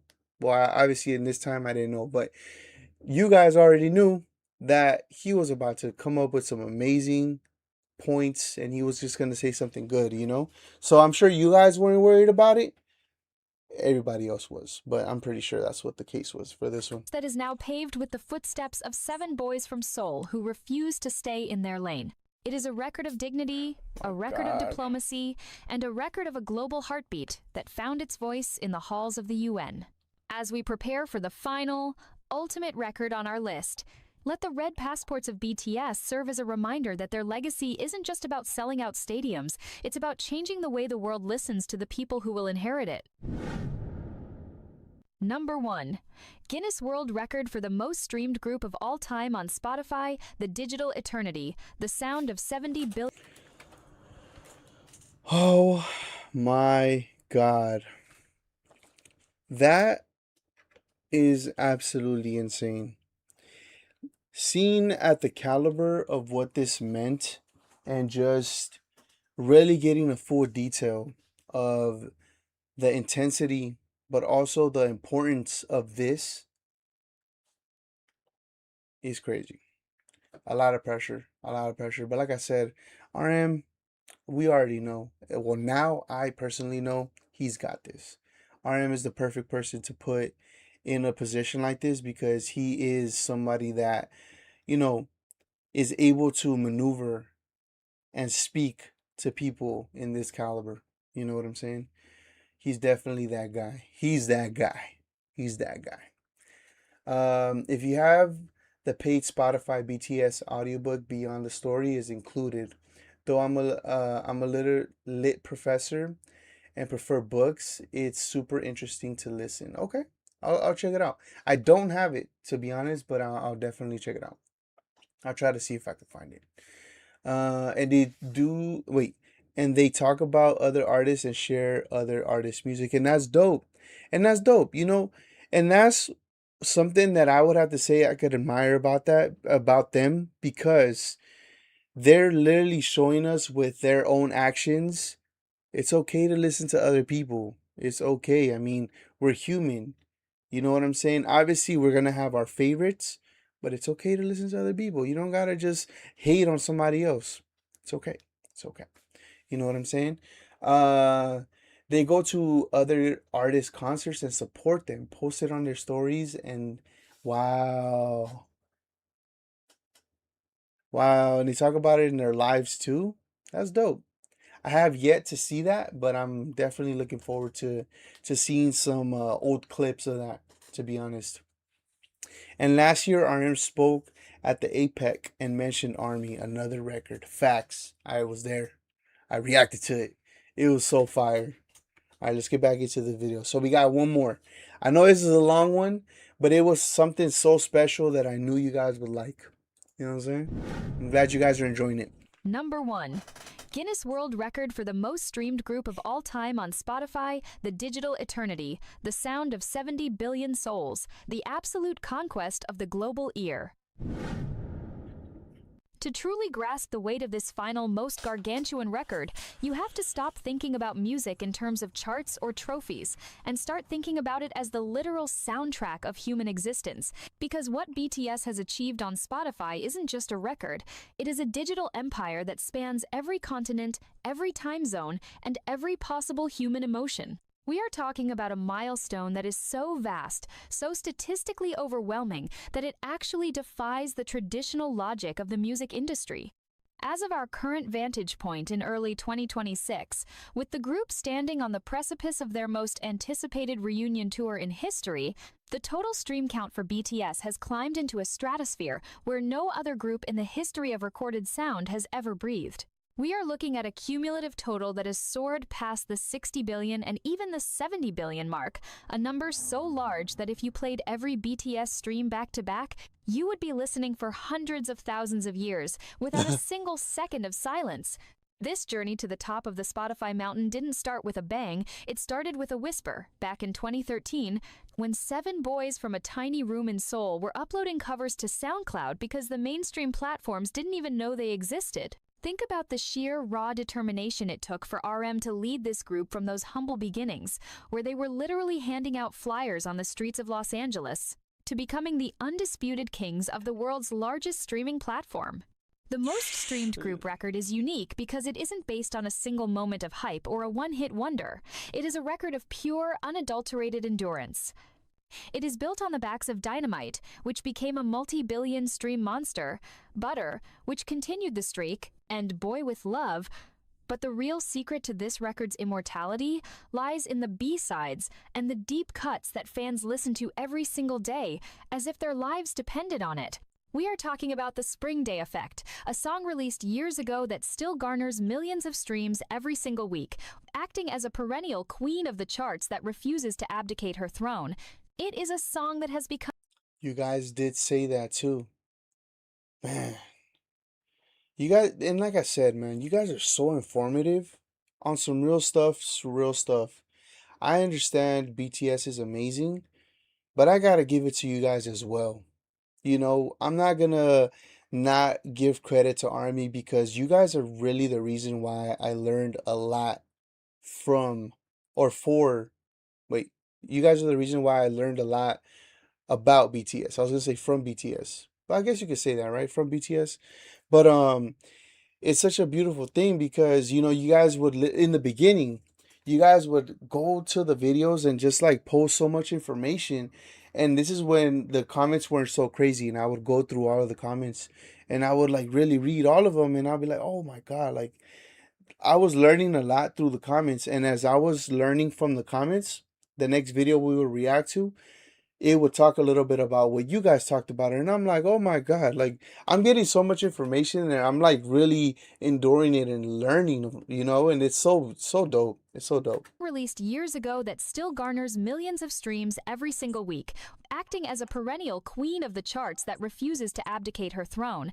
It is a song that has become a national anthem of longing and hope, proving that BTS doesn't just make music to dance to, they make music to live Facts. by. When you look at the Spotify Billions Club, you see a few names here and there, but BTS has turned it into their personal lounge, with multiple tracks crossing that legendary 10-digit threshold, a feat that only a handful of solo titans like Taylor Swift or Drake can even dream of competing with. But here is the emotional core of this record. For the ARMY, a stream has never been just a click or a play. It is a way of saying, I am here, I am listening, and you saved me. During the long years of the group's mandatory military service, while the world waited for this very moment in 2026, the streaming numbers didn't drop, they actually increased, as fans used the music to bridge the gap of physical absence, creating a digital loop of love that never stopped spinning.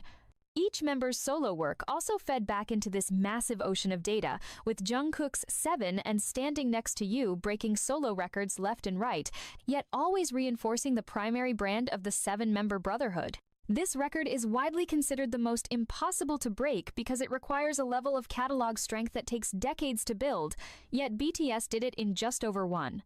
To even come close to this, a new group would have to release hundreds of songs that all maintain a high level of daily engagement for years on end, without ever losing their cultural relevance or their emotional connection to the audience. In a world where music is often treated as a disposable commodity, BTS has created a library of sound that people return to as if it were a sacred text. Reflecting on this in 2026, as the group prepares to drop their first full group studio album in years, the Spotify King title feels less like an award and more like a permanent state of being.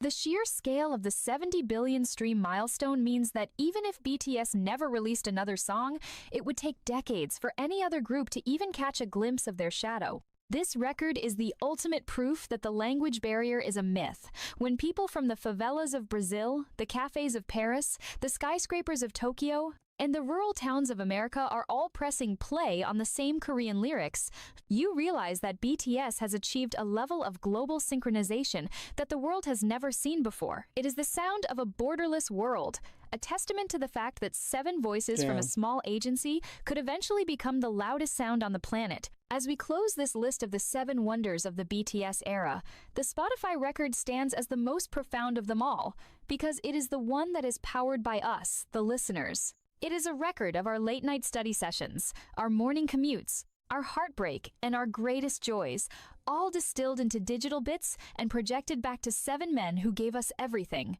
This isn't just the #1 record, it is the definitive story of the 21st century's greatest musical revolution, a revolution that was televised, tweeted, and most importantly, streamed, until the very concept of impossible was left in the dust. The most streamed group of all time isn't just a title, it is the eternal echo of a bond that changed the world forever. And in 2026, that echo is only getting louder, proving that the legend of BTS isn't just history, it's the future. It's the future. Oh my gosh. Like I said, shout outs to OT7 Whispers for this amazing, amazing detailed video. Wow. Wow, wow, wow. Oh my gosh. You guys, are you I know you guys know this stuff already, but I never heard the full details of this amazing journey that they've gone through. And these are just 7 of the achievements. And we all know they have hundreds and hundreds and hundreds of achievements. It is so amazing, so crazy, such a beautiful, historic thing to see. And to be honest, I'm very, very excited to see what happens in the future, because they're just going to continue to break records. They're going to continue to even collab with other people that, in all actuality, you guys were not lying when you said BTS really doesn't need to collab with no one. They just do it because they love to expand their music, their catalog, and their collaborations. But they really don't need to do it because they're just amazing already within themselves. You know what I'm saying? So this is so, so amazing to see. It's just another reminder of how much, you know, it takes, really, how much it really takes to be at the top without the help of the industry. This is crazy. Army makes 9-year-old songs back to it. Speaking of, oh my God, you just reminded me. Thank you so much, Rena. She said Army makes 9-year-old songs back to the charts, and that is so true. That is so true. You know what's so funny? I've been posting on TikTok. Example, I've been posting on TikTok for a while, and I've been obviously adding BTS songs to the background. When I would write BTS, none of the songs would say popular on them. As of, I want to say, 4 or 5 days ago, when I was posting on there, I would put BTS. First, it started off with one of the songs saying popular. Now it's up to 3 or 4. Try it if you want. It's the truth. It's the truth. It wasn't like that 4 or 5 days ago, but it is now.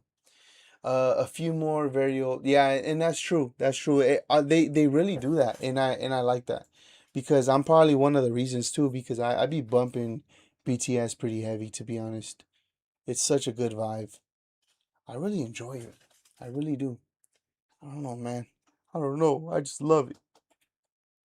All right, let me see real quick before we end what's going on in X. See what else is going on. What are these?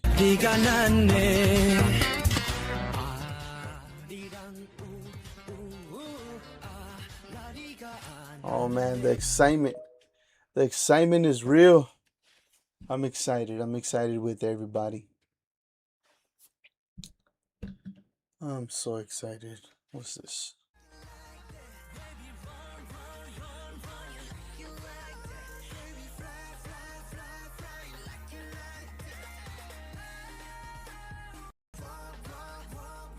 Already looking into the future. I feel like that's what's gonna happen too. I feel like this album is gonna drop and everything's gonna be put on hold. That's why I said whoever's dropping with them, that was a bad idea.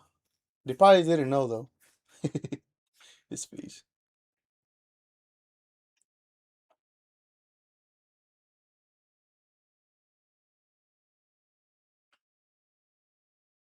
Damn, man.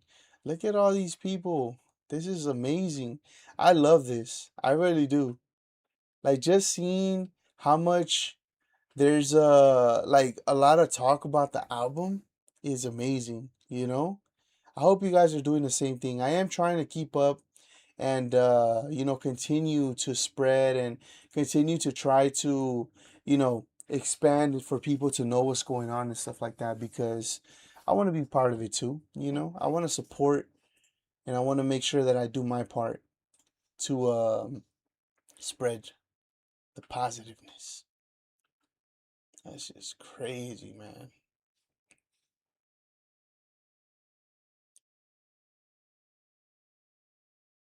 Wiz Khalifa. What's this? RM equals real man. It's a real man.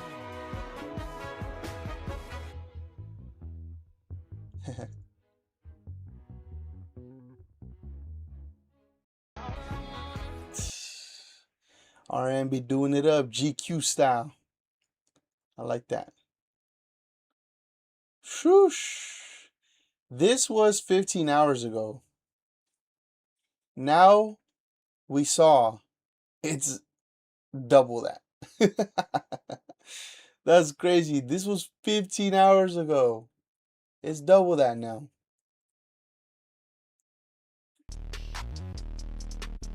That's a fire video.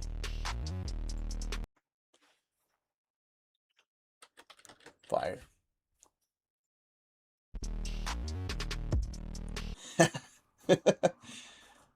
Oh yeah, shout out to Kanye. Like I said, I don't know if you guys are fans of Kanye, but I have yet seen this this performance. I'm gonna check it out. But that's gonna be copyrighted, so I probably won't do it on YouTube.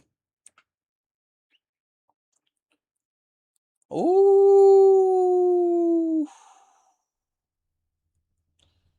damn, 80 million views.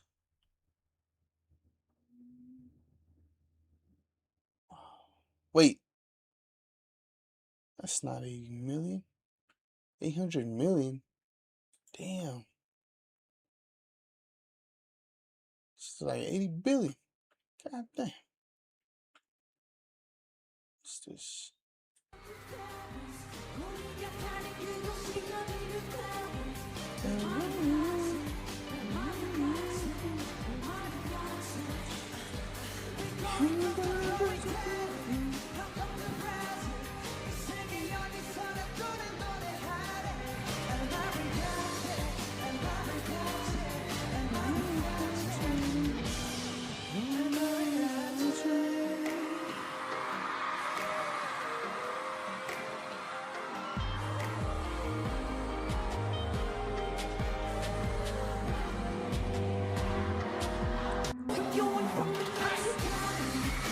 So dope, man. I'm excited to see all these clips in the future. Oh my gosh, I know I'm gonna have a ball. And that's what I'm saying, man. If you guys could help me out, send them to YouTube. Send them to YouTube so we could do, so we could check them out there. But yeah, 800 million. Wow. Yeah, we should all be proud for contributing to that. You know what I'm saying?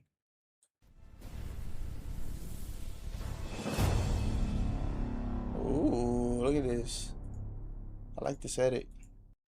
Shout outs to Army, man. Look at Army doing their thing.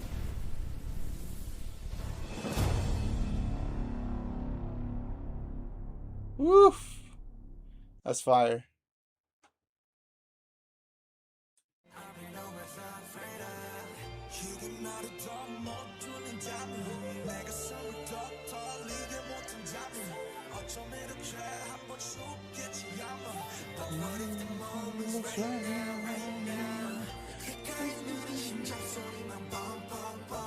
That is so cool, honestly. The fact that Black Swan could be used for such amazing dancing routines is so dope. Winter Bear, it has hit 80 million. Would you look at that? Amazing. Repost.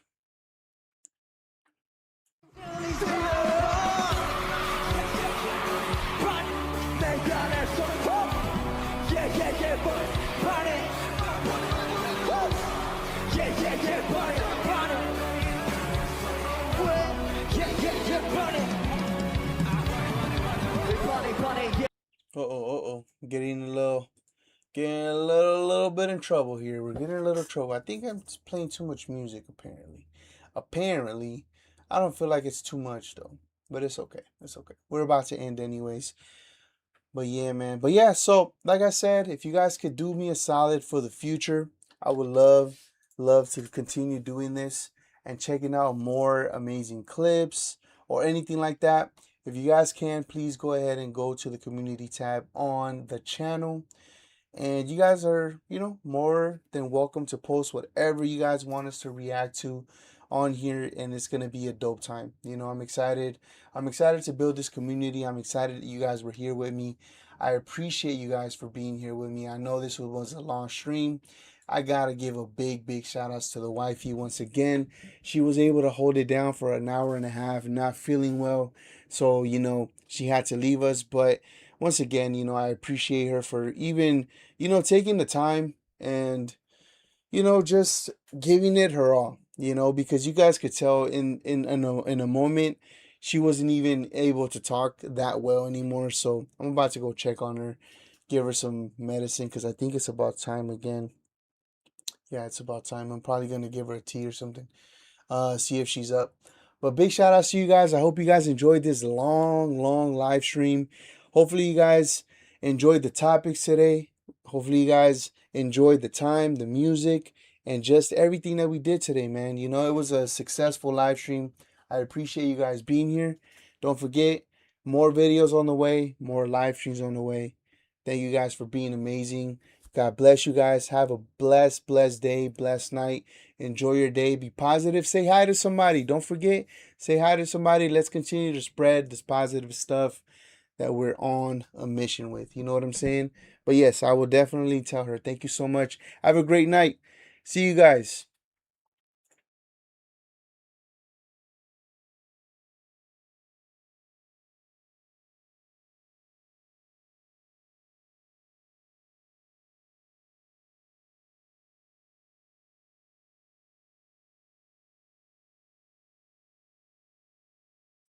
Good night, good night, good night. Surprise. Natters, good night. Rena, good night. I'll definitely let her know. Thank you so much. Thank you so much.